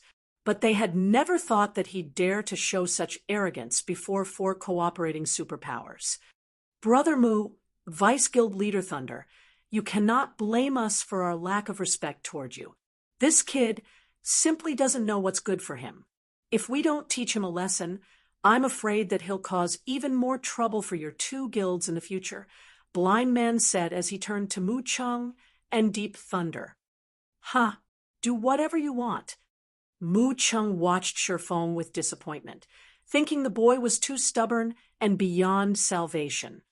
Only he and Deep Thunder were in this location, but against the combined might of 4 superpowers, they wouldn't accomplish anything even if they had their guild's main force members. None of the 4 superpowers were any weaker than Unyielding Soul or Nature Hall. Hence, neither he nor Deep Thunder had the strength to break these 4 superpowers' rules. Wait! Deep Thunder shouted suddenly. This is Zero Wing's home turf. Isn't it a little much to shove the guild out of this contest? Furthermore, Zero Wing is one of Nature Hall's firm allies. Nature Hall can't just sit by and watch you bully Zero Wing. Deep Thunder's abrupt attitude change stunned the various superpowers members. They couldn't fathom what trick he was trying to pull. Since when were Zero Wing and Nature Hall firm allies? To add to their confusion, Deep Thunder seemed intent on fighting alongside Zero Wing. The situation even confused Mu Chum. He hadn't expected Deep Thunder to be so committed to helping Zero Wing. Vice Guild Leader Thunder is so affectionate. Unfortunately, Zero Wing has already enraged Starlink's members. I'm afraid that it's too late to stop them. An old man from Starlink wearing silvery gray leather armor said as he glanced at Tengu, who had already begun to move. With a smile, he continued, "Moreover, rules are rules. If we superpowers don't show off our power, no one will fear or respect us." Everyone nodded in agreement with this old man's sentiments. They all felt that Deep Thunder was being too foolish. Even in such a desperate situation, he still insisted on protecting Zero Wing. Did he really think that their superpowers feared Nature Hall? While the superpowers members expressed their agreement, Tengu arrived before Shifeng, his greatsword blazing with fire. With a swing, his 20-meter-long flaming blade descended on Shifeng. Die! The surrounding temperature rose due to the raging flames, and everyone within range felt the increasing gravitational force pulling them toward the ground, making movement difficult. Tier 2 taboo skill, Inferno Blade. Even the various superpowers experts wore grim expressions as they watched Tengu's display of power. They hadn't expected the warring ghost to wield such strength after restoring his equipment's ranks. This attack definitely had the strength to rival a Grand Lord's of the same level. Even a peak Tier 2 metric tons would likely struggle to block this attack, much less a Tier 2 swordsman. Without a berserk skill, Shifeng's HP would likely drop to a critical level after a single hit. Just before the flaming blade devoured Shifeng, he unsheathed Killing Ray and swung to intercept the attack. Lightning Slash. An arch of blue lightning flashed, and Tengu's flaming blade dissipated the moment it met the lightning arch. Before Tengu could pull back to defend himself, the lightning had bisected his body, leaving behind a faint, glowing scar around his abdomen. Tengu's HP instantly drained, and the berserker fell, lifeless. Chapter 2093, Imposing Might. Chapter 2093, Imposing Might. This. Impossible. Tengu spun toward Shifeng in shock when he saw his plummeting HP. Inferno Blade was his most powerful skill. Even without a berserker skill, he could use this taboo skill to counter a Grand Lord's attack. With his ability to predict his opponent's movements, even old monsters would have to flee from this attack. However, Shifeng had shattered his Inferno Blade and killed him with the same move. But that wasn't the worst part. Tengu's failure to predict Shifeng's movements truly surprised him. He could even foresee domain, realm monsters' movements, yet this ability was useless against Shifeng. Although Tengu wanted to warn his companions, his HP had already hit 0, and he lost control of his body. As Tengu collapsed to the ground, the killing intent that had filled the battlefield froze as the four superpowers experts stared at Shifeng, silently panicking. It was one thing if Shifeng had killed an ordinary peak expert, but Tengu wasn't an ordinary anything. He was even capable of threatening old monsters. Yet Shifeng had instant-killed such an expert, no matter how they looked at it. This felt like a dream. God's domain certainly had powerful offensive skills that could instant-kill players, and knowing this, every peak expert had equally powerful life-saving skills to avoid such an outcome. Needless to say, an expert like Tengu had amassed a few of these life-saving skills. However, Tengu hadn't had time to activate his life-saving skills before dying. Shifeng's attack had even nullified Tengu's prided Inferno Blade before the warring ghost had taken the hit. Silence reigned over the crowd outside of the battlefield, their jaws dropping as the implications of Shifeng's attack sunk in. Amazing! He killed a superpowers peak expert in one hit. So that is the Sword King, Black Flame. Everyone watching knew the nickname Sword King, but they had only heard about him through rumors. Moreover, God's domain had been developing rapidly, and players' combat standards continued to improve. Black Flame's previous battle records no longer meant much to current players. The players that had come from other kingdoms and empires, in particular, didn't think much of Black Flame's title. At least, it was far less imposing than the position of Zero Wing's guild leader. However, this scene reminded them of how fearsome the Sword King truly was. The Sword King had certainly grown stronger since receiving the title, not weaker. While the spectators discussed the fight, Sure Feng sheathed Killing Ray. He then glanced at wilting Netherworld and her companions, asking, "Do you still want to stop me?" Sure Feng's voice sounded calm and gentle, yet wilting Netherworld and the other experts felt an immense pressure weigh them down. These experts unconsciously moved out the way. Seeing that his opponents had lost the will to fight, Sure Feng and his teammates continued toward the energy crystal. Wilting Netherworld and her comrades didn't attempt any sneak attacks, merely watching, frustrated, from the sidelines. They merely looked on with frustration from the sidelines. Wilting Netherworld felt particularly bitter. Although she considered stopping Sure Feng, the moment she harbored the thought, she felt an indifferent gaze directed toward her, informing her that he was prepared for such an attack. When she met Sure Feng's cold gaze, she felt as if the man were telling her, "You can try it, but you'll only fall next to Tengu." With this realization, wilting Netherworld abandoned any thoughts of resisting. Her strength was, at best, a match for Tengu's. Even though Sure Feng had already used his Surekill skill, killing her wouldn't be difficult for someone with even higher attributes than Tengu and Domain realm combat standards. Is this why he was so confident? When wilting Netherworld thought back to Sure Feng's relaxed attitude, she understood that he hadn't acted that way due to nature hall and unyielding soul's support. He simply had the strength to back up his confidence. What? They got through, just like that? As the various major powers experts watched wilting Netherworld and her comrades let Sure Feng's party pass, they were flabbergasted.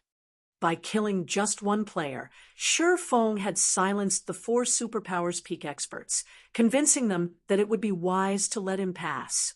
This was even more shocking than watching someone kill a great lord with one attack. When Melody saw this from her spectator room, however, she was incomparably excited. She had never dreamed that Sure Feng would be so powerful. Not only had he killed a monster like Tengu, but wilting Netherworld and her party were also afraid enough that they stepped aside. How? How is this possible? Evil Judgment, on the other hand, was stupefied, confusion and madness flashing in his eyes. Wilting Netherworld, a goddess in his eyes, had retreated from Sure Feng. She hadn't even budged during the fight with his guild's old monster, yet a single sentence from Sure Feng had been enough to force her aside. Evil Judgment even wondered if the world was playing some cruel joke on him. Back on the battlefield, the 4 superpowers members that were waiting for the descending energy crystal to reach the ground tensed at this unexpected result. How surprising.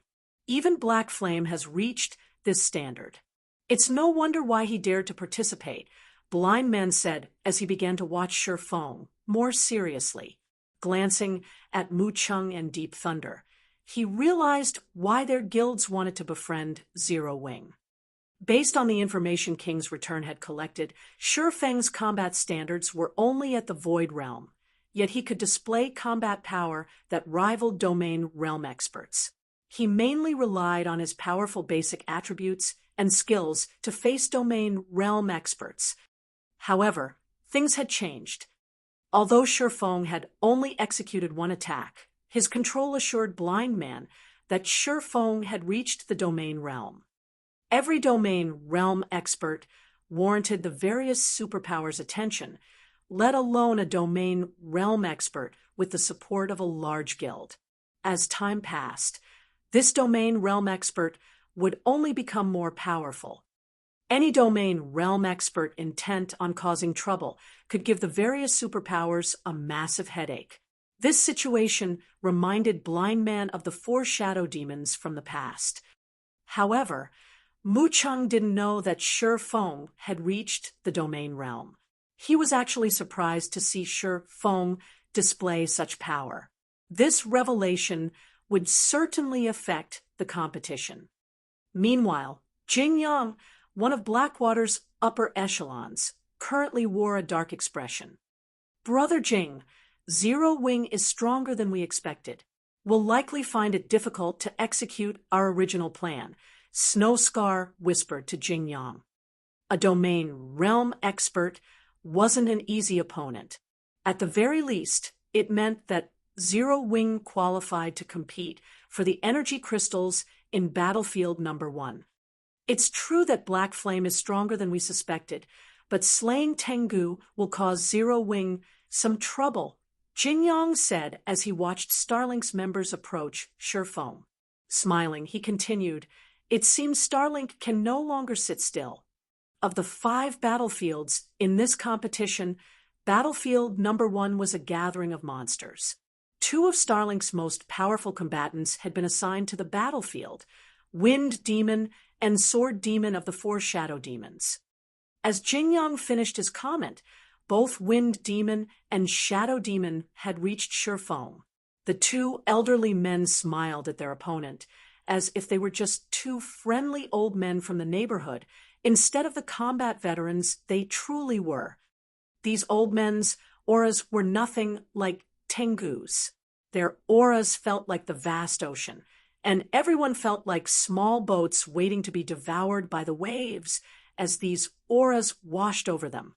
Even wilting Netherworld was afraid as she looked at these 2 men. Not only did Wind Demon and Sword Demon carry 4 pieces of epic equipment, but they also wielded epic weapons. The rest of their equipment was level 65 Dark Gold rank. Not even wilting Netherworld's equipment was as impressive as theirs. "Little brother, you're quite skilled. You're already so strong despite your age. Your future is boundless. Our guild leader wants to annihilate Zero Wing, but after discussing the situation with Old Wind here, we've decided that if Zero Wing agrees to become one of Starlink's subordinate guilds, we'll talk the guild leader into giving you White River City," the white-haired old man with a slightly bent back addressed Shi Feng. Smiling, he asked, "May I know what you think of this proposal?" Everyone was dumbfounded when they heard the old man's words, especially the various major powers' upper echelons. They all stared at Shi Feng in envy. No one had considered that not only would Starlink willingly abandon its vengeance against Zero Wing, but it would also offer to protect the guild. If the smaller guild accepted the offer, Zero Wing's development in God's domain would skyrocket. "There's nothing to think about. Scram." Shi Feng's response was cold as he eyed Wind Demon and Sword Demon. Chapter 2094, With Just You? Chapter 2094, With Just You? Sword Demon's expression sunk when he heard Shi Feng's reply, his smile vanishing as he gave Zero Wing's swordsman a chilling look, even space around them frozen due to the bone-piercing killing intent Sword Demon. Wilting Netherworld, who stood nearby, couldn't help but shudder as she felt the change. The experts from the various major powers just stared at Shi Feng, gaping in shock. Has Black Flame really lost his mind? Doomed. Zero Wing is doomed, for sure.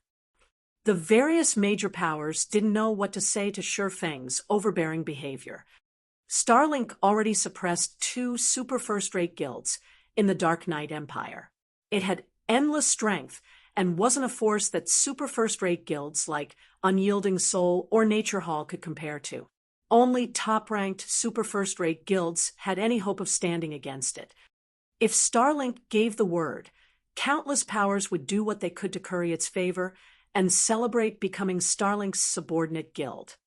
As one of Starlink's subordinate guilds, not only would the guild receive financial support from the superpower, but it would also receive support in in-game resources. Most importantly, the guild could develop without worrying about enemies. It would have nothing to fear even when clashing with other superpowers. If Zero Wing submitted to Starlink, it could reach an entirely new level of development very quickly. Zero Wing wouldn't be limited to lording over Starmoon Kingdom. It could easily become the overlord in the several neighboring kingdoms as well. Yet, Shifeng had actually rejected such an opportunity, and he had done so without hesitation. Even the various superpowers players were stunned by his answer. People nowadays really are ignorant of their limitations, Blind Man said as he shook his head and chuckled. He then turned to Deep Thunder and said, Vice Guild Leader Thunder, although you have a good relationship with Zero Wing, I'd advise you not to interfere. If you attract the 4 Shadow Demons' ire, you'll likely have a hard time explaining yourself to Guild Leader Nature. Not even he would dare to show such arrogance before Sword Demon and Wind Demon. First of all, they had Starlink's support. Secondly, both experts were incredibly powerful, far stronger than the younger generation's domain realm experts. Ignoring Starlink, provoking these two, was not wise. Thank you for your concern, but King's Return doesn't need to worry about that, Deep Thunder replied. Calmly, he continued, I've said this already, but Nature Hall and Zero Wing are firm allies. If someone wants to move against Zero Wing, Nature Hall won't sit back and watch. Blind Man gave the younger expert an odd look, but he didn't comment further. The various superpowers members standing nearby were stunned by Deep Thunder's reply. Even now, Nature Hall insisted on shielding Zero Wing. The guild's choices were completely out of the norm. Deep Thunder's response even surprised Mu Chung, and he took a moment to consider Shifeng more carefully. He had never thought that Zero Wing was capable of inspiring Nature Hall to go to such great lengths, even willing to provoke Starlink on its behalf. However, despite the strange looks he received from the various superpowers members, Deep Thunder smiled contentedly. None of these superpowers, excluding Nature Hall, knew what strength Zero Wing hid. These players didn't know that Shifeng wasn't the only powerhouse in Zero Wing. The guild also had Fire Dance, who had the combat power to rival domain realm experts. But that wasn't the end of it. Zero Wing also had Cola and the several other peak experts Shifeng had brought with him during his visit to Nature Hall's reception room. According to Nature Hall's initial estimations, Zero Wing should have at least 10 peak experts. Even though Starlink had dispatched a considerable amount of strength to White River City's auction house, its chances of winning this competition weren't overwhelmingly high. Rather, it only had a 50-50 chance. Zero Wing had invested every resource it had in White River City, and every participating Zero Wing player had likely fully restored all of their weapons and equipment, allowing them to fight in peak condition. However, the same couldn't be said for Starlink's members. Only a fraction of Starlink's force had unbound all of their equipment. Even though Starlink had the numerical advantage, Zero Wing's overall combat power was on par with the superpowers. Rather than side with the 4 superpowers and standing to gain insignificant benefits, gambling on Zero Wing and potentially winning the lottery was a wiser move for Nature Hall.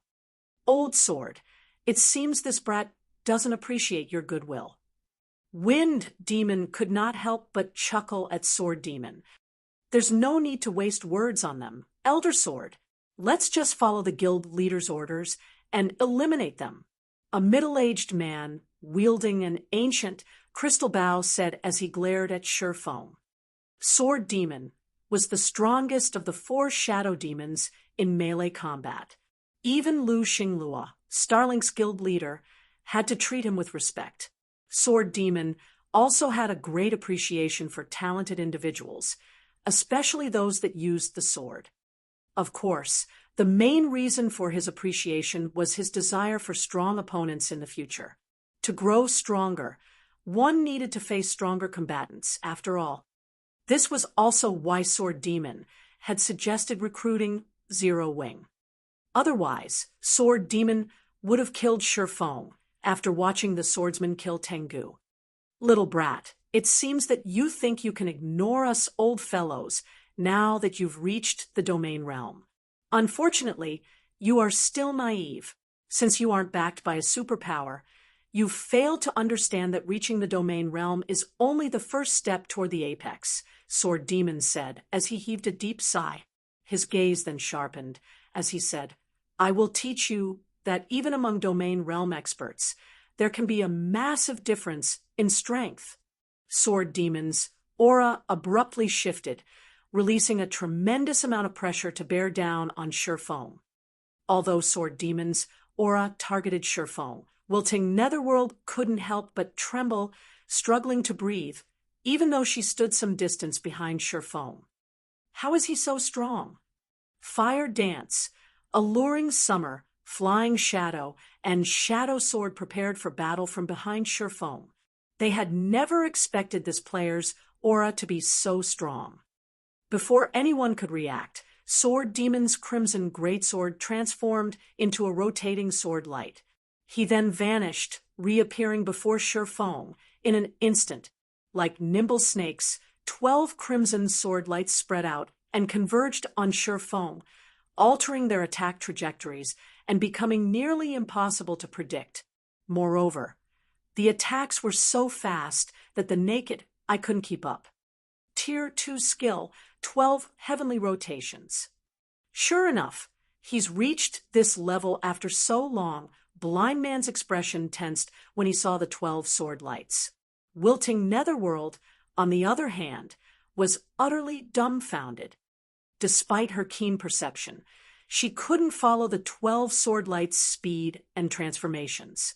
It looked as if 12 different people commanded the sword lights, like each attack had a will of its own. The 12 sword lights didn't even interfere with each other's trajectories. Although each attack only carried a great lord's strength of the same level, she doubted that she'd be able to dodge or block this assault. An ordinary skill, like 12 heavenly rotations, had gained a life of its own in Sword Demon's hands. His combat standards were unlike anything she had seen from the domain realm experts she had fought before. Alone, I'm afraid you're not qualified. With a snort, Shifeng unsheathed Killing Ray and Twilight Blade, greeting the 12 sword lights in battle. Swords Transmigration.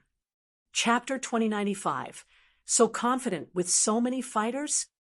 Chapter 2095. So confident with so many fighters. As the 12 crimson sword lights were about to bite into Shifeng, Killing Ray and Twilight Blade cut 6 of them down. The counterattack forcibly altered these sword lights' trajectories, and rather than threatening Shifeng's life, they became shields that protected him as they clashed with the remaining 6 sword lights. Dang! Dang! Dang! As the 12 sword lights collided, they disintegrated into particles of light. Meanwhile, Shifeng remained unharmed. He blocked all of those attacks. Wilting Netherworld stared at the fading light particles with wide eyes. Sword Demon's use of this skill had reached the peak of God's domain. She was sure that even King's Return's old monsters would be forced to use a life-saving skill or powerful offensive skill to nullify the attack, yet Shifeng had done so with a few simple slashes. Moreover, Shifeng had neutralized the attack so effortlessly. Wilting Netherworld couldn't believe her eyes. Similarly, the various major powers watching experts gaped at the scene. Amazing! This is simply amazing. So, this is an apex expert strength. Shock and excitement overwhelmed everyone after witnessing the brief clash between Shifeng and Sword Demon. Although they all knew that the various superpowers old monsters were extraordinarily powerful, they had never seen one in action before. At most, they had watched a few of those old monsters' battle videos. However, they now watched one of these old monsters fight an equally strong opponent. Moreover, they only stood 200 yards away from the fight. 4 Tier 2 players, Watching from this distance was like watching a fight from 50 yards away for Tier 1 players. Black Flame really can't be underestimated. No wonder why he dismissed Sword Demon's offer so quickly. Blind Man was also slightly surprised to see Sure Feng unharmed. At Sword Demon's skill level, one could command their skills or spells as if they were subordinates, using them in such a way that they were beyond 100% effective. Ordinary domain realm experts had no hope against Sword Demon. After all, experts that had just reached the domain realm could only use their skills and spells at 100% efficiency. There was a qualitative difference between the two. While everyone discussed Sword Demon and Sure Feng's initial exchange, Sure Feng moved, appearing before Sword Demon instantly. Killing Ray and Twilight Blade, then transformed into countless sword lights as they assaulted the older man. Sword's Orbit. Before Sure Feng had reached the domain realm, he had mainly used Sword's Orbit for defense, since using the technique offensively had dealt so little damage. He had only been able to execute 6 simultaneous attacks with the technique, but after reaching the domain realm, he could perform Sword's Orbit perfectly. Not only was the technique powerful when used defensively, but it was also quite strong offensively.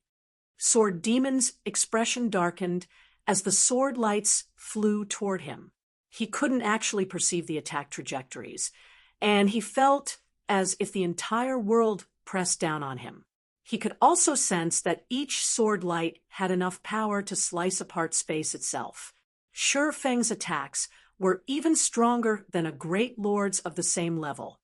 In the blink of an eye, over 4 sword lights sliced at him from different directions. "Break!" Sword Demon shouted, and the flames along his great sword transformed into a streak of light as they countered more than half of the incoming attacks. He then left behind multiple afterimages as he dodged the remaining attacks.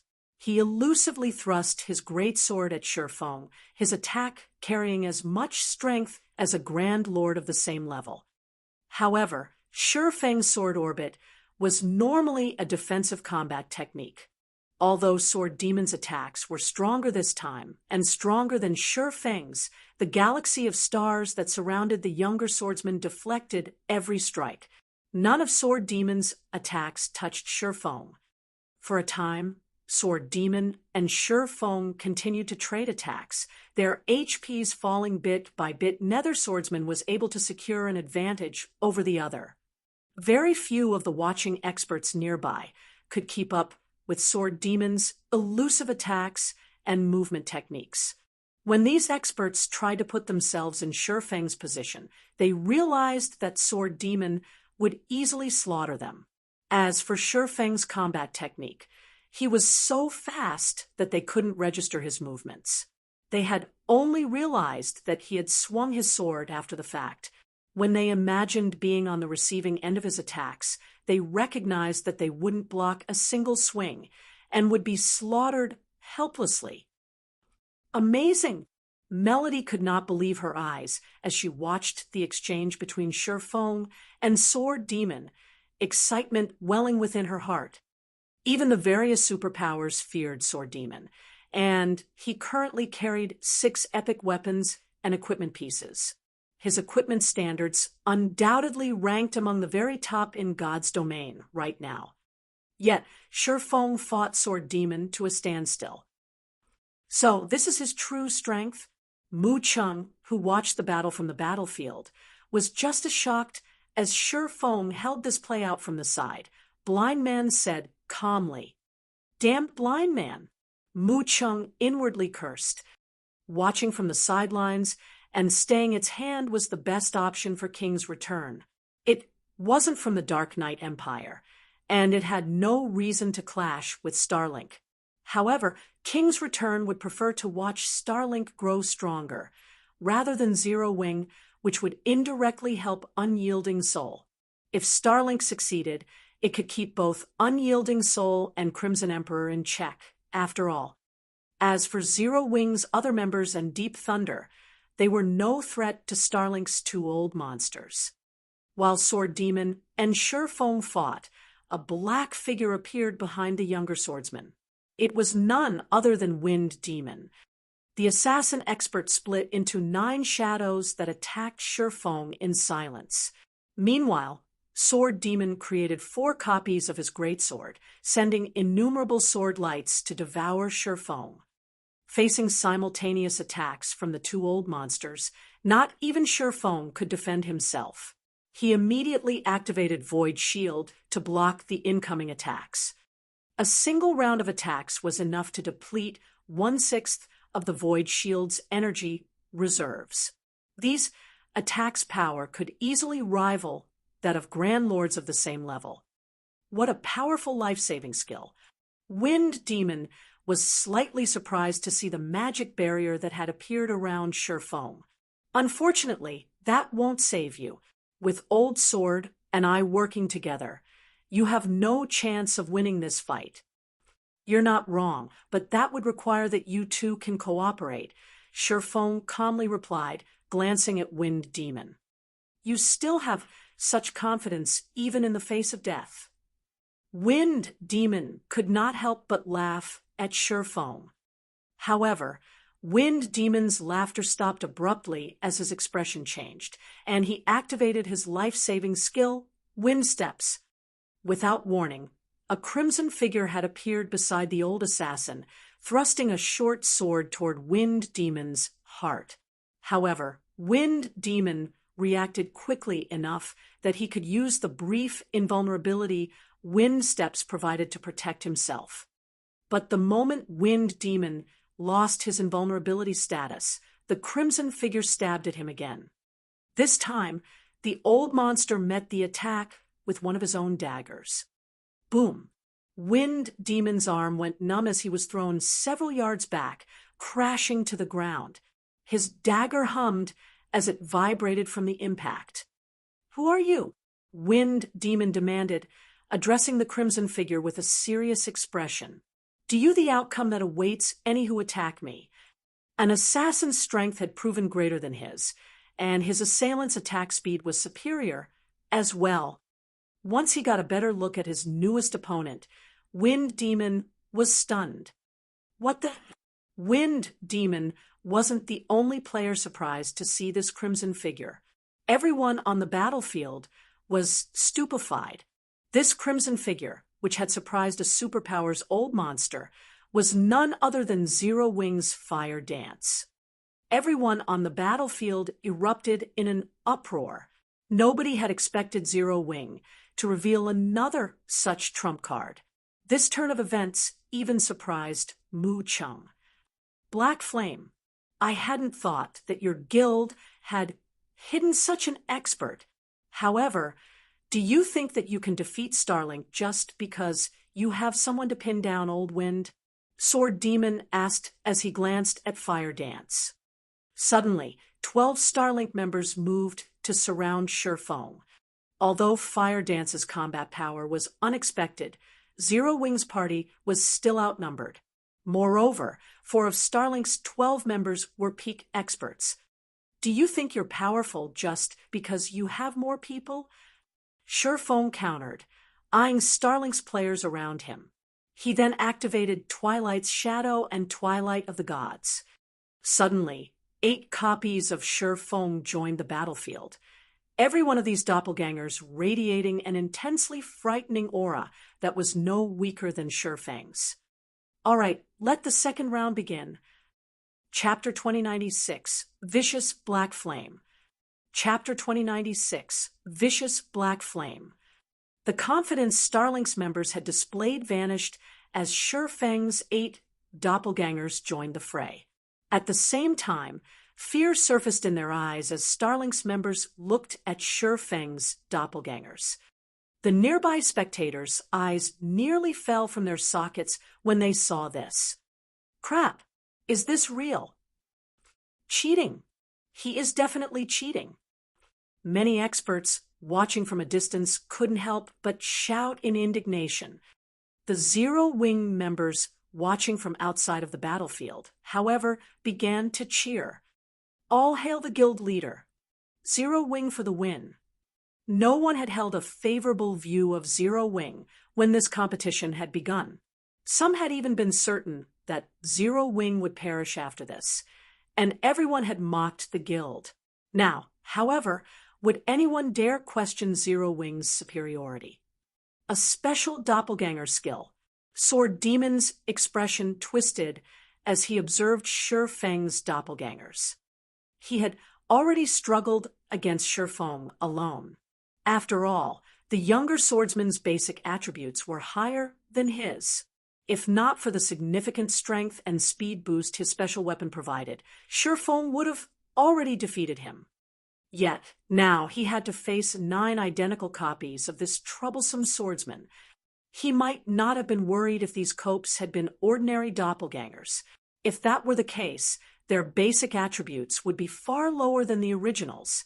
At most, these doppelgangers might have slowed him down a little, which would be annoying, but from what Sword Demon could sense, these doppelgangers' attributes rivaled his own. Sword Demon felt an intense pressure from each clone, which meant that Shi Feng had just gained 8 more monster-level experts. Of course, this was the best-case scenario for Shi Feng. If Sword Demon actually continued this fight, it would be a different story. After all, everyone's attention span was limited. Even if Shi Feng were a domain realm expert, he couldn't perfectly control all 8 doppelgangers and fight. Controlling a doppelganger was far more complex than controlling one's body. Controlling a single doppelganger perfectly was the limit for a domain realm expert. Controlling more would affect the doppelganger's performance. However, even if Shi Feng couldn't control all 8 doppelgangers perfectly, he shouldn't have a problem exhibiting flowing water realm combat standards with them. With his ridiculously high basic attributes, each of his doppelgangers could face a peak expert of the same level. In other words, Zero Wing's party had suddenly gained another 8 peak experts. Unfortunately, Starlink only had a total of 5 peak experts on battlefield number 1, and the strongest of them, Tengu, had already been killed. This left Starlink with only 4 peak experts, and the remaining members were only Refinement Realm and Flowing Water Realm experts. Overall, Starlink was now at a massive disadvantage. Even Wind Demon gulped nervously as he watched Shi Feng. Who is this kid? Wind Demon wondered as he stared at the young swordsman in confusion. Not only had Shi Feng successfully reached the domain realm at such a young age, but he had also amassed absurdly high basic attributes. Now, he had revealed a doppelganger skill that defied common sense. No matter how Wind Demon considered the situation, he couldn't believe it. No individual player could easily obtain Shi Feng's weapons, equipment, or skills. Acquiring any of these required an astronomical amount of resources and manpower. The 4 shadow demons had only even secured their current weapons, equipment, and skills thanks to Starlink's help. However, Shi Feng had collected such items by relying on a guild that only controlled 1 kingdom. Amazing! With this, Starlink is finished in battlefield number 1. Mu Chung balled his fists in delight as he glanced at Blind Man. He had been worried for Zero Wing, and if not for Blind Man's interference, he would have jumped into this battle to help the guild. However, Blind Man's efforts had gone to waste with this new development. Just as Shi Feng was about to attack Starlink's members, a low voice reached his ears. Guild leader Black Flame, don't be so quick to act. Blackwater's Jing Yang called out, You've already proven Zero Wing's strength. I doubt anyone will continue to oppose Zero Wing's participation in this competition for energy crystals, so do you need to exterminate them all? What are you trying to say? Shi Feng asked as he eyed Jing Yang, who wore aqua blue robes and carried a glowing golden staff. Jing Yang had made no effort to hide his equipment's glowing effects, so Shi Feng knew that the man carried 4 pieces of epic equipment in total. Although Shi Feng couldn't discern what rank Jing Yang's staff was, he guessed that it was at least epic rank based on its aura. Moreover, Jing Yang wore a complete level 65 fine gold set equipment, which even the various superpowers struggled to collect. Level 65 fine gold set equipment was far more difficult to acquire than level 60 dark gold set equipment at this stage of the game. Not even Starlink had a complete set. Naturally, a level 65 fine gold set had even higher basic attribute bonuses than level 60 dark gold set equipment. The mana fluctuations around Jing Yang were even stronger than those around wilting Netherworld, and his combat standards were likely stronger than hers. He had reached the Void Realm more than a decade ago, and although wilting Netherworld was a prodigy, she would need more time before she could catch up to Jing Yang. Starlink only acted in compliance with the rules our superpowers agreed to. If Guild Leader Black Flame is earnest in moving against Starlink, the rest of us won't just sit back and watch. I hope you can understand this, Jing Yang said, smiling. Jing Yang's words left everyone stunned. They had never expected this battle to take such a drastic turn. Blackwater is too shameless. It didn't step forward when Starlink was about to annihilate Zero Wing, but now that Zero Wing has the upper hand, it wants to interfere. Since when have Blackwater and Starlink had such a good relationship? Zero Wing is in trouble now. Such a powerful doppelganger skill definitely has a very long cooldown. If Zero Wing misses this opportunity to take out Starlink, it isn't likely that the guild will find another chance. Zero Wing is so unlucky. If it hadn't provoked Blackwater, the guild likely wouldn't have interfered today. For a time, the various major powers either pitted or mocked Zero Wing's situation. Melody, I advise that you give up any hope for Zero Wing. Zero Wing might have the strength to resist a superpower, but it has provoked too many. Zero Wing can't survive in God's domain for long. This situation is the best proof. Just before Zero Wing emerges victorious in this fight, Blackwater steps in.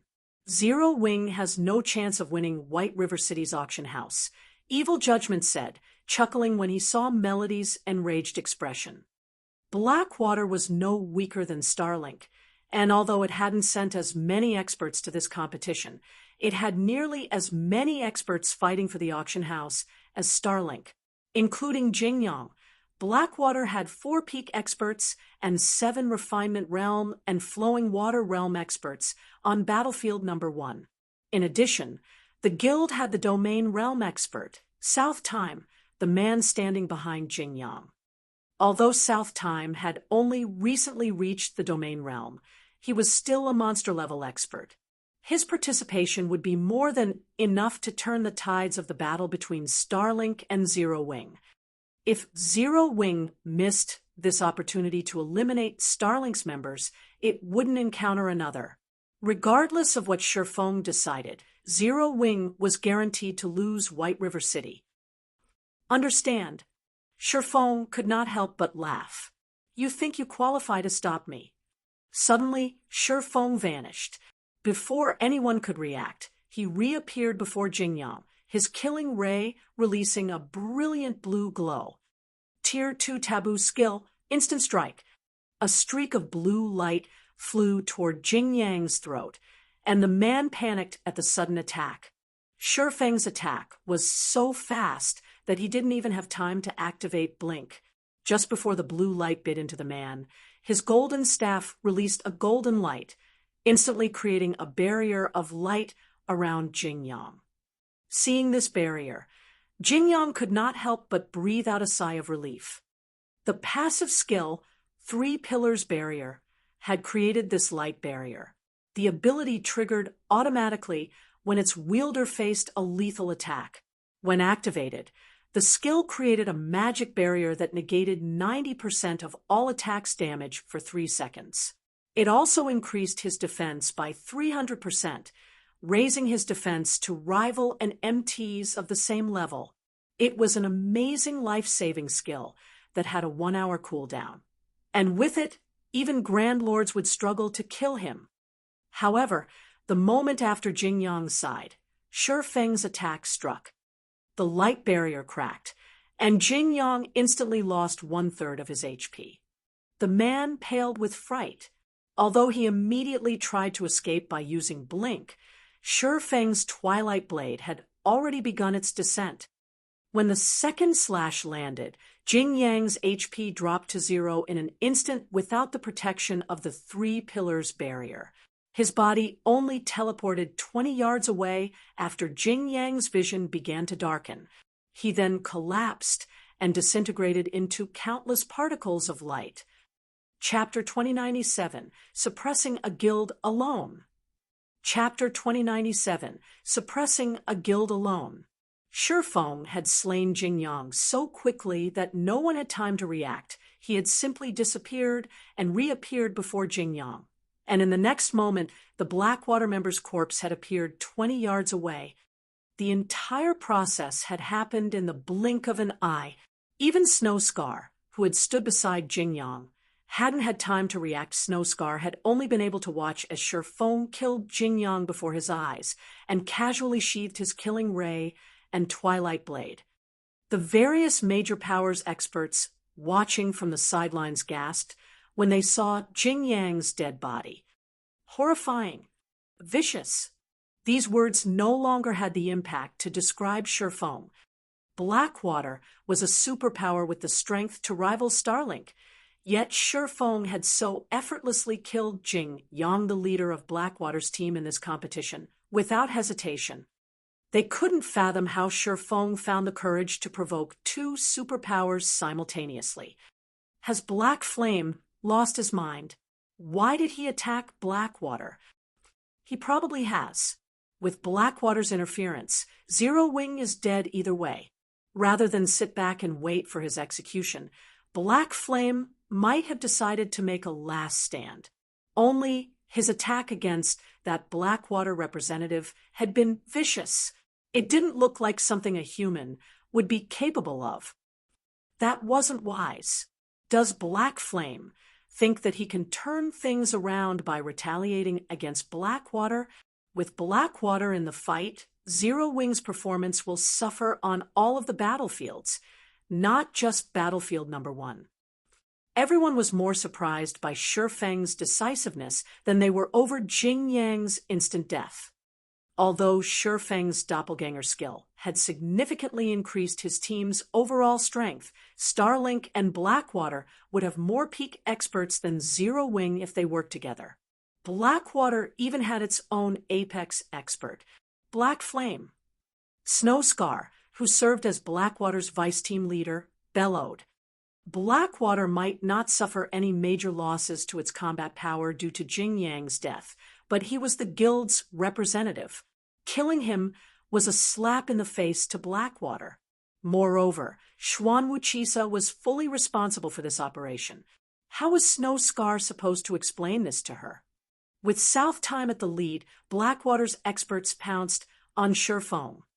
Tier 2 taboo skill, Ghost Dance. Suddenly, South Time split into 5 clones and attacked Shi Feng from different directions, each doppelganger sending more than a dozen slashes at its target, surrounding Shi Feng with sword images. Like hungry wolves, the sword images flew toward Shi Feng's vitals and blind spots. Meanwhile, Snowscar leaped into the air and activated his strongest taboo skill, Lightning Madness.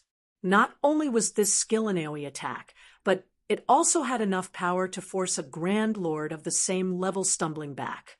The skill even ignored invulnerability effects, and although the skill required half a second to activate, which was more than enough time for a peak expert to evade, he used the skill in conjunction with South Time's Ghost Dance. Against this joint attack, even a Domain Realm expert would fall. What an amazing 2-part attack. Sword Demon couldn't help but admire South Time and Snowscar's coordinated assault. Even he would be concerned if he were on that attack's receiving end. South Time's Ghost Dance, in particular, perfectly eliminated the target's chances to evade. The target would be forced to face these skills head-on. However, not even Sword Demon was confident of surviving 60-plus simultaneous attacks. He would have no choice but to activate a life-saving skill before dealing with Snow Scar's final blow.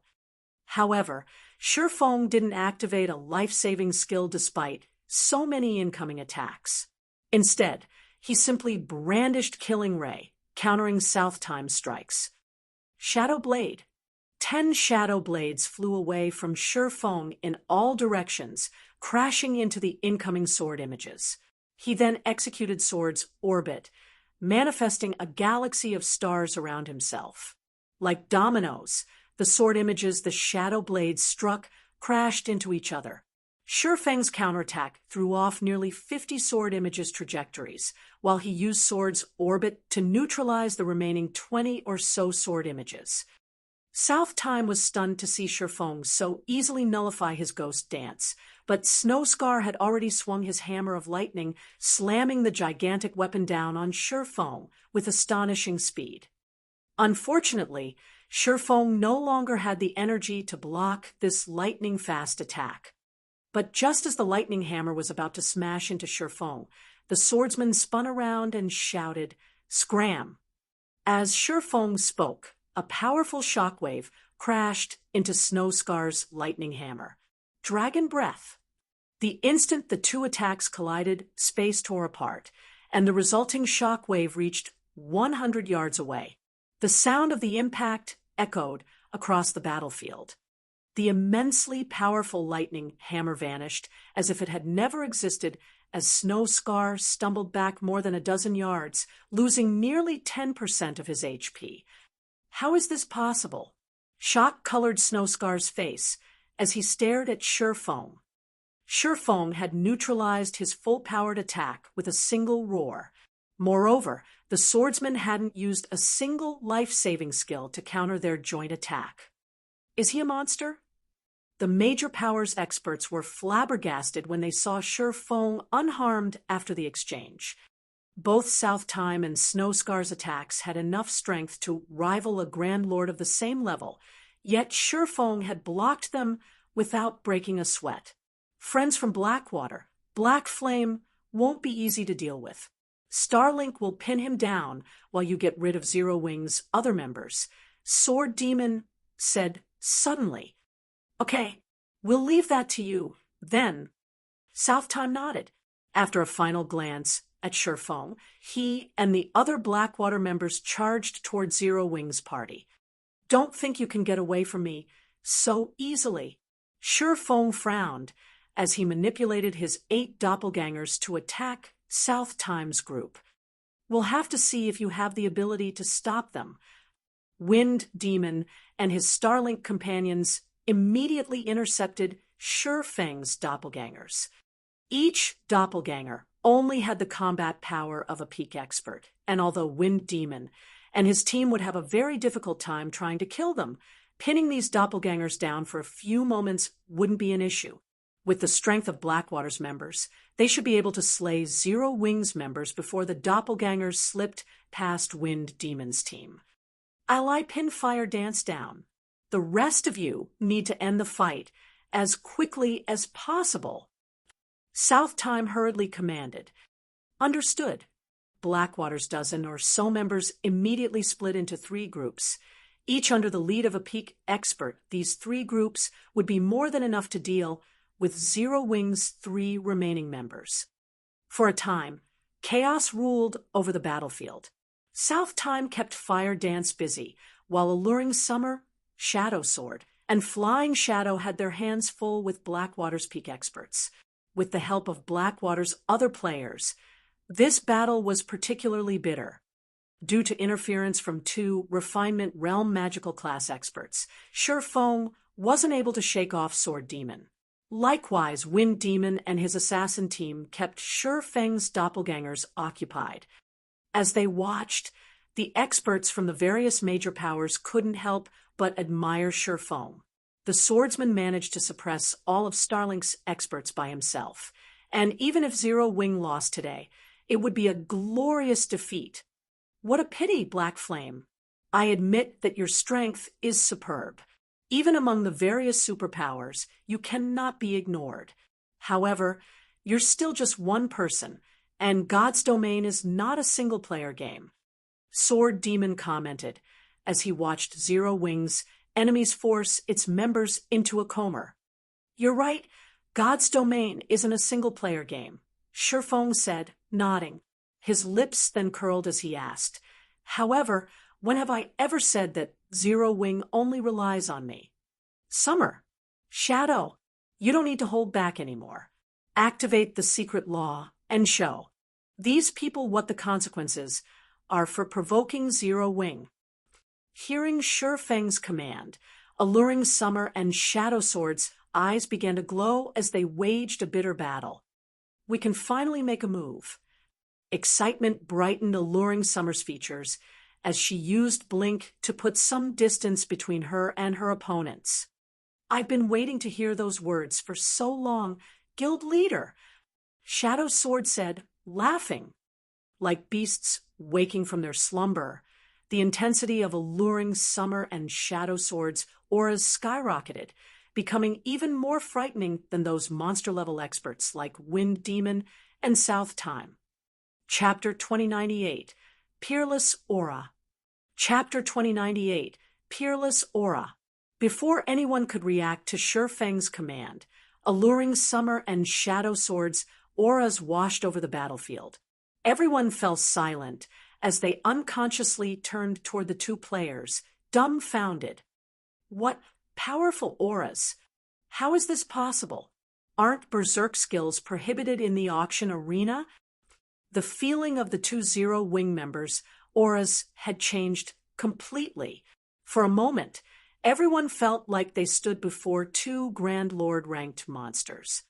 In God's Domain, players would determine their opponent's strength based on their auras in situations where they couldn't inspect the opponent's information. A player's aura couldn't be faked.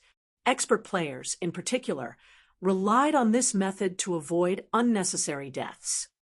The fact that alluring Summer and Shadow Sword's auras had abruptly grown stronger meant that their combat power had just increased. However, players weren't allowed to use tools or berserk skills in the auction arena. No one on the battlefield could figure out how these two had suddenly become so powerful. Blackwater's members paused their assault, shuddering as they felt the sudden transformation. These experts stared at Zero Wing's players in fear, too wary to attack. Alluring Summer and Shadow Sword now displayed the auras of Domain Realm experts. If they attacked and exposed a weakness, this fight might end in an instant. Don't be fooled. Snow Scar shouted when he realized that his ally had stopped their assault. No one in this arena can use a berserk skill to increase their strength. They must be using some special skill that increases the mental pressure other players feel their combat power shouldn't have actually increased. They are merely putting up a front. Although weapons and equipment that increased the mental pressure one's enemies experienced were excruciatingly rare in God's Domain, they existed nevertheless. Damn, that really spooked me. I almost thought that Zero Wing had two more monsters. Black Flame nearly fooled me, too. It really would be heaven-defying if Zero Wing had another two monster-level experts. I will admit, though, that Zero Wing is pretty impressive to get its hands on such weapons and equipment. That's right. I've only heard of such items before today. I've never actually seen one. Although such items won't improve one's combat power, a stronger aura can affect an opponent's mental state and slow their reactions.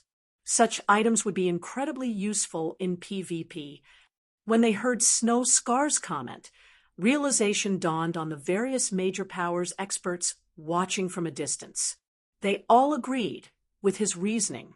It would simply be too horrific if Zero Wing had truly revealed more monster-level experts.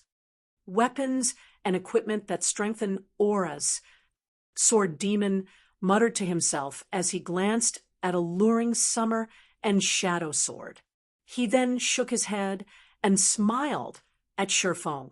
And here I thought you were going to reveal another powerful trump card. It seems you're at your wit's end. Although such weapons and equipment would be awesomely effective in PvP, I'm afraid mere gimmicks are useless against experts who have experienced countless battles. At best, they might delay your player's fate. Is that so? Shifeng replied with a calm smile. Suddenly, the atmosphere around Shifeng changed, like alluring summer and shadow swords transformations. Shifeng's aura became considerably more powerful. Space around him even began to blur. Sensing this change, Sword Demon's expression darkened. If Shifeng's aura had resembled a great ocean that could even stifle peak experts, those who bathed in it now felt as if they had been submerged in mercury. Shifeng's aura felt incomparably heavy, and even Sword Demon struggled to breathe. Fear flashed in Sword Demon's eyes as he stared at Shifeng. He was an expert that stood at the apex of God's domain, a player that every superpower feared, yet he felt the threat of death loom over him as he stood before Shifeng.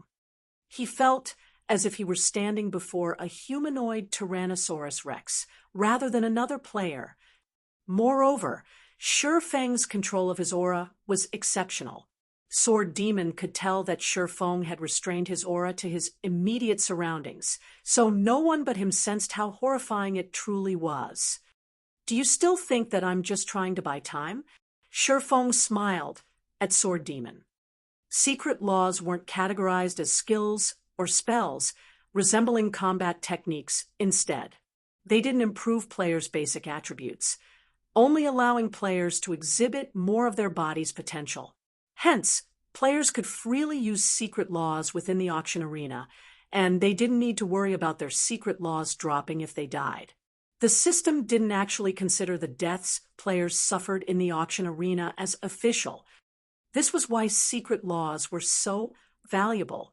The various superpowers had even offered to trade epic set equipment for a basic secret law during Shifeng's previous life, since the secret laws would be far more effective in the auction arenas than epic set equipment. The physique improvement secret laws provided was secondary. However, more importantly, secret laws allowed players to enter a supersensory state. In this state, players' senses became so sharp that they could perceive things they couldn't normally detect. Of course, how useful this was would depend on the player.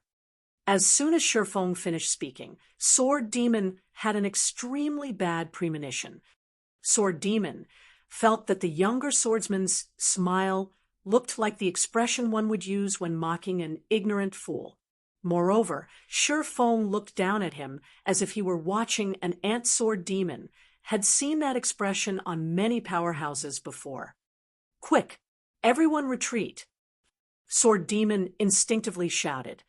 He hadn't been able to determine whether or not the change to alluring summer and shadow swords auras was truly related to a combat power increase, but after experiencing Shifeng's enhanced aura, he was absolutely certain that this transformation wasn't due to a weapon or equipment effect. Rather, it was a byproduct of their combat power increasing. Retreat. Why are we retreating? The players from Starlink and Blackwater were confused when they heard the command. Victory was already within reach. As long as they kept fighting for another minute or so, they'd win, yet Sword Demon wanted them to flee. Sword Demon has gone too far with his affection for talented individuals. Blind Man frowned at Sword Demon's warning. Is that really the case? Mu Chung, who stood beside Blind Man, wondered as he watched the old monster's tense expression. No matter how he looked at it, that expression didn't look like affection. It looked like Sword Demon was terrified. When Sword Demon saw his allies' confusion, his anxiety grew, but as he was about to explain, he heard the sound of laughter. It's too late to escape now. The moment this voice reached his ears, Sword Demon instinctively brandished his greatsword, swinging the weapon at Shifeng, who had suddenly appeared before him. The older swordsman instantly split into 3 clones, each launching multiple attacks with the strength to suppress Grand Lords of the same level. This was Sword Demon's final trump card, and his weapon's strongest additional skill, Phantom Assault. In his hands, this skill could even kill domain realm experts in an instant if they didn't activate an invulnerability skill. However, Shifeng easily deflected the dozen or so attacks with his killing ray, displaying far faster reaction speed than before. Shadow Blade. 10 sword lights flew toward Sword Demon simultaneously, each aiming for his weak points, but not to be outdone. Sword Demon executed an advanced defensive combat technique to evade the incoming attacks. 1 attack, 2 attacks, 3 attacks. After blocking the 7th sword light, Sword Demon hit his limit, and the 3 remaining attacks tore through his body. The last 2/3 of his HP vanished instantly. Elsewhere on the battlefield, Alluring Summer and Shadow Sword had made their move, slaying the 2 Blackwater Peak experts they faced within 2 or 3 moves. With this turn of events, the battlefield fell deathly silent. Chapter 2099, Horrifying. Chapter 2099, Horrifying. Predicament, they're dead. Didn't they say that Zero Wings members were only using items that increased their auras?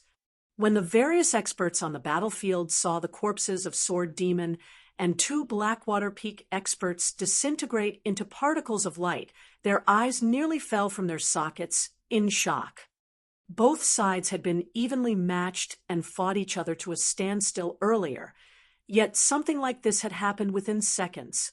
No one had expected this outcome. Even Mu Chung was speechless for a long moment. Even among super guilds, experts like Sword Demon were exceedingly rare. Trying to kill an expert with such high combat standards was nearly impossible without launching a large-scale operation and multiple domain realm experts. This was also why the various superpowers had such huge headaches when dealing with the 4 shadow demons.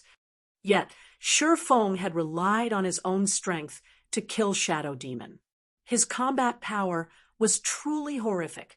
Logically, no player should be capable of the feat. Moreover, Zero Wing had Alluring Summer and Shadow Sword, who had suddenly revealed their monster-level abilities. The fact that a guild like Zero Wing had 2 monster-level experts surprising enough, yet 2 more had appeared from the guild. With this strength, Zero Wing could rival ordinary superpowers. To think Zero Wing has hidden so much power all this time. It's no wonder why it dared to ignore Starlink and Blackwater's threats. As Blind Man looked at Shifeng now, he felt as if he were meeting this swordsman for the first time. 1 monster-level expert in Zero Wing was enough to warrant the various superpowers' attention, but with 4, not even King's Return could afford to underestimate the guild. Blind Man finally realized why Deep Thunder had shown such strong support for Zero Wing, even willing to provoke Starlink and Blackwater. Zero Wing was only as powerful as a first-rate guild, lacking the resources and territory to nurture experts. Yet despite that, it had successfully produced 4 monster-level experts. It was easy to imagine what strength the guild would wield if it became a true super first-rate guild. Zero Wing would likely rise to the upper ranks the moment it became a superpower. It would become as powerful as guilds like Miracle, and even the various super guilds would fear its wrath. Miracle currently occupied 2 empires, and both were on different continents, the East and West continents. In other words, Miracle fought on 2 front lines. Not even King's Return had such power. In contrast, Deep Thunder watched Zero Wing's outstanding performance with elation. We really made the right bet this time. Deep Thunder's eyes glowed as he watched Alluring Summer and Shadow Sword fight in the distance. He had thought Zero Wing only had 2 monster-level experts. Neither he nor Nature Hall as a whole had expected to find 4 of them in the guild. As far as ordinary major powers were concerned, monster-level experts simply had inhuman combat power. Even if these powers got lucky and produced one of their own, they'd only treat that expert like a weapon against their enemies. However, that would be an ignorant use of such a powerful player. In reality, Not only did monster-level experts pose a great threat to the various superpowers, but they also played a crucial role in obtaining powerful items. Based on the various superpowers research, one needed strength as well as luck to secure certain powerful tools. As guilds procured more powerful items, they'd grow stronger overall. One could say that monster-level experts were responsible for finding 70% of the powerful items the various superpowers had collected. Since Nature Hall had only recently become a superpower, it had far fewer monster-level experts in its midst than other super first-rate guilds. The fact had troubled the guild for some time now. Yet, as luck would have it, many of God's domain's super high-ranked quests required more than one person to complete. They needed the strength of a team. But how rare were monster-level experts? Even in veteran superpowers, one could count the number of monster-level experts present on one hand. If Nature Hall wanted to complete super high-ranked quests, it would need to work with other superpowers, but if it chose that option, it would gain far less. However, it would be a different story if Nature Hall worked with Zero Wing. Zero Wing was still only a first-rate guild. To develop further, it would need an astronomical amount of resources, not powerful items. As it so happened, Nature Hall had plenty of resources. Nature Hall would benefit more by partnering with Zero Wing than it would if it worked with other superpowers. Both guilds would be able to complement each other's deficiencies. This was why Nature Manifestation had sent Deep Thunder to befriend Zero Wing. While everyone was shocked over the strength Zero Wing's members had displayed, Surefong, Alluring Summer, and Shadow Sword busied themselves by slaughtering Starlink and Blackwater's Oler experts. Although deep sea meditation was only a basic secret law, maintaining it placed an immense burden on players. Players couldn't even keep it active as long as a berserk skill. Fortunately, the difference between both sides' strength was massive. Surefong and his companions only need a few moves to dispatch each of their opponents. In less than 10 seconds, Blackwater's members had been annihilated. Even South Time, Blackwater's domain realm expert, hadn't survived the combined assault from Alluring Summer and Shadow Sword. As for Starlink, only Wind Demon remained alive. The battle was utterly one-sided. As he faced Surefeng's relentless pursuit, Wind Demon continued to lose HP. 80%, 50%, 20%. However, despite his rapidly depleting HP, Wind Demon didn't panic. Instead, he turned his mocking gaze on Surefong and said, "I have really underestimated you people from Zero Wing. But so what if you defeat us? At the end of the day, this is only one of 5 battlefields. Starlink and Blackwater still have plenty of experts on the other 4. On the other hand, all of Zero Wing's top fighters are stuck on this battlefield." Zero Wing had certainly proven stronger than they had expected, but the results of one battlefield wouldn't decide this competition's victor. Although Zero Wing had indeed defeated their 2 guilds here, with its peak combatants isolated to battlefield number 1, it would suffer on the other 4 battlefields. In the end, Zero Wing would still lose White River City. Wind Demon had spoken loudly enough to ensure that the major powers experts, who stood several hundred yards away, had heard him. Those experts couldn't help but watch Surefong with pitying looks. "In the end, Zero Wing will lose," one of the spectating experts mumbled. Although Zero Wing had won the battle, it had lost the competition. "Black Flame, you asked for this. Since you rejected my offer, you'll pay for your foolishness for the rest of your life." Jingyang, who had resurrected in the arena, bellowed as he glared at Surefong through the magic mirror.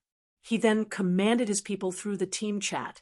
Everyone he might command, work with Starlink's members to eliminate Zero Wing. He had planned to give Zero Wing one more chance to hand over the Guardian puppets. If Zero Wing agreed and behaved itself, Blackwater would give up its aggression against the guild.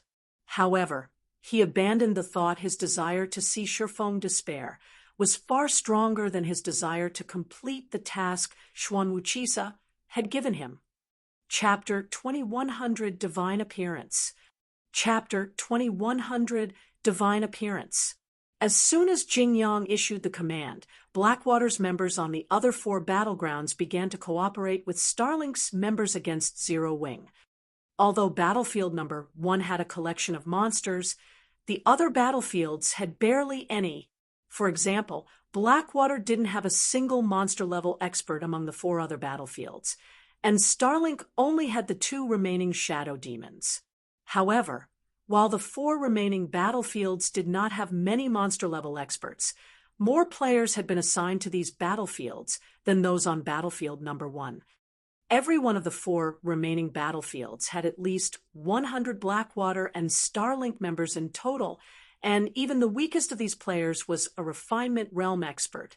In contrast, even when added together, Blackwater and Starlink had fewer than 40 members on Battlefield Number 1.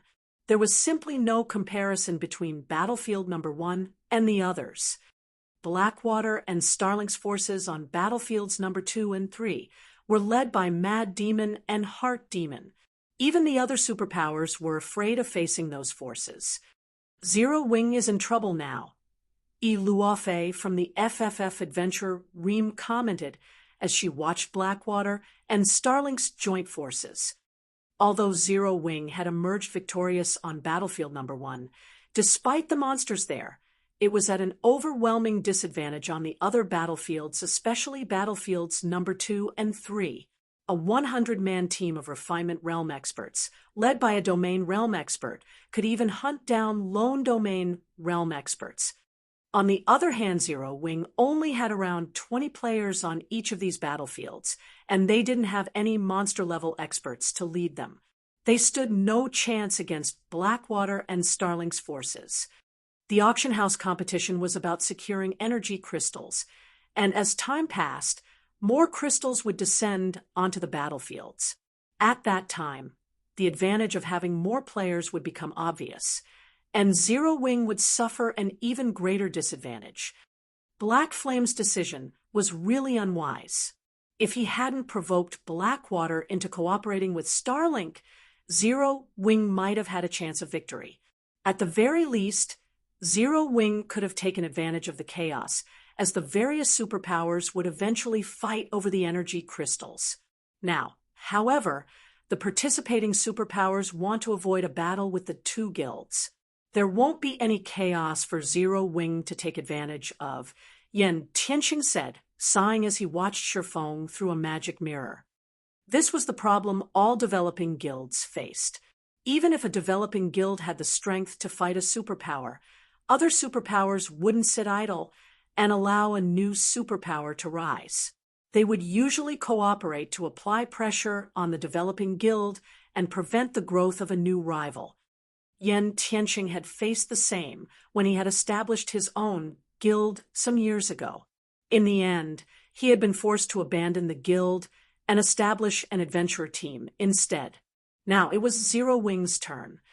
The situation somewhat saddened the various major powers as well.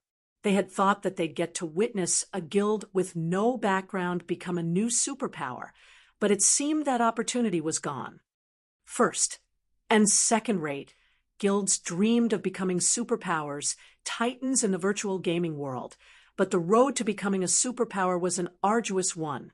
Without a powerful background and the support of major corporations, reaching such heights was nearly impossible.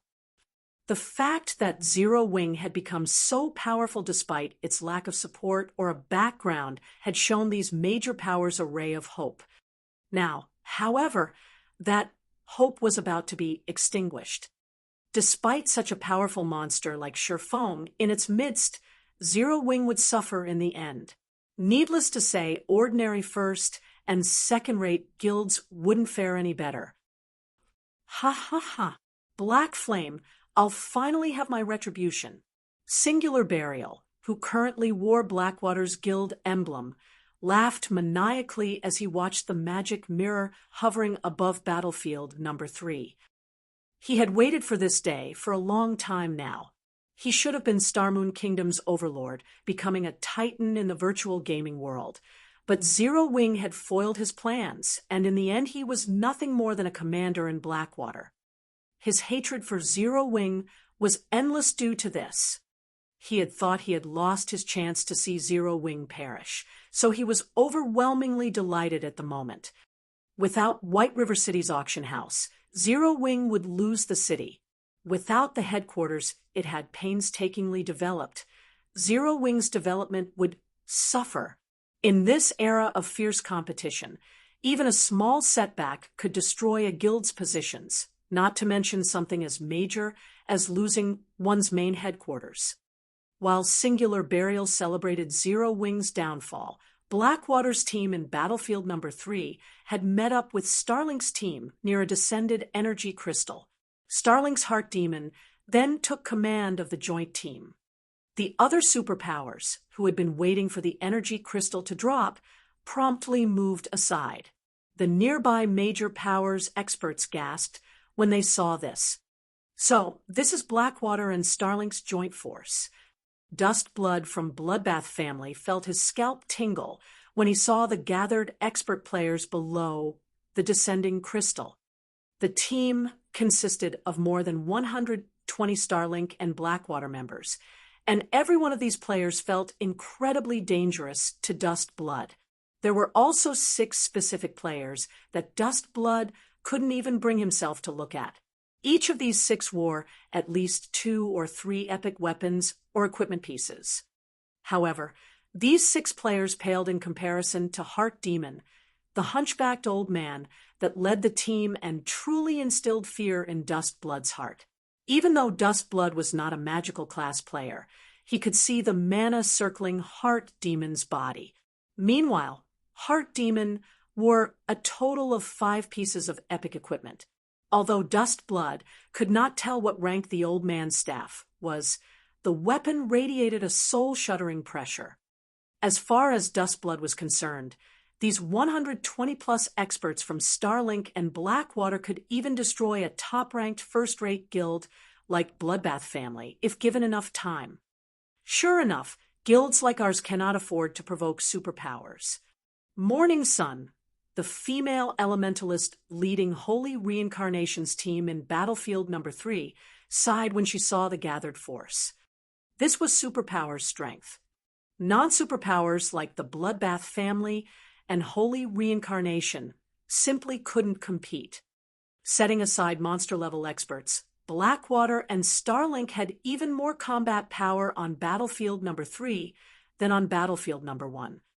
Despite the great lengths Zero Wing had gone to defeat the 2 guilds on Battlefield No. 1, these superpowers had immediately formed another formidable team on another battlefield. Moreover, they had 3 more teams on the other battlefields. While the various major powers were awestruck over Blackwater and Starlink's strength, a team of 20-plus players made its presence known. Everyone made a ruckus when they saw this team. Why are Zero Wing's members here? Don't they know that Blackwater and Starlink will attack them the moment they show themselves? The various major powers experts shot the team incredulous looks. They couldn't believe that Zero Wing's members would be so daring. Unlike the team on Battlefield No. 1, this team didn't have any monster-level experts like Sure Fong, Fire Dance, Alluring Summer, and Shadow Sword. Very good. And here I thought you would only act after a significant number of energy crystals had dropped. This will save me the trouble of looking for you. Heart Demon watched Zero Wing's team approach through narrowed eyes. With a wave of his hand, he said, "I'm not like Old Wind and Old Sword. I prefer to settle troublesome matters as soon as possible. Everyone, attack. Do not let any of them get away." Blackwater and Starlink's experts swarmed towards Zero Wing's team under Heart Demon's command. However, once these experts got within 20 yards of Zero Wing's ream, a silver-armored woman wielding a golden greatsword emerged from the group. This woman brandished her greatsword at Blackwater and Starlink's many experts. 1 slash, 2 slashes, 3 slashes. The silver-armored woman executed 5 consecutive attacks, sending 5 sword lights flying at her opponents. Wherever the sword lights passed, they left behind a pitch-black spatial tear, following which the 5 golden lights enveloped the advancing players. When the light finally faded, Blackwater and Starlink had less than 20 players on their team. The rest had transformed into countless particles of light and vanished. Suddenly, the battlefield was eerily silent. Chapter 2101, Monster Galore. Chapter 2101, Monster Galore. The dissipating particles of light looked like fading fireworks on battlefield number 3. Gentle Snow, who stood among the fading particles, looked like a war goddess that had just descended onto the battlefield, her silver armor and golden greatsword only adding to her sacred, majestic beauty. However, the only thing the watching players felt when they looked at her was panic. How? Duskblood could not believe his eyes. Gentle Snow had just slain more than 100 experts from Starlink and Blackwater. Every one of those experts had even posed a threat to him, yet they had been nothing more than pests before Gentle Snow. With 5 slashes, she had wiped out 80% of the 2 superpowers joint team, and those that had survived had less than 50% of their HP remaining. Is she really a player? Spatial tears? Can current players even be this strong? The various major powers exerts nearby couldn't help but watch Gentle Snow in fear. If she had used some sort of dazzling technique or powerful skill to defeat those experts, they'd, at most, be amazed. After all, that strength would have been on par with monster-level experts. However, that was clearly not the case here. Gentle Snow hadn't used a superb combat technique or skill at all. She had simply relied on brute force. With her extraordinary speed and strength, she had stomped on more than 100 Refinement Realm experts, as if she were stomping on an anthill. This was 10 times more shocking than if she had defeated her opponents with a combat technique or skill. The system prohibited players from using tools or berserk skills in the auction arena. Yet, Gentle Snow had displayed strength that defied common sense. Only Tier 4 attacks and above could cause spatial tears. Even God's Domain's current monster-level experts could, at most, exhibit the strength of upper-rank Tier 3. Although the difference between Tier 4 and upper-rank Tier 3 didn't seem major, it was actually massive. It was like the difference between a Grand Lord and a mythic-ranked monster. Even Sherfong was astonished. He had to admit that fragmented legendary items were truly amazing. Gentle Snow currently carried 2 top-tier fragmented legendary items, and both were strength-based and quite compatible with the Berserker class. Furthermore, one of the items was a 2-handed weapon. As Gentle Snow reached higher levels, her strength would only rise to frightening levels. Purely comparing their strengths, Gentle Snow's was even higher than Sherfang's, and her physique rivaled his. When Gentle Snow had been questing, she had miraculously discovered a bloodline called the Great Earth Bloodline.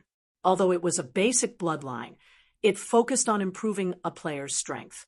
Although this newfound strength didn't help Gentle Snow become as powerful as a mythic monster, she wasn't far from it.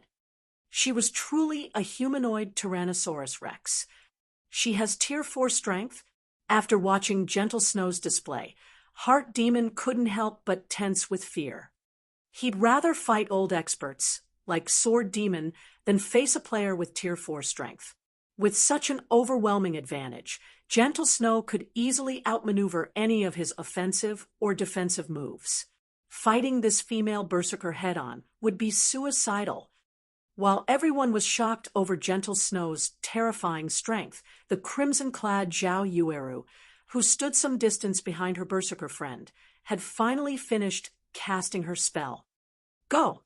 Zhao Yueru shouted as she waved her staff. Tier 2 curse-scorching thorns. Suddenly, hundreds of burning flowers appeared above Starlink and Blackwater's remaining experts. Under Zhao Yueru's control, these fire flowers shed thorns that rained down on her targets. Every one of these fire thorns had the strength to rival a Grand Lord of the same level. Moreover, her attacks were precise and numerous, making them impossible to dodge. Boom, boom, boom.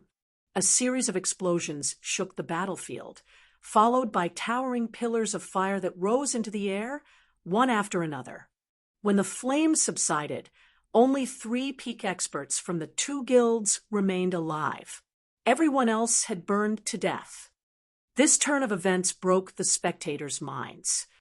Isn't she a little too powerful? Another monster? Just how much power has Zero Wing hidden? Everyone was in shock as they stared at Gentle Snow and Zhao Yueru. Although none of them wanted to believe it, they had no choice after witnessing such a dazzling display. She's even stronger than before. Yi Luofei, who sat in the spectator stands, was dumbfounded by Zhao Yueru's performance. She had a far better understanding of how powerful the woman was than the other spectators around her. If not for the auction arena's restrictions, Yi Luofei guessed that Zhao Yueru could even solo Heart Demon. However, Yi Luofei was even more surprised by the woman's improved combat standards. When Yi Luofei had fought Zhao Yueru in the Black Dragon Empire, the latter had only been at the refinement realm, but now she had moved beyond that, and Yi Luofei could see hints of Black Flame's abilities in Zhao Yueru's performance. Although she wasn't as powerful as Black Flame, Zhao Yueru had displayed incredible control over her spell. Yi Luofei doubted that she could control hundreds of fire thorns as well as Zhao Yueru. How much time had actually passed since the ranking competition in the Black Dragon Empire? Improving one's combat standards wasn't as easy as upgrading one's equipment. It took a lot of time and effort to improve combat standards. A few months shouldn't be long enough, yet Zhao Yueru had managed it. Could it be because of Zero Wing? Yi Luofei could not help but wonder, what did Zero Wing do? There was the same situation with Graceful Moon. Before joining Zero Wing, Graceful Moon had only been a relatively talented expert, but nothing compared to true geniuses. And yet, she had actually defeated 3 refinement realm experts from top-ranked first-rate guilds by herself. Now, Zhao Yueru displayed similarly frightening improvements. The various superpowers members that watched from the sidelines had fallen silent. They no longer looked down at Zero Wing in ridicule. Rather, they looked on in fear. Everyone had thought that Blackwater and Starlink had battlefield number 3 in the bag, but now only Heart Demon remained of the 120-plus experts on the team.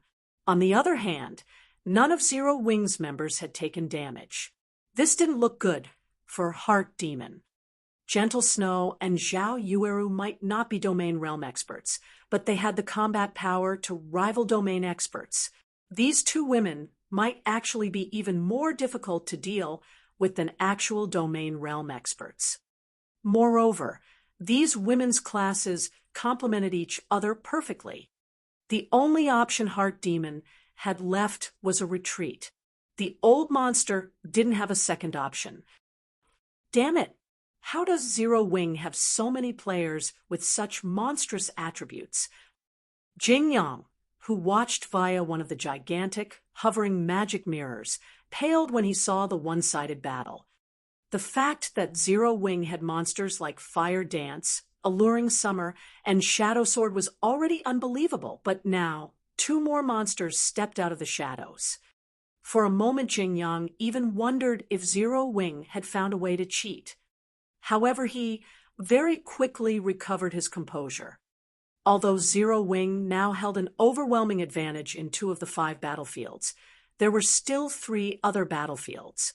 As long as Blackwater and Starlink dealt with the smaller guild on these battlefields, Zero Wing might still lose this competition.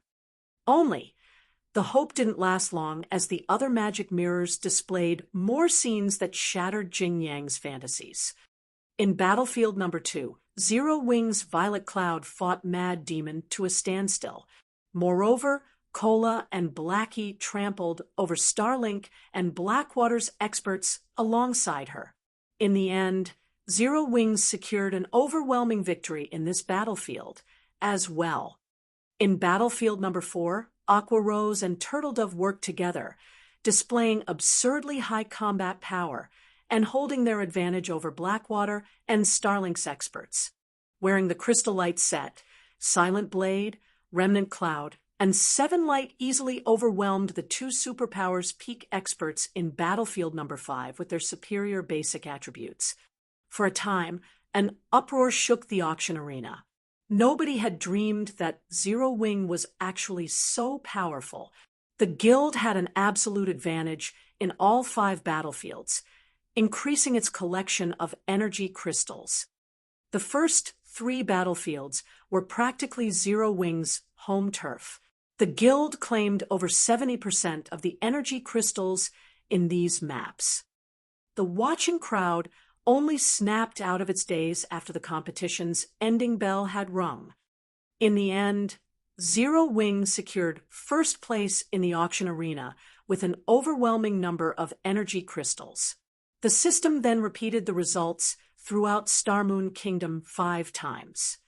Not only had Zero Wing won White River City's auction house, but it had become one of the few guilds that owned one throughout God's domain. Chapter 2102, New Era. Chapter 2102, New Era.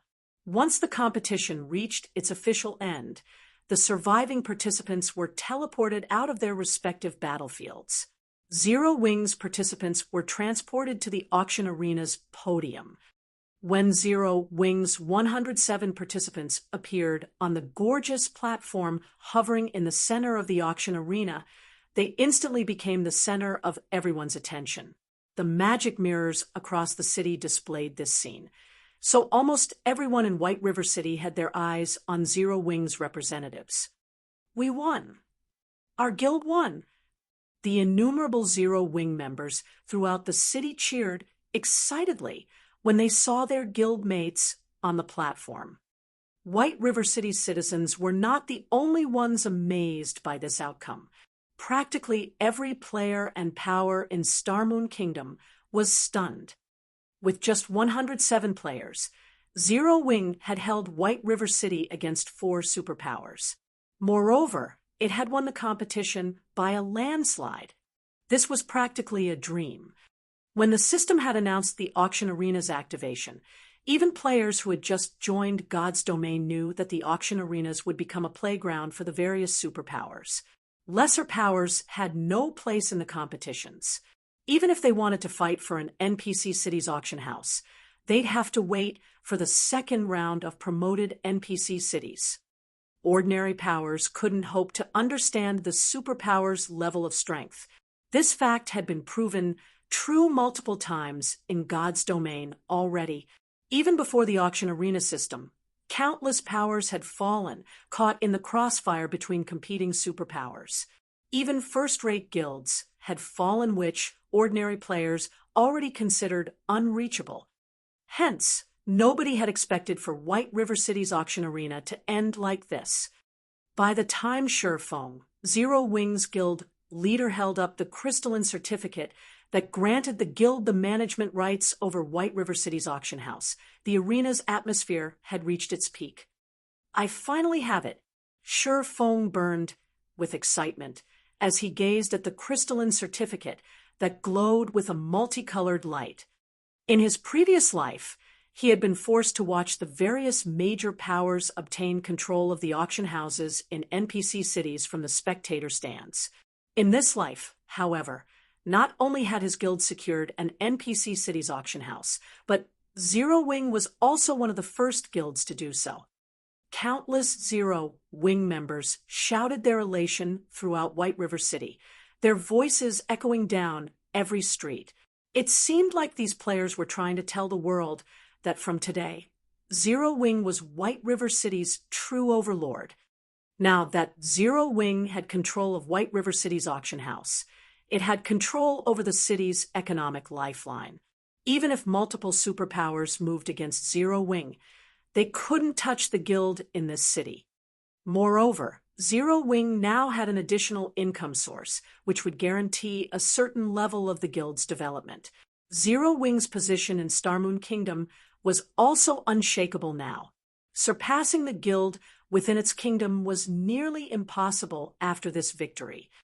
In addition, as one of the first guilds to win the management rights to an NPC city's auction house, Zero Wing qualified to contest with the various superpowers for neutral maps.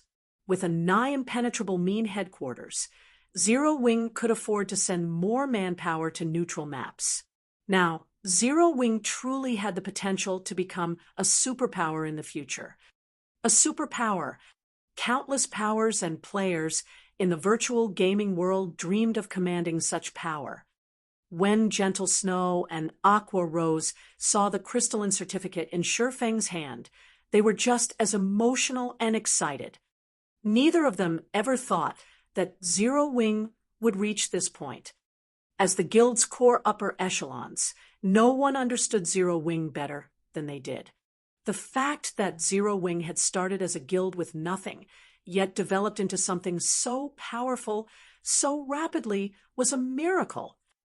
Although some assumed otherwise, Zero Wing truly lacked a background. It didn't even have any financial support from major companies. Zero Wing had reached this point by relying on its own abilities. It wasn't anything like the various large guilds that didn't have to worry about needing funds. Black Flame has really tricked me. It's no wonder why Zero Wing has always been uninterested in the various superpowers olive branches, going so far as to provoke multiple superpowers. Galaxy Past, who sat in the spectator stands, couldn't help his rueful sigh as he watched Shifeng and the other Zero Wing members bask in their glory.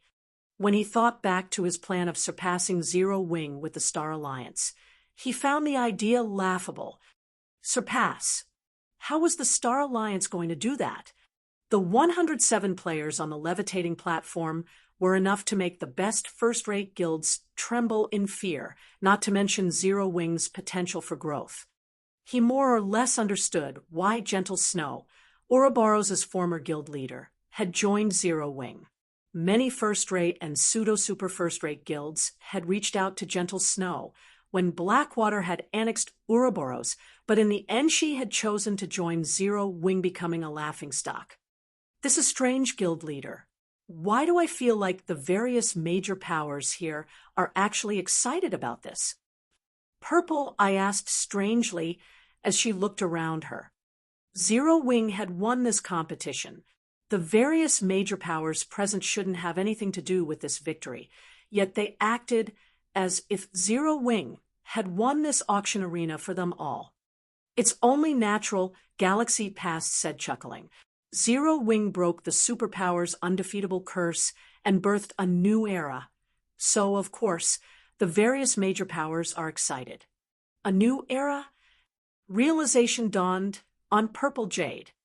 Superpowers had always been undefeatable in God's domain. Only other superpowers could contend with a superpower. In fact, this was common sense in the virtual gaming world. Although there had been instances of a non-superpower defeating some of God's domain's superpowers, these fights had been mere squabbles. They proved nothing.